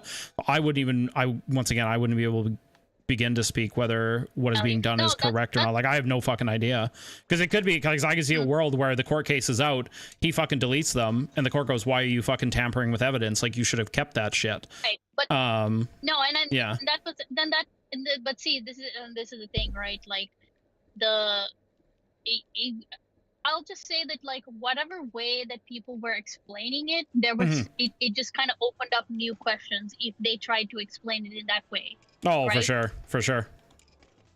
Like because for example, like you know, like okay, this is just me hazarding a guess, for example.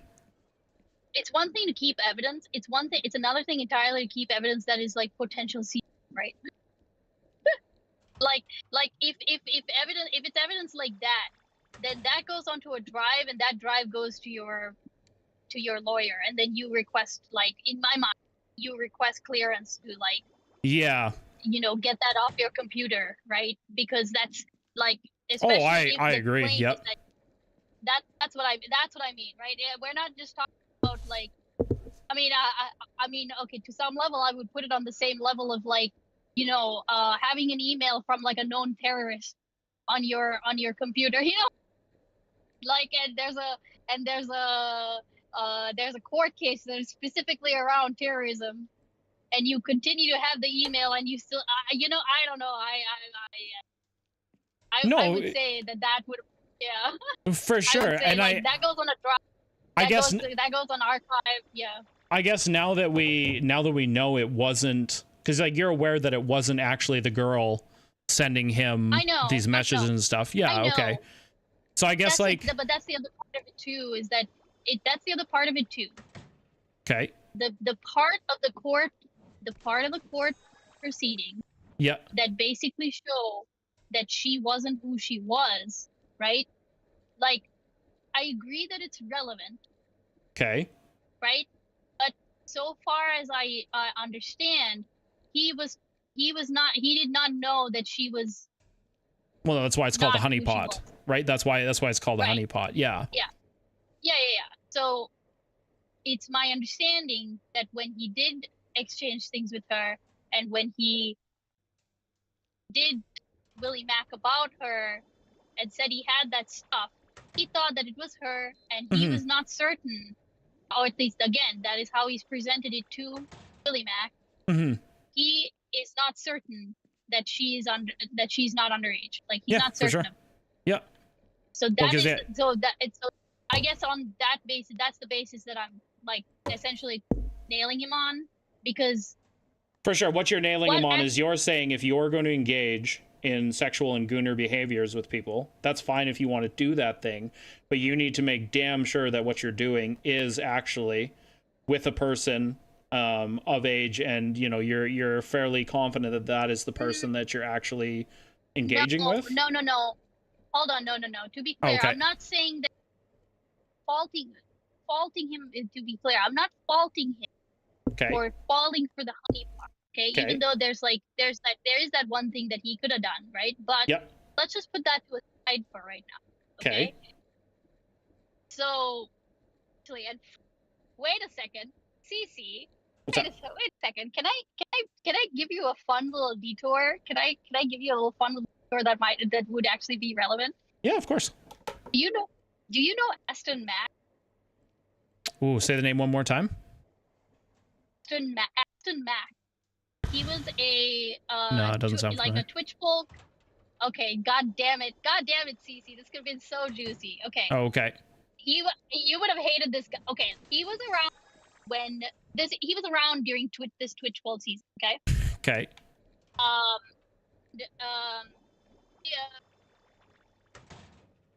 He was one of these like Highlander lefties. I don't know if you were around. I don't think you were around. Highlander lefty. I've heard the term, but yeah, I don't think I've ever. You've heard the term. Okay, I think so. He was okay. No, you would have kind of been around. No, I don't think. Whatever. Fuck. Okay. He was around. Like, he was like this really extreme form of lefty. Like extreme even for Twitch poll, I would say, right? Yikes. Where like he was in with this like black nationalism crowd. Like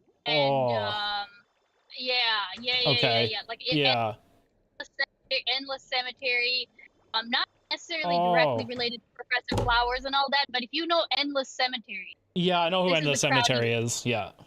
Yes, okay. This was the crowd he was in, okay? Oof, yikes. Okay. And a few years later, guess what happens? We get a Chris Hansen episode. Oh, I where don't. he's going on a sting. Yeah. Okay.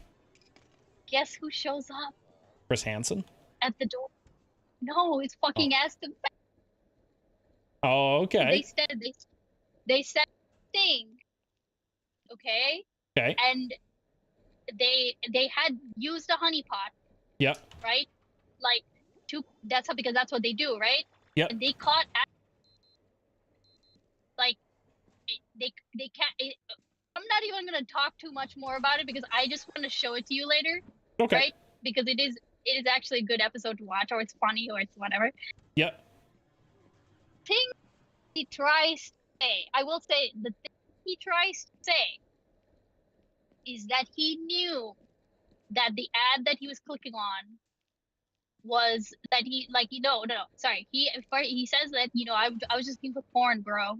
Right? Oh yeah. I was just for a good time. Clicks on an ad. He talks to the person. He gets bad vibes about the person. His words, okay? Like he gets off vibes. He's kind of not sure. So what he decides to do is to set up a meeting with this person and her cousin who's pimping her out. Okay.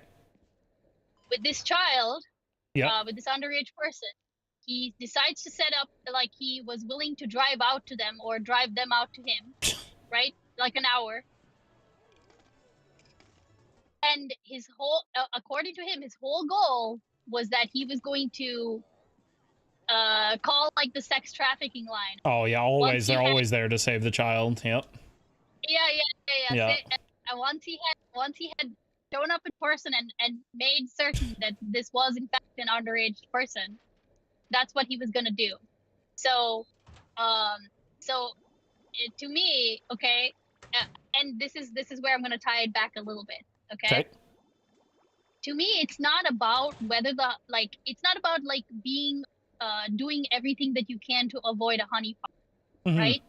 It's more so you because and in the case of Aston Matt, his actions are what's speaking here, right?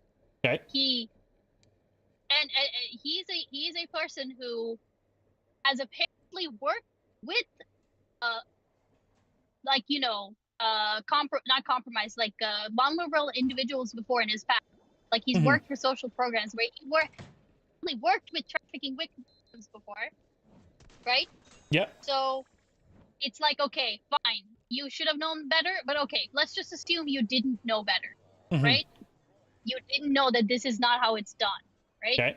Let's just assume you by all of your actions, it looks like you fell for it. You fell for the honeypot.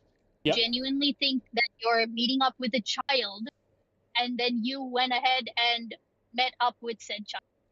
Yep. Right. So in this case with Destiny, it's like, okay, you don't know her age. You've not verified. Okay, fine.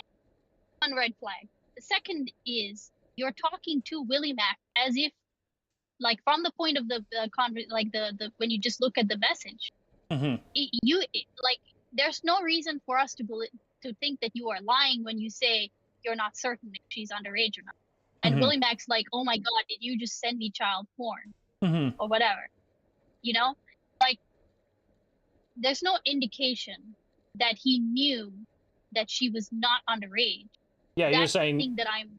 Yeah, you're saying even after the ignoring of the red flag, there was a secondary red flag that was in his face, and instead of maybe keeping the red flag or the information that he had to himself, instead what he does is, being unsure, he shares that information in those photo images with somebody else, and that is that's egregious as well, which I would fully agree with. Exactly. Because because again, later, if you come back later and say, oh, I actually knew that, just as an example, because again, this was one of the things that was said. Oh, I knew that she wasn't underage. Willie Mack didn't know that. Willie Mack didn't know, right? From Willie Mack's perspective, she was potentially very much underage. Yeah, and from William X's perspective, he thinks that you don't know. So even if you say, "Oh, I secretly knew," Yeah. that's not reflected in your actions. Like that's what I'm trying to say. It's just like with Aston Mac, right? It's not reflected. Like what he knows or doesn't know is not reflected in his actions. He kept trying to say, "Pull up my phone, bro.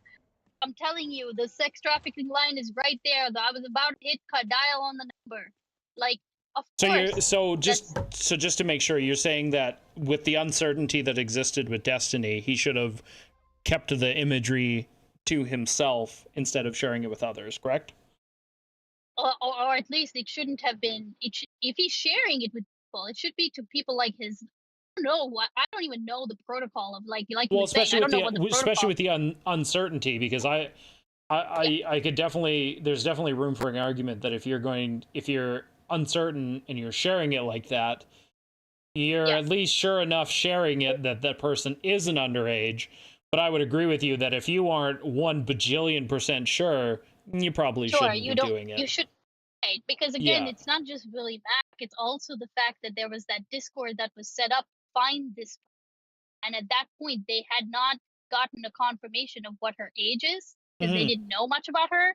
And the people in the Discord who were assisting him with finding this person, they didn't know either. They raised that as they raised that concern. For sure, I don't know. Like, was the picture he shared of her a non-nude one to help them find them? I don't know. But that would be a big thing. That was a question. Yeah, because that'd be.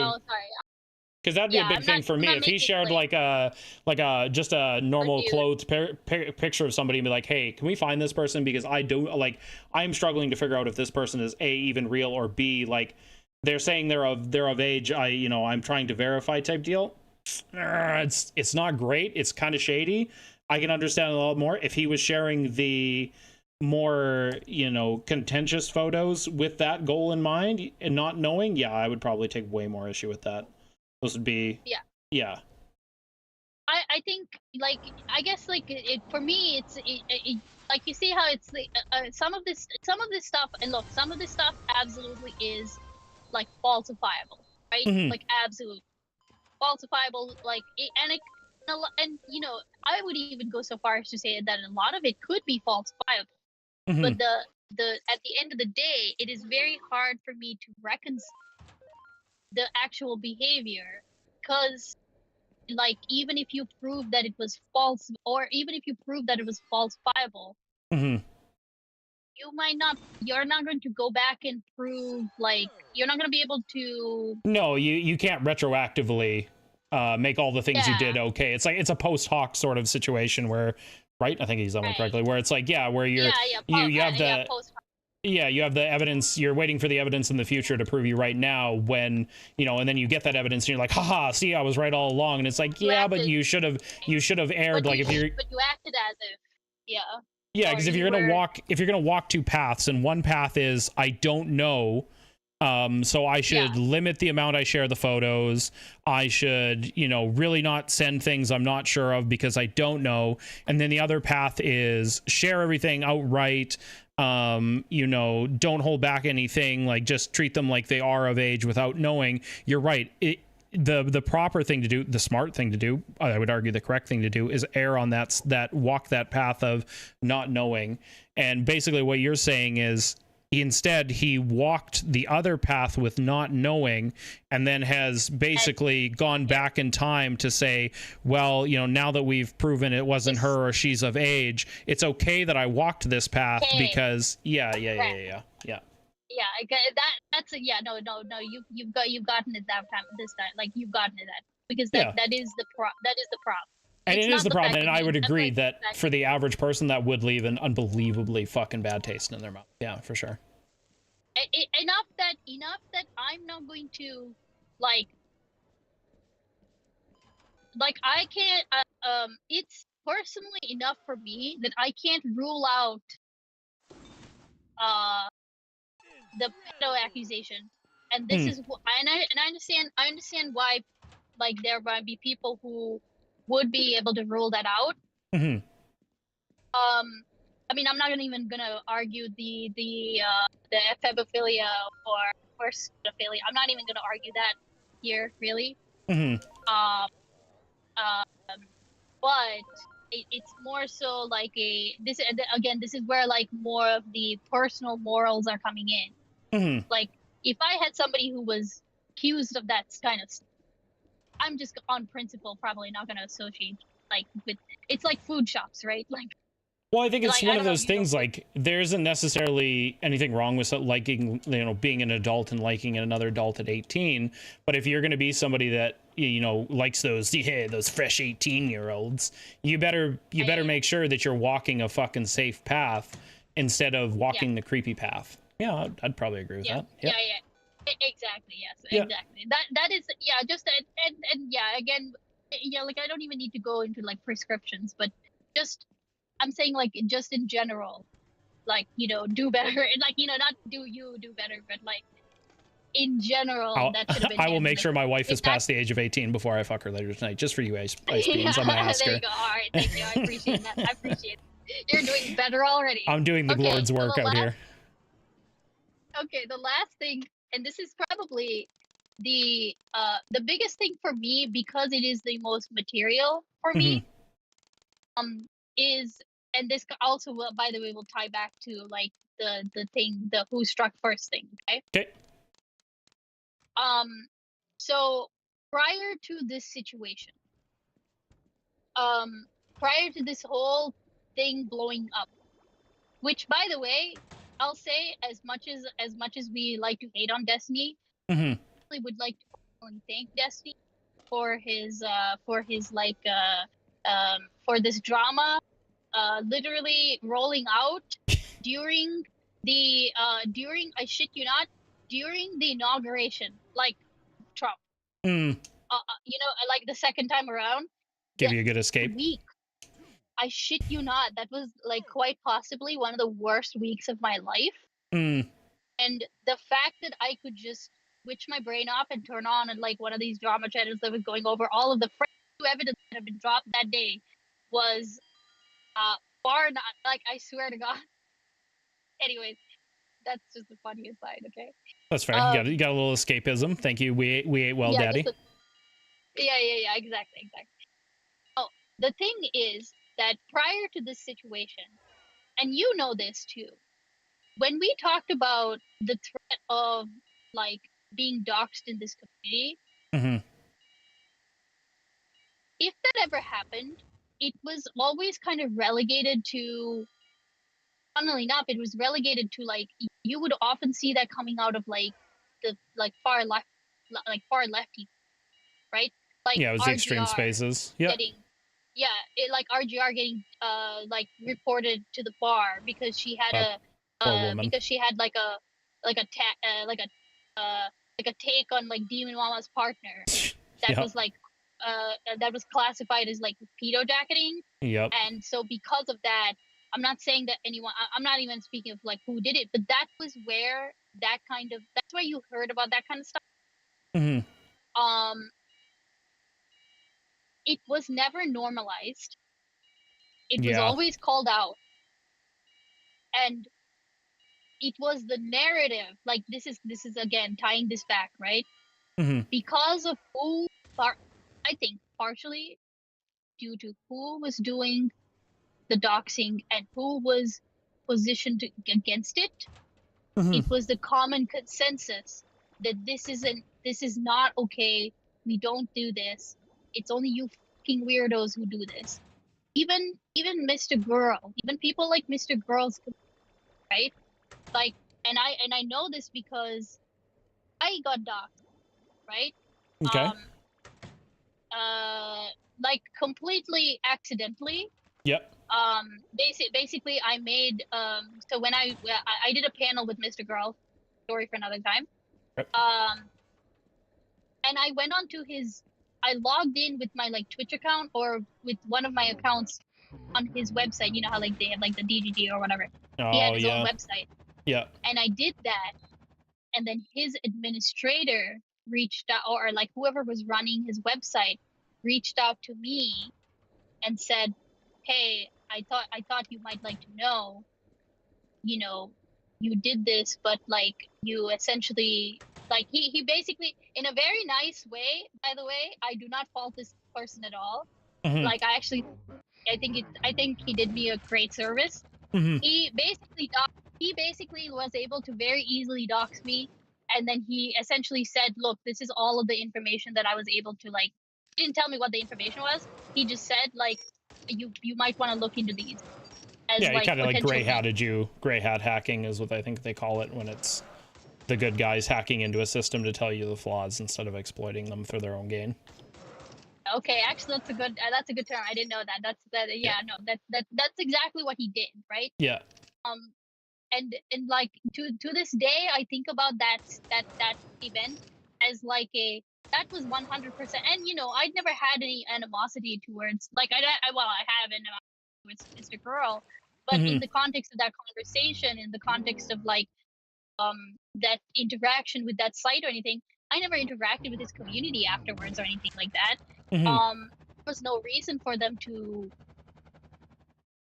use that information even if they wanted to. Mhm. But I think about that as like I was vulnerable at that point, and you know that grace was given to me, right? Mhm.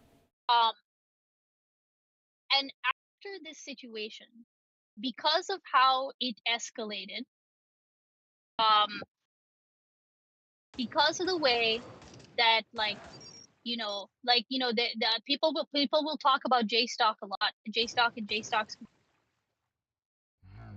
and spicy chat and Mhm. things like that. There was absolutely, and there are logs of this, Destiny calling for specific people to be docked, Oh yeah, I'm aware. right? Yep. Like Dan Saltman being brought in to like help with this stuff, and that raised the bar so much Mhm. that you had people like Sansol. You remember Sansol? Oh yeah, good old Sanzel. Yep.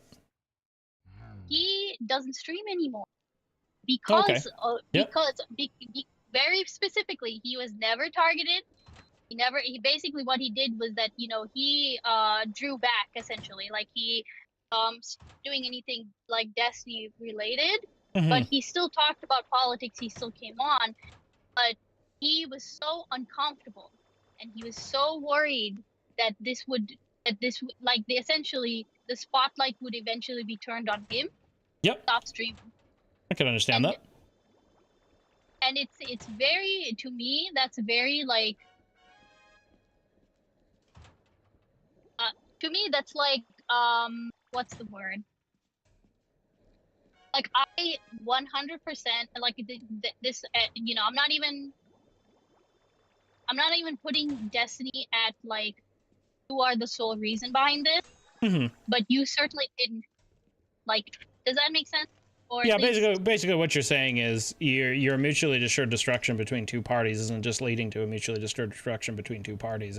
There's collateral damage everywhere. Really, at this point, what you're saying is it doesn't matter who started doxing who. The fact that you're all doxing each other and leading to an environment that leads to people getting unfairly doxed when they're not even really a part of things is leading to a degradation of the culture and the ecosystem, which kind of had an understanding that we just don't engage in these behaviors.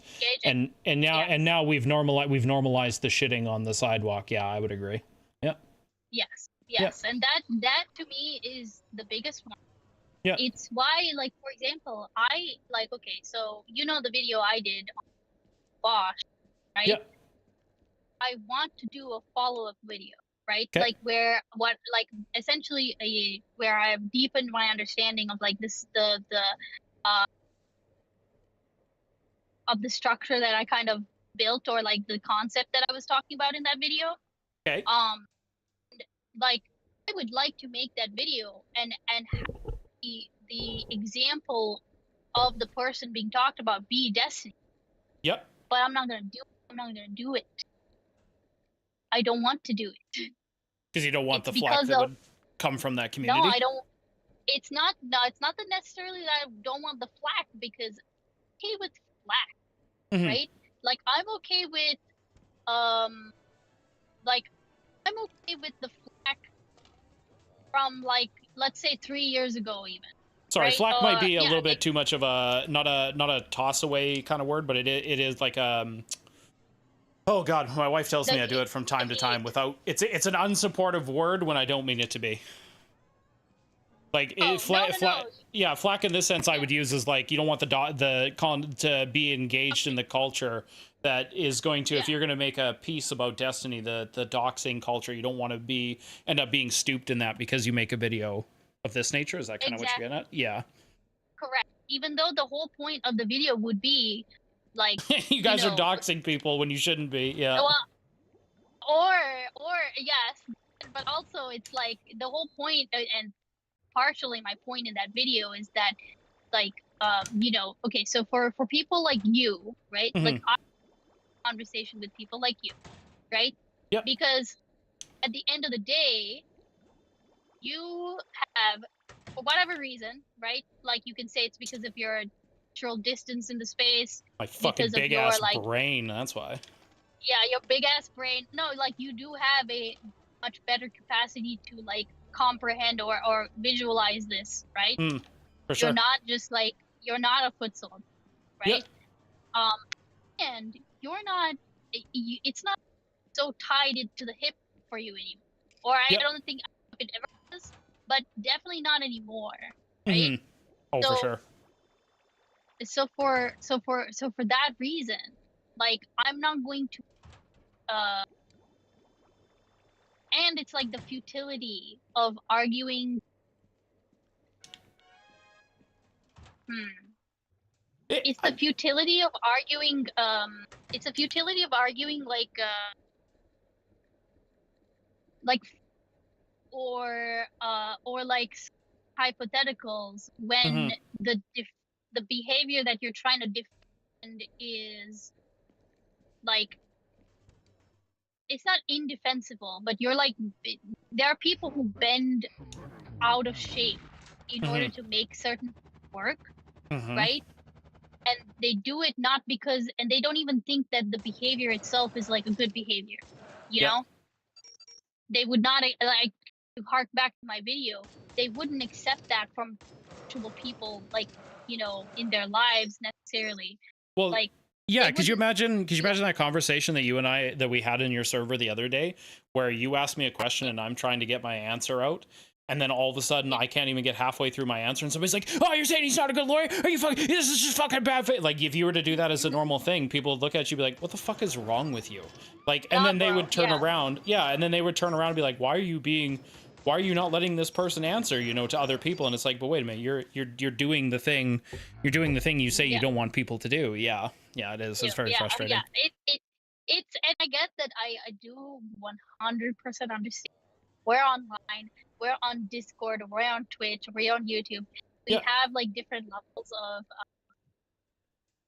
and I can accept that there are people who do not look at morality at all.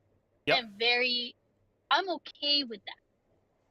I'm okay with that in the sense like I don't personally operate that way, but I can see how you would put that morality thing to a side, you know? But I guess this is the part, right, that it's like the thing is yeah, the thing is like I'm a really good compartmentalizer when it comes to certain things, and people is one of those things. I've learned sometimes you got to compartmentalize things, and while I'd probably never be a DGG foot soldier out there doxing people and shit like that, I can still listen to D with you know, because I think he's got some good points to say, and I can hear it and kind of not necessarily ignore but understand like where everybody's kind of coming from type deal. Without like, you know, fucking Destiny, you know, sucking fucking dick all the time, right? Like I have that ability. I do that with everybody, right? I'm the best at it. Okay. But yeah, I can understand that for a lot of people, if you don't have that skill, if you don't have whatever it is that's in my brain that apparently works this way, yeah, it is going to be off-putting to listen to, you know, Destiny do all this stuff, and then somebody's like, oh, you should listen to him for his political takes. You're gonna look at that person and go, are you cracked out of your fucking mind right now? Why the fuck would I listen to this person? Yeah, for sure. And on the flip on the flip side, right? And this is kind of the other part of it, right? Mm-hmm. Um, if they because people, and look, I understand that not many people can compartmentalize in that way, Mm-hmm. right? Oh, for sure. But it's because that it means that any attack, even if it's valid, they're leaning on, even if it's like completely valid, Mm-hmm. they're leaning on the other thing as to why they like him in order to justify this thing, which Mm-hmm. is objectively wrong on. Yep. And because of that, I think in a way it's like, fine, they're compromising their own values. Fine, you know what? That's on them, right? Yep. The problem is when it then comes to me, because on basis, someone might decide I'm dox worthy. You know, Yep. part of the problem, the material, sort of the material fear that I have. Yep. And it's not worth it, right? I might as well make it about like MAGA instead, right? Because I could make the exact same argument with MAGA. Yeah, you could. And Yeah. Yeah, the and in crazy some ways, thing yeah. is that they're less likely to dox. Mm-hmm. Depending on, yeah, for sure. And well, it's because Depending on, but yeah. for sure. And I The think reach is not the same. I think to some degree it really sucks that you, like, I could interact with Destiny in probably a really positive and really great way because of, you know, who I am and how I chat. But you're right, the fear of doxing is still there, even if it's not from his community. It's gonna be it's like come sitting in this hot tub surrounded by a swamp, and you're like, well, yeah, that hot tub looks really fucking warm and it looks really nice, and I think I'd have a good time, but I have to wade through, like, I feel bad because swamps are actually an ecosystem, you know, a sewer, right? And the hot tub's in the middle, and they're like, well, come wade through the sewer and come sit in this hot tub, and you're like, yeah. Not being fair to swamps. I'm not. Yeah, we're not. Swamps are ecosystems, okay? I had it. Somebody pointed out the other day, and now I feel bad for swamps, so I'm trying to say sewer instead of swamps. Yeah. Yeah, you come wade through the sewer and sit in this hot tub. It's like, I'd love to. The hot tub looks fun. It looks warm. Like, I think it would be okay, but I don't want to wade through all that shit to get to the fucking hot tub. Like, that's not my bag. I'd rather go to the public pool and sit in the hot tub there where it's fucking chill and cool and everybody's having a fun time and it's easy. Yeah, no, for sure. I think, and really that's kind of it. I just even if it's like, and do you see why, like, some of these things, it's like, or for most of these, it's less of a fact-based claim than it is a, like, sort of, in some degrees it's like a principles-based claim. Yeah, for sure. I think that he has ultimately he has majorly contributed to that being acceptable. And you can, if you want to, go back and say, like, you know, I'm not gonna do this, okay? But there is this thread of, like, remember the kid, the DDoS kid? Yeah.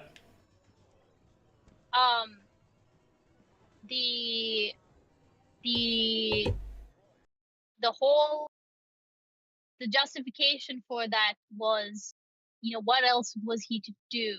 Or, like, this was his livelihood. Like, his own dad wasn't doing anything, blah, blah, blah. I think the police couldn't help him. There was a lot of shit.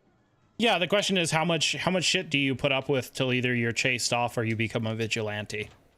Is kind of the unfortunate, like, kind of really awkward question, and I don't have a fucking good answer to it. I don't know how much I'd be able to deal with before I'd probably just choose the runaway option, right? Because that is the sad thing, is a lot of people have been chased off, and unfortunately, I hate to break it to Mr. Destiny, more or less he's probably stuck in a death loop where you know, these things happen to you, you respond to it, those people get more unhinged, you're a match, you know, if you're a match energy kind of guy, which I am as well, You match energy with them. Yeah, you contribute to the ecosystem kind of falling apart. It gets worse. They do this, you do that, back forth, right? Like a game of fucking ping pong. You're right. At some point, somebody needs to walk away from the ping pong table. Yeah, and the unfortunate, like it. Yeah, it's, I don't know. I suffered the same thing when I was getting bullied in all through grade school and shit. I was expected, it was always expected that I was relentlessly meant to take an unlimited fucking bashing, because the second that I fought back, I was wrong. I was the bad kid. I was the problem. If I just would have went to somebody and dealt with it a different way, it would have been all better. And I do sympathize with that a little bit, where it's like you are in a no-win scenario. You're in a death spiral either way. You're in a death spiral, but this is kind of why I think that, like, and this is the thing that I think that, okay. Also, hello Sen, and also hello Blackbird. I know, very overdue hellos. The thing that they like the ignoring. I think they get off on it. So I think the difference that I see, and even kind of going back to answering your question about, like, you know, the Hassan, like, okay, like the Hassan thing, right? Or not the Hassan thing, but like the responding to a smaller creator thing, right? This is one of those things that's like, if it's an unfortunate reality of, and this is actually something I have been more aware of, and I kind of want to dig into, like, separately, is like, you know, you as a person versus you as a brand, right?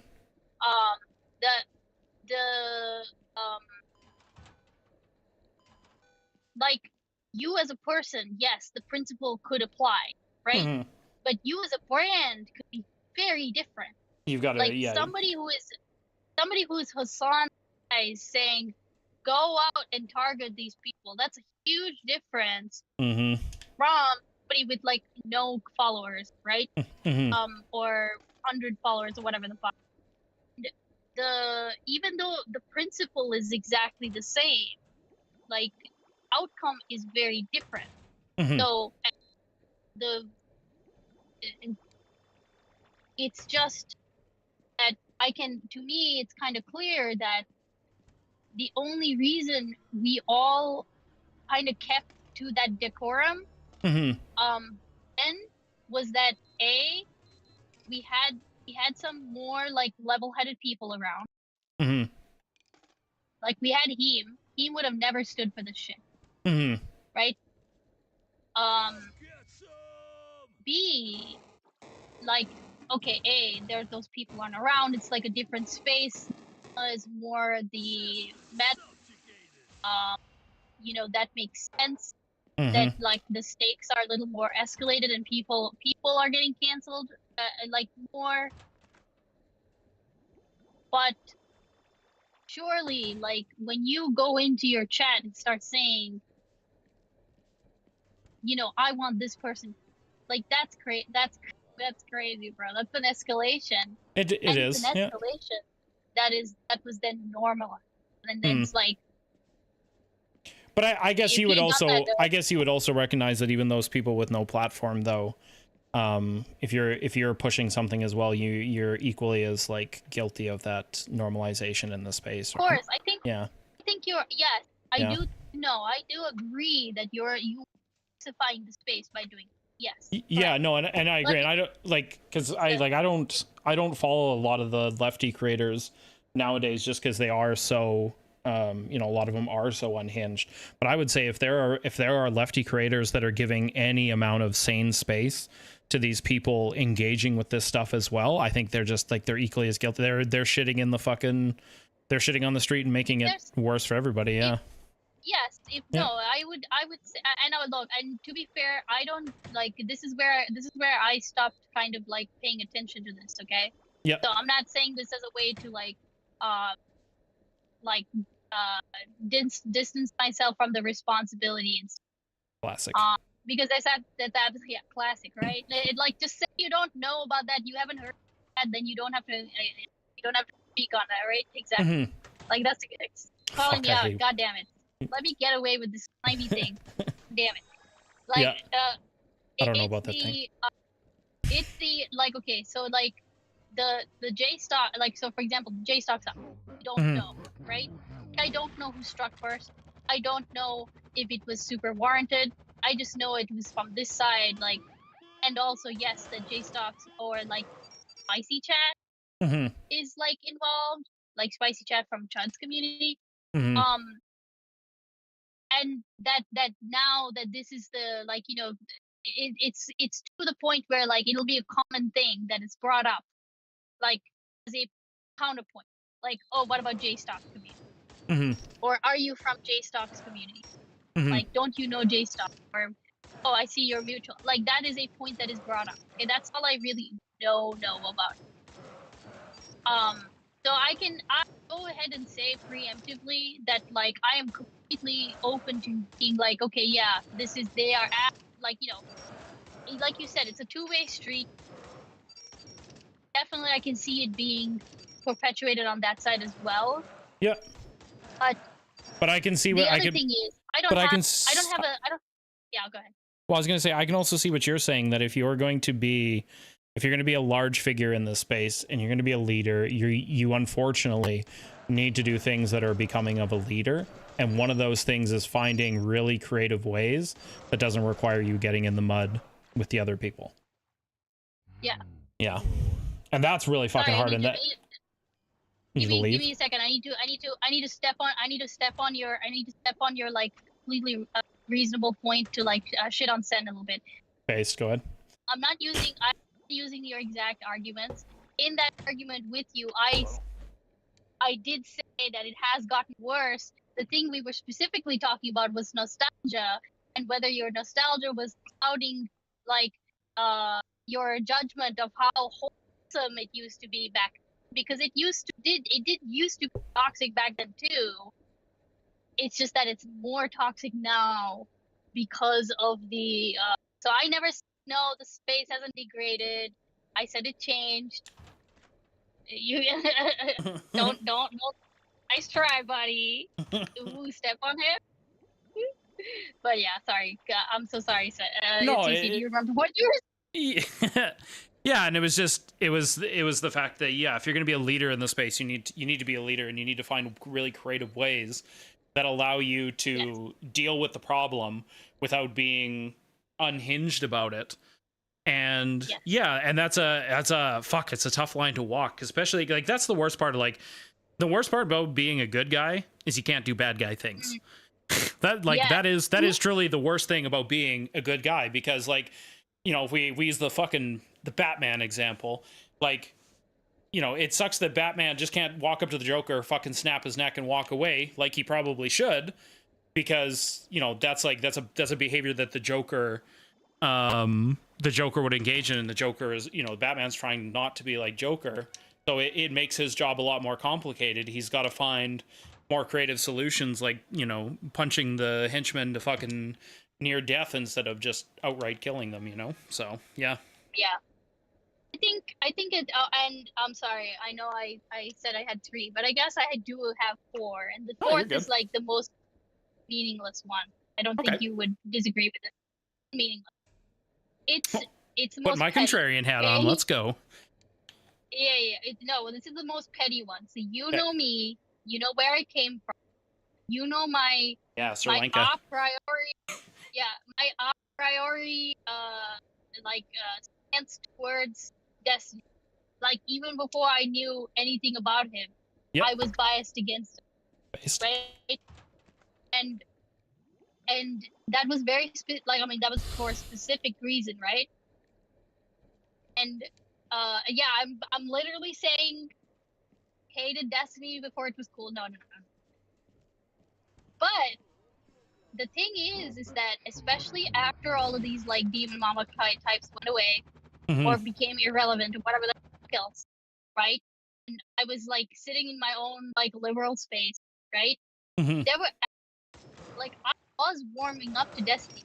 Like, I was, right? Like, I still thought that he was a piece of shit as a person, but I was way more open to listening to his stuff, his arguments, you know, blah blah blah blah blah. and that went down the fucking toilet, bro. Like- You know what though? You say this point is irrelevant, but I actually don't think it is, and this is something that I've tried to tell my son multiple times when it comes to, because he'll have days where he comes home and be like, "Oh, how was your day?" "Oh, it was really fucking bad." "Oh, okay, what was bad about it?" "Well, somebody in the whatever line kept saying something and I really didn't like it and it bugged the shit out of me." And it's like, okay, well, guess what, buddy? What? I was like, "You lost the game."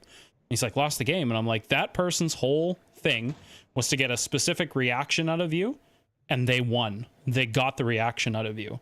See, the thing is like, these people that did this honeypot and, you know, do this stuff behind the scenes and shit like that, they could give 2 fucks at the end of the day if Destiny has good points or good politics or anything like that, because their job is at the end of the day to make as many people poised against him as humanly possible so they don't listen to him. And unfortunately it works. It works because, you know, once again, his response to it is going to cause the chaos that they want and is going to solidify the little bit of the like, "Oh, I was warming up to him and then this thing happened and now I'll never listen to him." And now they've won by ensuring that you never, well, Oh, because no. okay, I'm okay, taking- that's no, how it came I'm gonna- across. Yeah, no. Okay, that's no. Let me put it this way, okay? All right, backtracker Because- beans, go ahead. Yeah. Backtrack of beans, okay? Okay. This is the thing.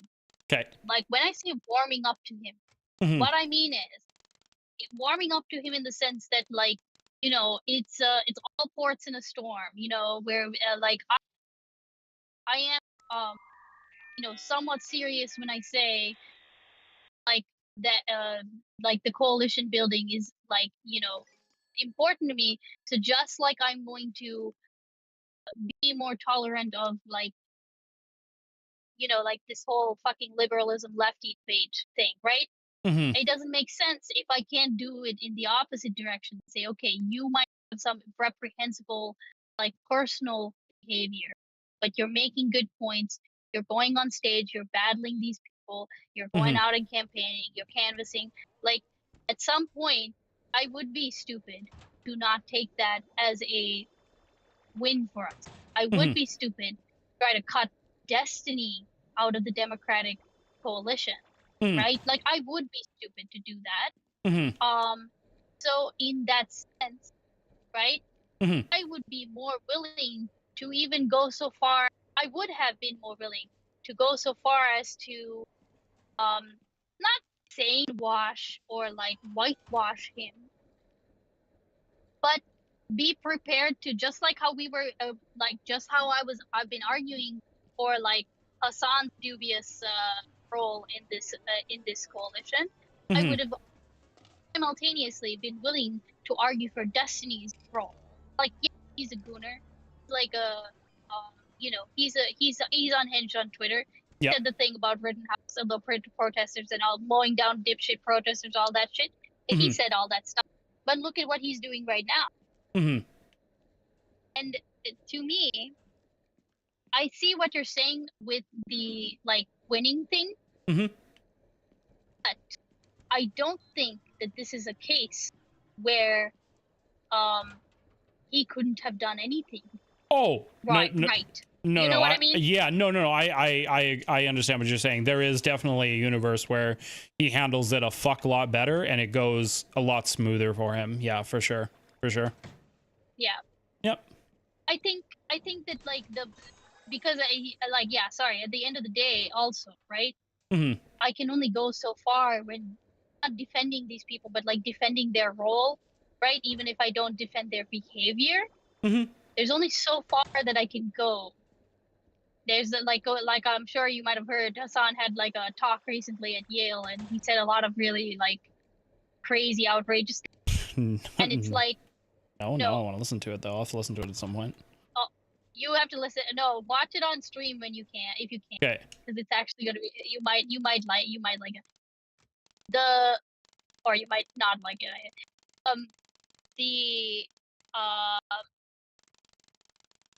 Like, I wouldn't defend that. You know, like, there's an example where I would say, okay, yeah, this is bad. Yeah. Right. And that's like, and with this, it's more of a, well, it's more of an association thing. I'm not Mhm. gonna associate with, you know, I'll Mhm. still support you indirectly. Like I'll support IRI, who is willing to sit next to you at UCLA and debate people in, like, on the street. You know, Mhm. like, I'm gonna support IRI, right? I'm Mhm. not gonna support you. That's kind of what I experienced was that, um the flip back. And I think that whether or not it was their intent to do that, Mhm. I guess you could say it's like a I won, they won kind of situation. Well, I would say they definitely But intended to get a reaction out of him, right? And sure, unfortunately, it I can't be like, oh, they were hoping specifically to get this unhinged level of him from him. yeah, But I would definitely say that, like, unfortunately, at the end of the day, they fucking kind of won. They won for him because you're right, in a lot of ways he engaged in ways that he probably shouldn't have, in the way that is detrimental to himself and what he wants to put out there, right? By getting kind of not necessarily an emotional, but getting a response out of him that was not appropriate, which is, but that's yeah, what bullies do, right? That's what bullies do. They're always looking for a response that isn't necessarily appropriate to the situation at hand. Because is it, like, realistically looking back, was it appropriate that after getting told I was fat and, you know, my fucking man titties 400 times, that I would walk up and fucking break some guy's nose? Yeah, probably fucking not. Right? Was it also good that, like, me and my man titties had to fucking put up with that level of verbal abuse from other students? Absolutely not. no, Right? Like, they can yeah, both be they can inappropriate both be wrong. Yeah, responses. Yeah, they can both be wrong. They can both yeah, be inappropriate yeah. No, responses. Yeah. it's definitely like, yes, we can.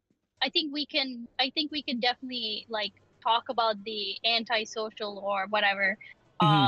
like, deliberately malicious way Hmm. that this was, like, engineered or whatever. But I think at the end of the day, it's like, it's also kind of like, you. Now, I'm not saying this to excuse bullies existing, by the way. Hmm. Okay. Yeah, for sure. It's okay. I'm a This victim. is It's like, you can more of victim blame a, me. And my man titties. Me and my well, man titties are a yeah, piece of it. yeah, yeah. I think it's one of those situations like, okay, look, here you are teaching your kid how to deal with bullying Hmm. or how not to deal with bullying. Yep. Like, you're not delusional into thinking that the solution to this is to prevent bullies from ever happening. Like, you Hmm. know that they will happen, and even if you, like, you know, you understand you don't have that level of control, right? Yeah. I was To just that gonna say, end, I'm gonna make Zen wet in the panties here with being a hypocrite, but a lot of the advice that I give to my son, unfortunately, is easier said than done, because done, of course. yeah, and that's the unfortunate thing, is I'll tell him, like, hey, you got to stay calm, you got to keep cool, like, you can't let the bully win I because they're remember. winning. But Yeah. like, I had a situation a year and a bit ago where I fucking lost it on one of our fucking sand spreaders because he was being effectively a bully, and I don't put up with that shit. Yeah. So I fucking matched energy Right. for energy. It wasn't good. I shouldn't have done it. You know, it could definitely But get me in a situation where I have to fight for my life at some point because grown men are fucking crazy. But so no, I and it's very hard to ignore. Like, I remember my mom yeah. always telling me, just ignore your brother, like, because he Yep. would do that. They would do, bro. He would, like, okay, listen. He'd walk into our room. Okay, so we shared a room. Okay. He'd pretend to take something off my desk and hide it behind his back and, Yep. like, slide out of the room. You know, Okay. like, Yep. it was 100% to get a rise out of me. Yep. And even if I knew that he had nothing in his hands, I would Didn't still matter. react the same way Yep. because I was not able to. I was just simply not able to ignore him. Yep. Simply not possible. I understand that, right? Yep. I guess my point is that, and this, sorry, to kind Yep. of put a bow on the whole thing. Yep.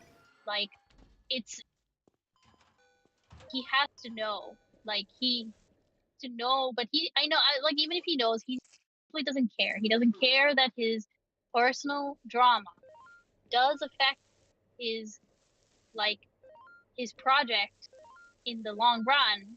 Mm-hmm. And I guess it's disappointing, but not unexpected. No, you know? and yeah, and I definitely that is kind of the thing that at some point, like if it's multiple times, you kind of have to stop, like, the old George W. Bush quote, fool me once and shame on me, but fool me twice, and it's like, well, you can't fool me twice because I've already been fooled once. At some point you need to come up with a system that if you're finding yourself repeatedly in these situations, what system are you engaging with, to make sure that these situations, maybe he has her learn, and maybe he has, and you know what, I don't know. and it could be, it could be really sucked. It could be that he's put in systems in place to try and do that, and that website was one of them, and it still led to a really shitty outcome because he ignored another, like you said, another red flag that came along that it should have been baked into the systems he was trying to put in place for himself to make sure that these situations don't happen again. Yeah. I think at the end of the day, like he has not, like, this is cyclical, so this is not on him. This is like community affecting community. He does not have that. I truly believe that Destiny specifically does not have he does not have anyone who checks. He has Dan, who he can rely on for assistance and like mental support and all that shit. I don't think Dan could ever check, right?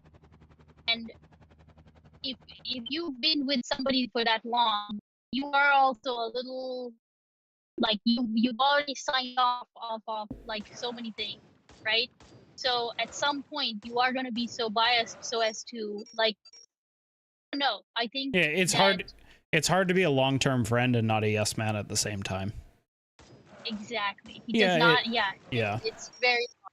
And I think that is partially why you have things like him going off on unhinged off in like the offline chat, calling for doxing, right?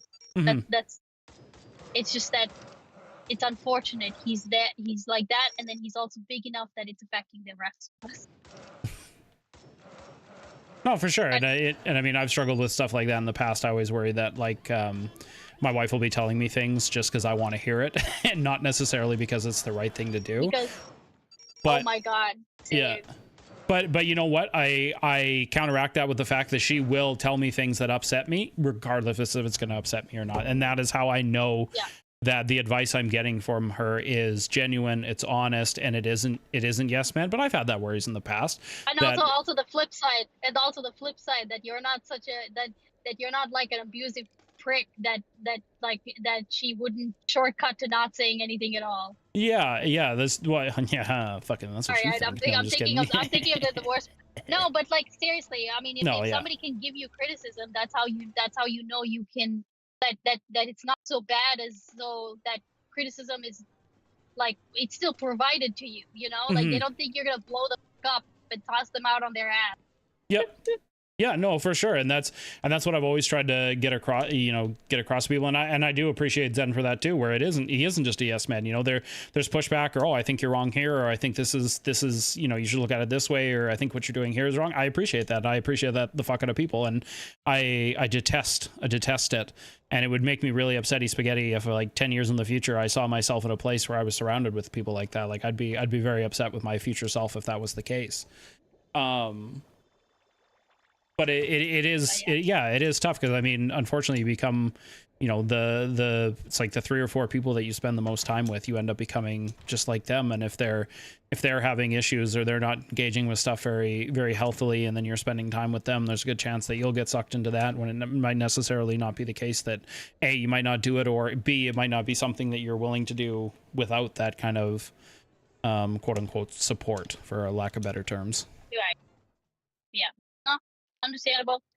Yeah. Okay, all right. I literally took up. Holy shit! I've almost taken up 2 hours. Is that how long we've been on this call already? Holy fuck! Actually. Yeah, it's been 1 hour. What's been 1 hour? 45 minutes, bro. Oh damn. Oh yeah, I was gonna say, hey, we've been here a while. No wonder why. I'm sorry. I know you meant to end your stream like I was okay. The fucking dog's abused. That's all. He's just sleeping on the couch. Fuck him. He doesn't need another walk. Fucking that bastard. Oh, your dog. He's fine. Oh my God. He's always depressed. Okay, don't let his look. Don't let his look. He's a. How is he doing? He's a good boy. He's a depresto doggo, but he's always depressed. We like to every now and then we'll take out the. My mom had a really nice like XLR camera type deal, and I keep meaning to put out a calendar that's just depresto doggo calendar, because he just always looks like he's fucking sad, even if he's just had the time of his life. He just looks like if you gave him a rope or a fucking handgun, he'd stick that fucker right in his mouth. No. So yeah. No. No. He's a good boy though. Post a picture of your dog. I will. I have not seen him in a while. Yeah, he's a good. Oh, you want proof of life? That's what you're saying. Yeah, that's what I'm saying. I'm saying. Yeah, that's fair. I can understand. Or that he doesn't exist. He's alive. He's a good boy. Aren't you, Oreo? Yeah, this is like Toy Story where you can hear him. Oh, yes, I'm a good boy. See, he's alive. He's fine. Amazing. All right, CC. I think I got all. I got all my points. Awesome. Do you feel heard? Understand? Would you mind filling out a customer service survey? Yes, Okay, perfect. I'm gonna email you 10 of them. Because I know it's gonna affect your metrics and shit. Hell yeah! I'm gonna make this. I'm gonna cut this into a video and make this spiciest title. It's gonna be your face and be like, "Destiny's a rapist," and I'll be like, "Oh my god, I'm defending him." Oh. All right, buddy. I'll talk to you later. Okay, sounds good, Ice Beans. Take care. See ya. Peace. Bye. All right, I'll stay in the call chat, in the Canadian call-in room that I don't know how to fucking run properly. So if you can jump in, you want to talkies, you have not another hour and a half, because I'll have to go pick up my child. Probably got another half an hour before I should go for a walk, because I can feel my ass. It's been sitting for too long. My big fat fucking booty. A thickness. I'd make a good Latina. Latino big booty bitch. Oh yeah, I'm BBW. Hell yeah. That'd be me any day of the week.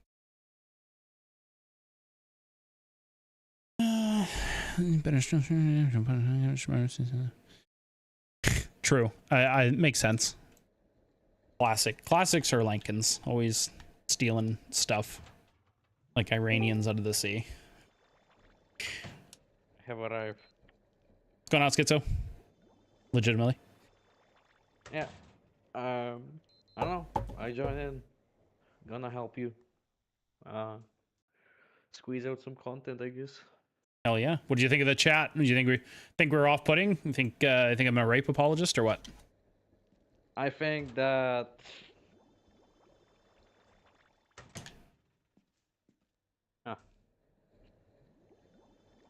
shit, you're an orange cat. There were a lot of words. There were a lot of words said in that conversation. That's all I'm gonna say.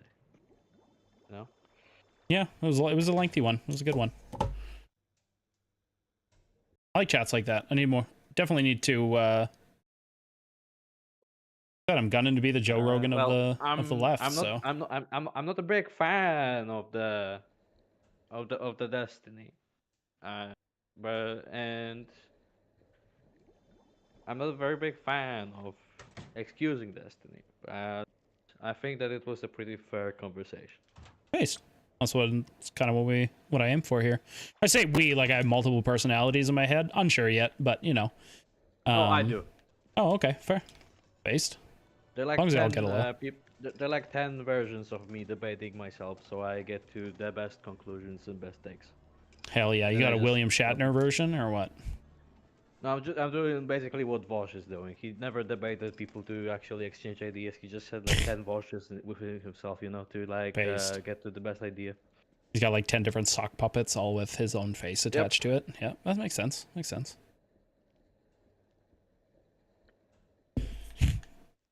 Oh man, are we getting calls in chat to ban you? Not good. Not good. To be fair, that's just sand, so. Do you spend a lot of time in these lefty spaces? Me? As Yeah. in, like, do I like hang out in Vosh's Discord or something? Sure, Vosh's, Chud Logic's, No. Doobie's Politics one, any of those ones. I liked watching Vosh. I never liked being in his server. No. Oh, that's fair. Too many leftists. I'm saying that as a leftist. Rip. And that. and quiet explicitly too many Western leftists. Okay, you had like the fucking. You had like the fucking war. I remember like being in Vosh. I think I lasted a week on Vosh's server because there were like German, Swedish, or American leftists arguing to me that Poland should be like kicked out of NATO and EU for being homophobic or shit like that. Based like, apparently that's the biggest thing. That's what holds NATO together. It's like, you like the gays? like, Hell yeah, welcome. First of all, if you kick Poland out of EU, like, you kind of just abandon all the gays. Because like, EU has like protections for the gays, you know. And also like if you so if homophobia and racism is like the standard for kicking out countries out of NATO, can we like kick out the fucking United States first? Based. CC, I interrupt you very briefly just to say I have made some more changes to your role, so you should be able to manage this chat. Oh, thank you. So I wasn't crazy. I was like, it just wasn't there. There was just some permissions you didn't have. Yeah. Oh, okay. Yeah, because I was like looking, just like, I even looked it up and I was like, I don't see whatever the fuck there is they're talking about. I don't fucking see it. So yeah, just test it now, see if it's there, just to be safe. Okay. Also, hey Blackbird. Hey. Also, hi chat. Oh yeah, there it is. I see the edit channel now. Perfect. Yeah, there's like 1,000 people watching you, man. Like, that'd be dope. Be careful. I don't think I'd ever get to that size, unfortunately. I don't think I. Not, but no, like, I don't think I have the. I don't think I have with the that attitude. Well, that is true. There's a little bit of pessimistic, and my wife would tell me that as well. I don't know. I think there's like something that's demanded out of somebody to be that level, and I don't know if I have it. I don't know if I have that. You don't have the narcissism in you? Yeah, I don't think I have the KFC's 11 herbs and spices. I really don't. I think there's a part of me that would love to be like that, but I don't know if that part of me is loud enough to exist in the real world. To achieve that number, to be honest. Yeah. Like it's fair enough. It's like streaming for 8 hours a day. Wait, how many hours a day? Like Asmongold and Hassan stream? I think it's like 6. Oh, easily. Yeah. Yeah. Like All they. All right, I will enjoy the rest of the stream from YouTube chat. So. Sounds See you good. guys. Like you can't fucking do quality. Look, I'm sorry. Like you can't fucking do quality political stream or any type of this sphere of streaming, and like for streaming for 6 hours. Like your brain is getting cooked after like 2 or 3 hours of streaming political shit like that. Yeah. I say it as someone that, I mean, maybe I'm just a beginner and you like get used to it, but like after 2 or 3 hours of streaming, and when I'm giving my takes, I'm fucking cooked. I'm like ending the stream. Oh yeah, for sure. Like the like I watch IRI every now and then, and he'll be on, like 6 different platforms arguing politics. But yeah, you're right. Even 2-3 hours, 2-3 hours in, and he's kind of ready to call it a day. And yeah, after that point, yeah, my brain would already be, it'd be starting to hurt after something like that. If not just staring at a screen, let alone thinking. So. I used to hang out on Lonerbox server, I guess, for a while, but I also got tired of that space. Yeah, that's fair. I think Heems was like really, it was one of the last ones that I really spent time in, and then when that dwindled off, I didn't seek out any other streaming area or chat. I wasn't around for the Heem. Oh, you missed out, man. Being active, like so when the Twitch poll was like really active in COVID days, I was still more hanging around in like military history side of internet. Oh, okay. So like Laserpig or Animarchy, those types of guys, Brandon F. Yeah. That's how I was watching the Twitch poll more passively, and my main guy was usually Bosch. So. Oh, okay. Then our 5-hour things, they were rare, but those days, I remember those days after our 5-6 hour chats, my head fucking hurt after those.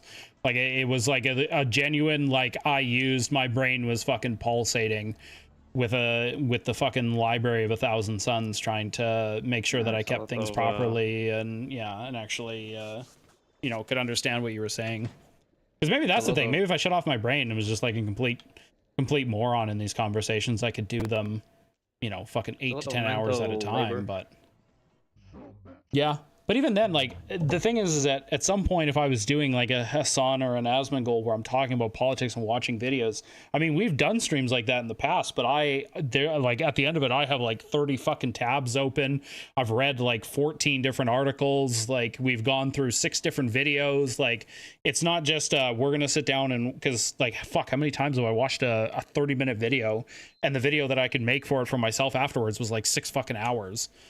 So just because there's just so many things that I hear that it's like, oh, is this true? Oh, should we talk about this? Oh, let's do that. No, where does this take us? And it's just I'm a thread puller. So,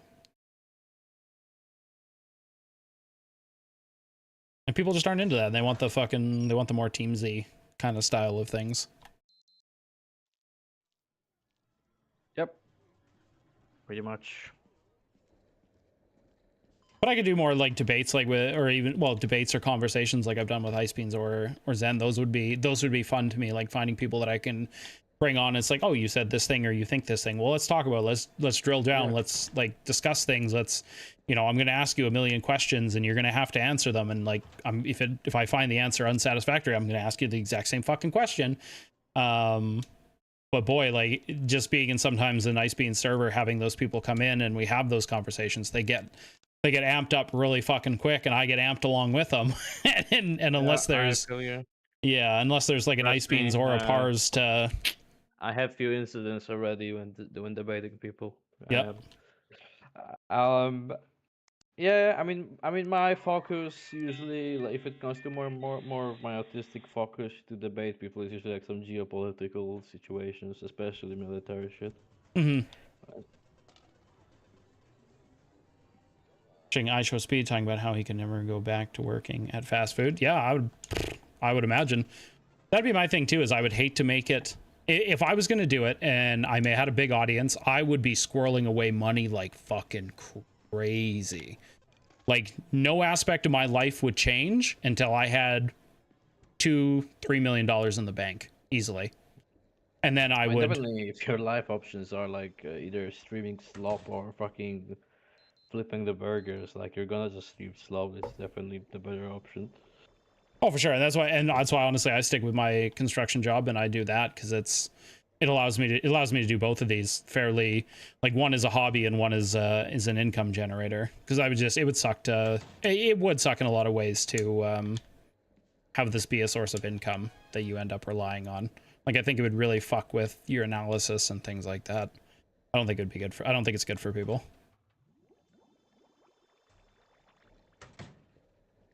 Probably, yeah.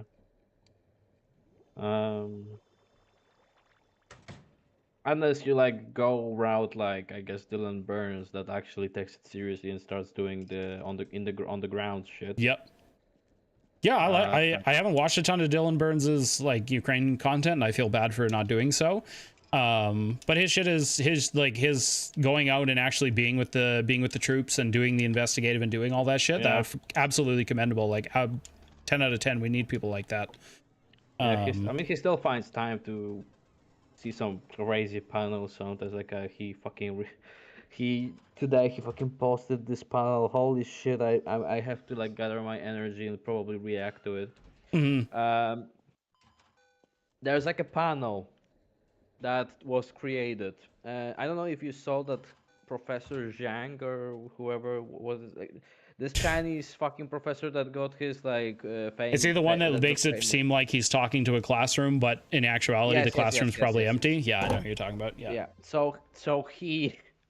So now imagine this. There's like a panel that was just created this week, and it was Sneeko, that professor. Oh God. And Alexander Dugin, and I don't know if you know who it is, but just to make it clear for everyone, Alexander Dugin is like a Russian fascist that was interviewed by Tucker Carlson. Holy once fucking when he went to nightmare blunt Russia. rotation. And he's like the guy that wrote this whole theory of Greater Russia and like advocate of invading Ukraine and all that shit. Yikes. So you have and how like the West will fall because of all the gay shit and blah blah blah. So Based. like you basically have that Chinese professor, a Russian neo-fascist, and Sneeko talking Sneeko. about geopolitical Good developments. God. It was so bad that after 30 minutes of listening to it, Dylan Burns basically said that he needs to get his medicine. Oh yeah, for sure. I'd fucking have to turn it off. Just the fact Sneako's on it. Yeah, unfortunately, Ice Beans, the way it works is for about 6-7 months of the year, I'm working residential concrete. And then for that time, it's kind of, and then winter, the season comes off, the warranty comes off for the stuff, and then I'm on will call, which means if I'm needed, I'll get called in for work. If I'm not needed, I just kind of do my own thing. And then usually for most of the winter season, what I'll end up doing is the first half, it's like decompressing from any of the times I'm not working. So I get a lot of stuff done around the house, spend time with my kids, stuff like that. And then usually the second half, about Christmas, is when I get into the more like, okay, I need to recoup, I need to do some hobbies, I need to do some things that like actually engage me.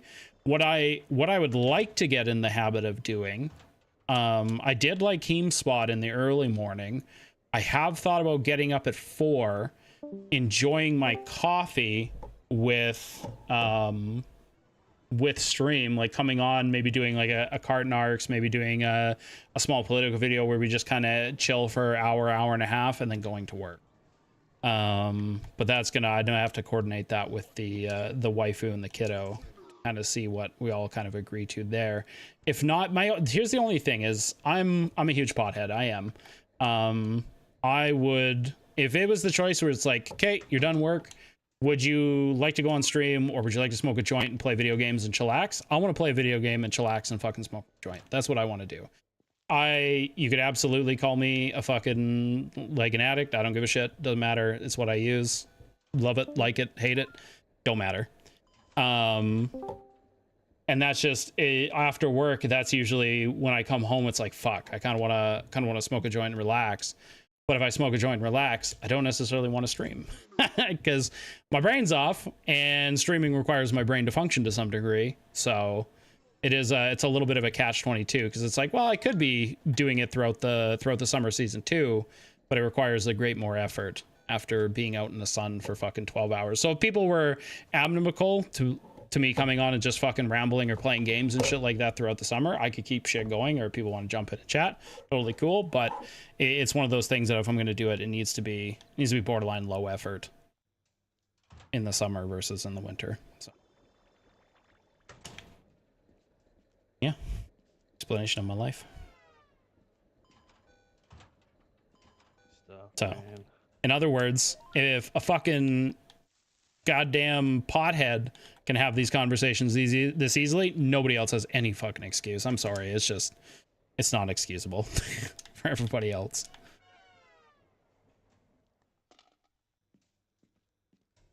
I'm having those conversations, alcoholic most of the time, so. Based. Well, yeah, you're Polish. That's expected. We all. Okay. Yeah. Yeah, I'd be down for stuff in the morning. It'd be kind of cool. Come have my coffee, fucking chill with chat first thing in the morning, then go to work. I'd probably be a lot more lively. I'd probably be a lot more bombastic.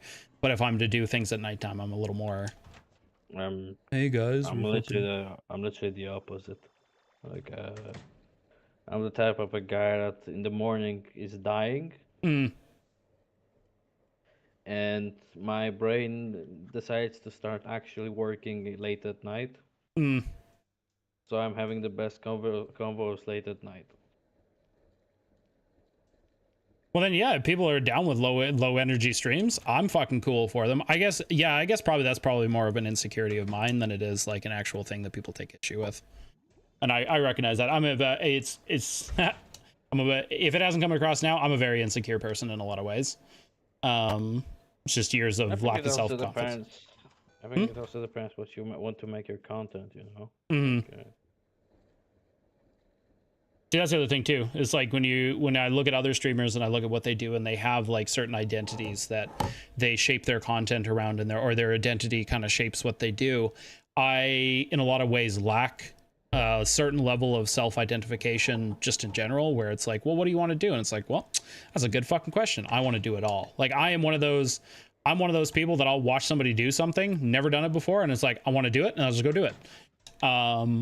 But it isn't really conducive to an online kind of brand. I don't know how I brand shit like that, because like if you go and look through my video content, my god, there's fucking debates, there's panels, there's me just making gaming videos. I have a podcast with my wife I do every now and then. Like if it's like but then I look at other channels and it's clear that it's like this person is doing this kind of content, this style, and they're sticking with it. That's just not who I am. I'm just very much a like, ooh, let's do this today. Ooh, let's do that today. Like yesterday I played Pal World, and today I'm playing Arcade Paradise, and who knows what the fuck I'll play tomorrow, like if I stream tomorrow type deal, right? Like it's just, I think you can make this work still. Like you can just have like the main content and side content. I saw like some streamers do it that way, right? yeah. You know who the streamer Wubby is? Wait, no. No? Oh, okay. He's I think he's a variety kind of just chatting streamer. I like the shit that he does, like that kind of stuff where it's like you're chatting, some days are videos, some days some days you're gaming, some days you're doing like, I like that variety of style, and I appreciate that, Ice Beans. I do, because I've told my wife this 1,000 times. I don't mind doing anything. I just need feedback. I need some kind, if I'm going to put an input, I need an output. And unfortunately with YouTube shit, your output is always your numbers, which is a horrible output. Because you could have the best fucking show in the world, and you aren't necessarily going to get that. And that can be really hard for me, because then I go, well, shit, I'm not really achieving the numbers, you know. So must be something I'm doing on my end. It must be something I'm doing wrong, when you could just be doing it. It's just not algorithmically friendly as it might be. So know what I'm saying, bruh? Know what I'm saying? I know what you're saying, man. I know.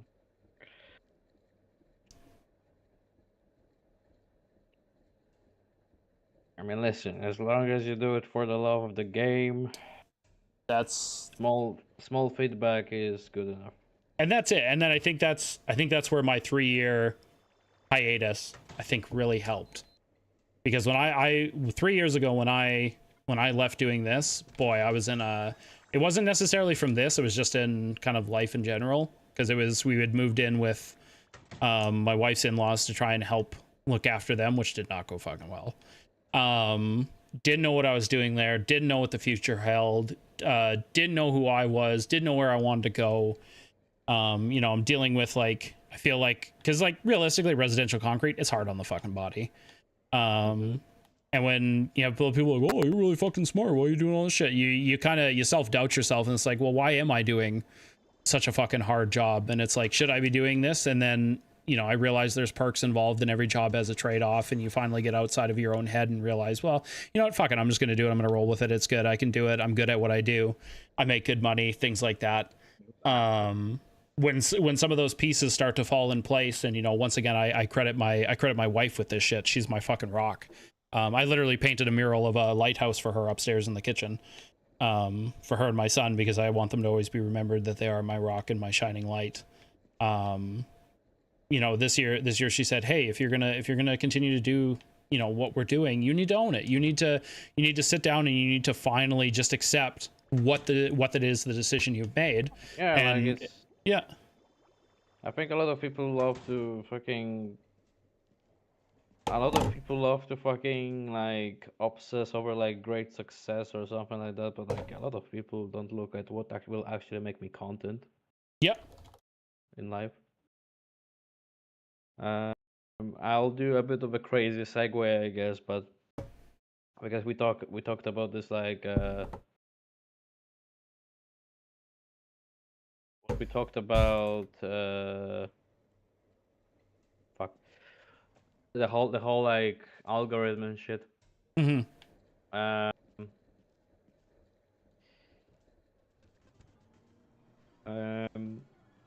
I think that a lot of YouTubers, a lot of content creators, and I guess I'll stick to the Twitch bullshit for sake of simplicity, had like this boost during COVID era because we kind of had to stay at home. So for sakes of having to stay there, a lot of people were watching shit. Yep. And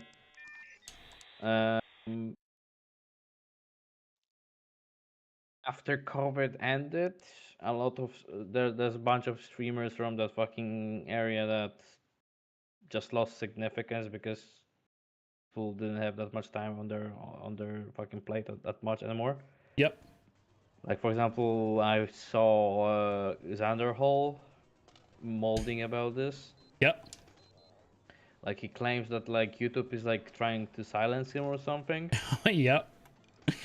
When it's all just, dude, you like didn't fucking change your content for last 6 years. What the fuck are you expecting? Like it's not COVID era anymore. I'm sorry. Yeah, eventually people are gonna kind of get bored if you're doing the same old shtick, and they're just gonna kind of move on. Yeah. And that's okay, and that should be, and that's the thing is like, you can't take the numbers personally. You can't do it. You can't. It's not A, it's not good for you, and B, it's just it could be too. Like it could be that the person just isn't clicking on that content. Maybe they scrolled past it once or twice too many times, and just that day they weren't feeling it, and then it doesn't really get into their algorithm anymore, and they kind of fade out of it. It happens, and it's like you can either sulk about it and fucking complain, be like, well, people aren't watching me, or you can just, okay, well, maybe I'm going to try something different, or, maybe I am just going to give it up, or maybe I'm going to, go a different direction with my content, whatever it might be. But yeah, you can't sulk about it because it's not going to fix anything. There's no point. Yeah, like if you care about like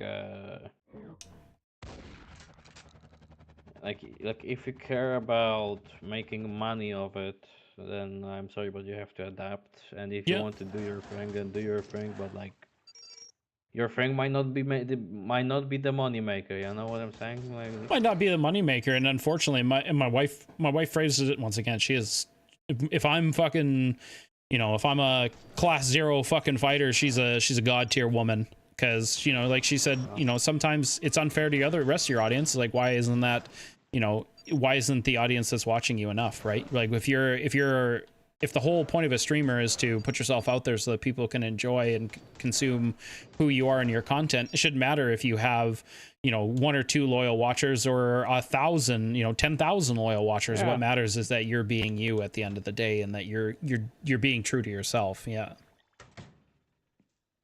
So. Yeah, but that's hard too. That's hard too, because it's, with those numbers, you take it as a sign of your character if you're not. If you've set goals for yourself. And I mean, that's the other thing I do with this, that I do differently now that I didn't used to do before, is setting goals for myself with this stuff, where it's like, oh, I'm going to do this style and I'm going to do this video. And it's like, now, honestly, I'm just like, I'm backlogging a ton of recording. Like, this recording probably won't come out anytime soon. It'll be like a month or 2 down the road. All of a sudden this video will hit, the edited version of me and Ice Beans talk, because maybe I am a little tired and I want to keep shit going in the algorithm. Well, then I'll just fucking throw it out there, right? Maybe it's a little outdated, but all the concepts being talked about are still relevant in people's lives. So yeah, it'll just be what it'll be. It'll be there for, maybe a good reminder for people, or it'll just be something that I'm like, oh, maybe I should toss this out too, type deal. So yeah, sure. I don't object to that. It's just like I'm fine with, like, it's completely fine to do this. Yeah, I'm just talking about like actual molding about people. Like, oh yeah, but you know what, Xander Hall's always been kind of a molder though. That's kind of always been his. He sure was. MO, yeah.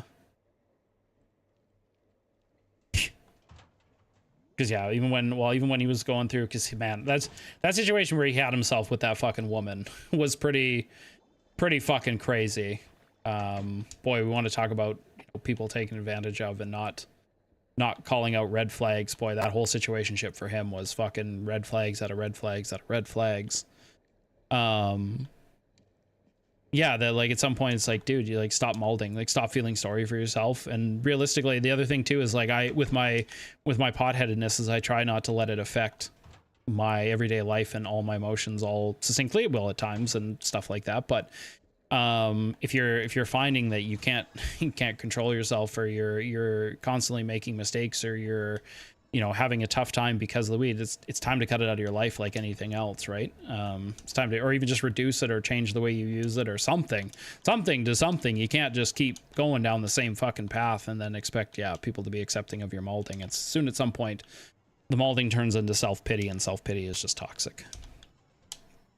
Yeah, like there's a moment when there is a moment I'm gonna go like, I'm not gonna get a fucking job if it's like so much, so little, so not worth your time, right? Yeah. Like, I mean, there are people that made a whole brand out of this, like fucking ordering.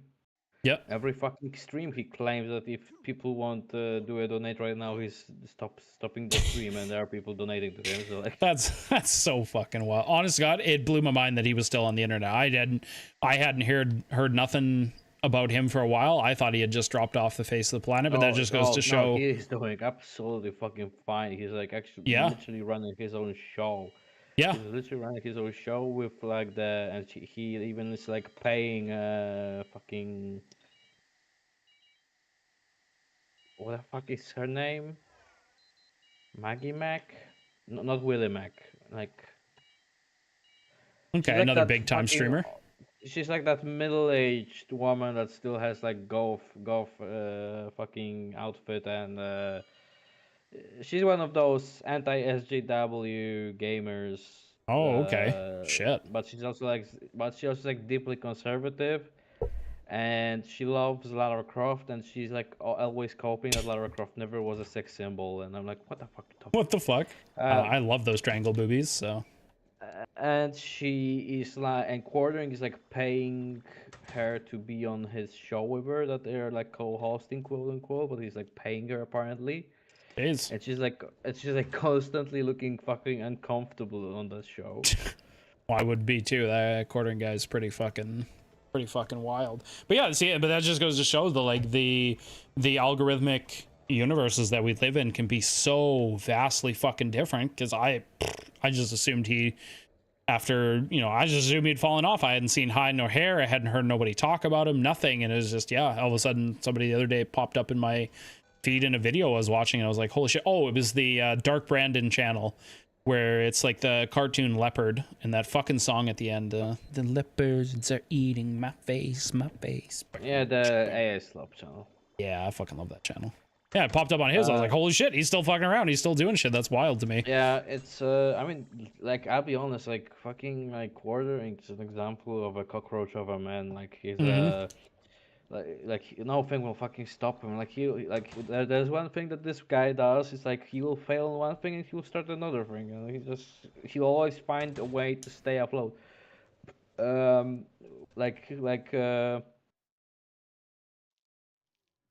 You probably know Dark Side Phil, right?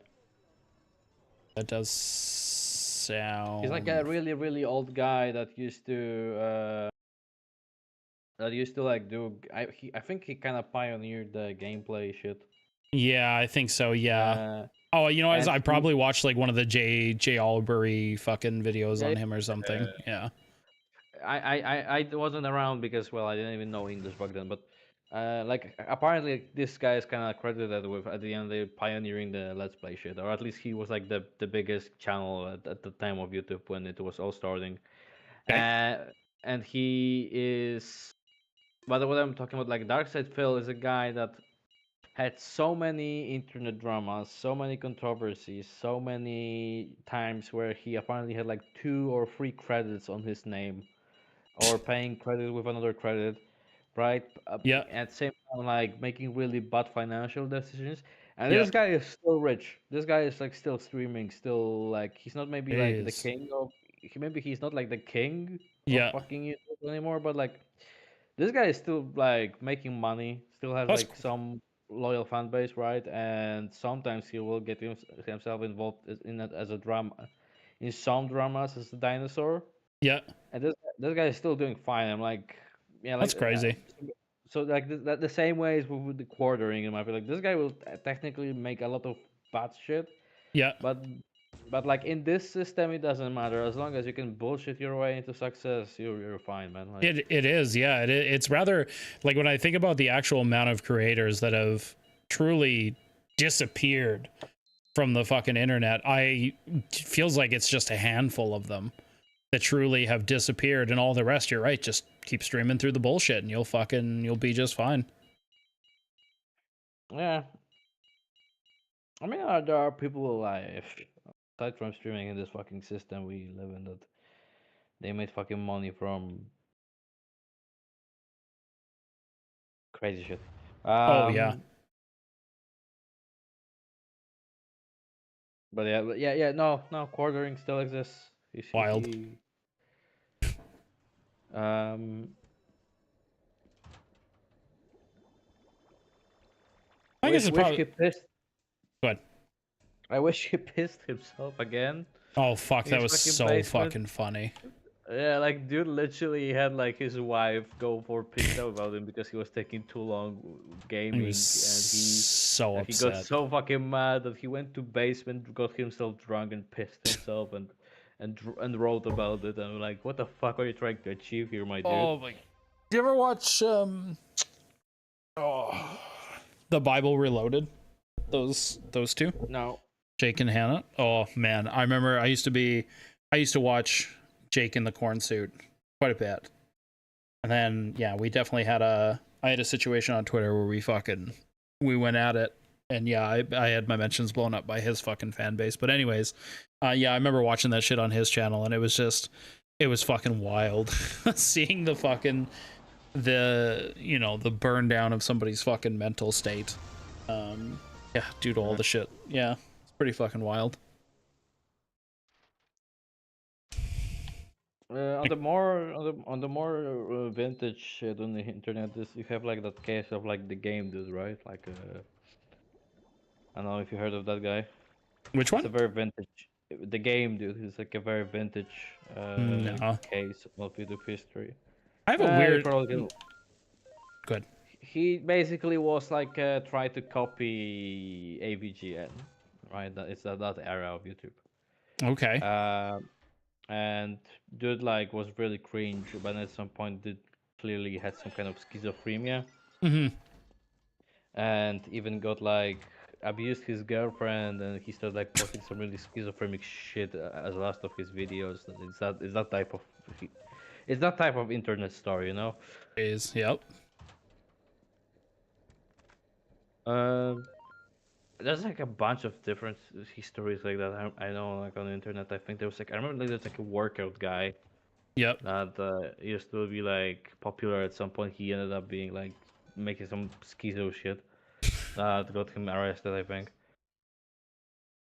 Oh, yeah. I think I know who you're talking about. Yeah. And of course, this we have fucking Christian that basically got mocked by the whole internet. And are you talking with the like weightlifter guy? You talking he was in his hotel room or something like that? Yeah. Yeah. In his hotel room. Yeah, that was a wild story too. Watching that guy just like. It's an interesting study, don't you think? Like how someone can like abuse a neurodivergent person on the internet, especially the old internet.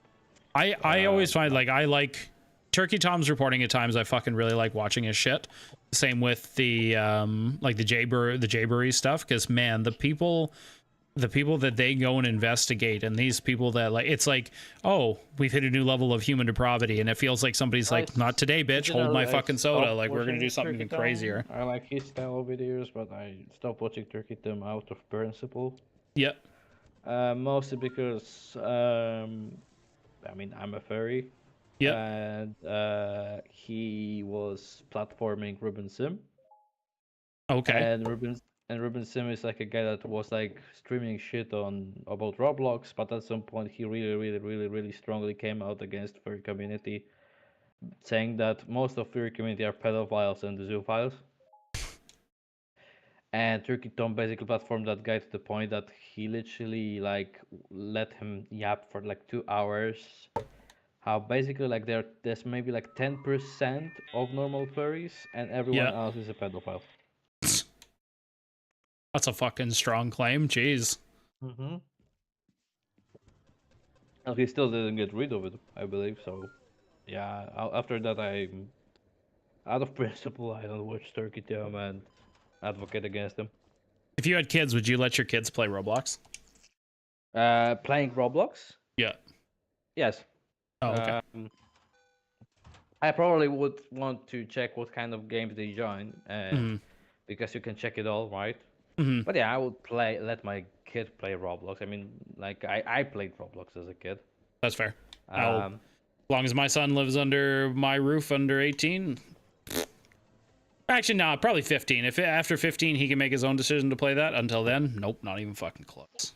I mean, it was a different game back in my day, right? I'm Yeah. 23. I played it as a like from 9 to maybe 13 years old.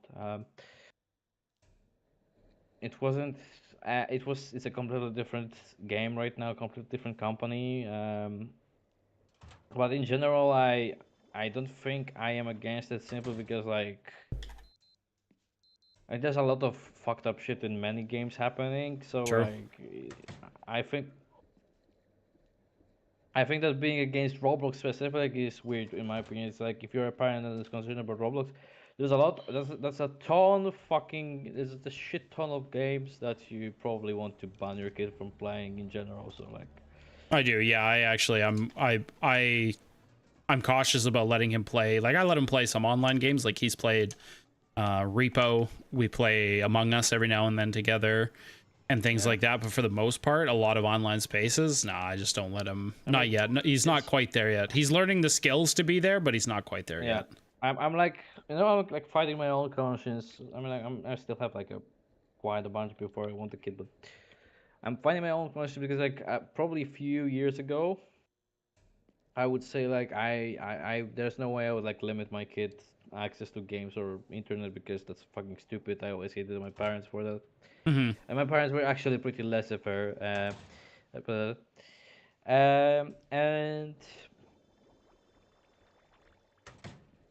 like I am the kid that grew up often, sometimes probably seeing too much on the internet. And by kid, I mean literally like I was using internet since I was like 5 years old. Yep. I played like Counter-Strike 1.6, where like adult men would tell me weird shit on voice chat or spray or put custom sprays with basically naked women. Jesus. Like I saw, I was playing like I saw quite I saw some horror shit before I probably see some gory shit. Like so, as I said, I grew up on the early internet, like late 2000s to early 2010s internet as a kid. Yep. And on one hand, I would feel like a hypocrite banning shit from my kids, like banning my kids to see some of this shit. But at the same time, I do have the other side of my brain telling me that, well, I mean, like if I would like, let's say as a kid I burn myself in a fire, it doesn't mean I let my kid to burn themselves in a fire. Yeah, just to teach them that the stove is hot. Yeah. But at the same time,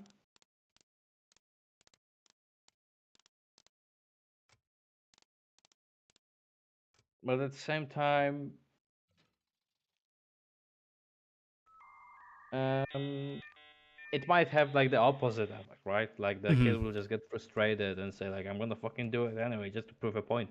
Yep. There is a fine line. Yep. And I know it because I fucking did it as a kid. Yep. Yeah, there's something I engage in with is basically I don't make it tantalizing because I don't make it taboo, because I'm willing to explain why I'm not allowing somebody to do something. And I always usually give him timelines or like goals that he could achieve. Like, fuck, what was it? He was playing Repo and he wanted to friend another kid he was playing with. And I said, I don't think you're ready. Like, he's like, oh, but he's really friendly. And it's like, well, yeah, that's how they get you. So it was literally like an hour and a half explaining and talking and discussing with him what it, like, how we tell good friends from bad friends and what hooks look like that bad friends might use to look like good friends. So I'm hoping that in the future, when he has a more better understanding and like those seeds start to take root, that I can allow him to be like, oh, you enjoyed playing repo with this kid and you want to friend them, okay, you're now more well educated to make that that knowledge that knowledge prescription for yourself than just like, no, I'm not going to let you do it, and be like, well, now I'm going to go find the way to do it. And it's like, well, no, you could do it. You just, you want to make a campfire? Cool. We don't just play with matches. We need to learn how to build like a Lincoln, the Lincoln logs and everything, and put them all together and get the kindling and fire safety and shit like that before you play with the fire. So yeah. Anyway, I have a BRB for like 5 minutes, but like, yeah, it's okay. I should get going. I gotta go. Yeah, I gotta go get my little one. That's what I wanted to, like, you probably said that 1 hour and you probably want to end. So anyway, yeah, see you. All right, peace out. Thanks for coming. Yeah, Zen, this is the same thing. As it's just the amount of people on that space that are just fucking kind of gross is just, it turns me off entirely from allowing him to play in Roblox and stuff like that. So it's the same reason I don't allow him to play. And he's understanding. He's got 1,000 other games to play. We were playing Among Us last week. It was a lot of fun. We're on Hyrule Heroes now this week, so which is also as fun. Oh, guys, that was a good stream. A lot longer than I thought I was going to be streaming, I'll tell you what. But yes, I've taken your criticisms or your feedbacks. We can definitely in the summer, when I'm feeling like I can come and sit and do some low effort and chill with the community, I'm fucking down. I'll do it. We'll try to continue streaming through the summer. I think it'd be good for us to have a hobby that'll keep us kind of grounded while we're working. Stuff like that, I think. All right, guys, I love you all. I'm gonna do that reactive thing at some point. Ice Beans, I know she's gone listening to. It's good. And then whoever's playing Among Us in Ice Beans' servers tonight, we will see you there for that fun. So until then, much love, peace out, and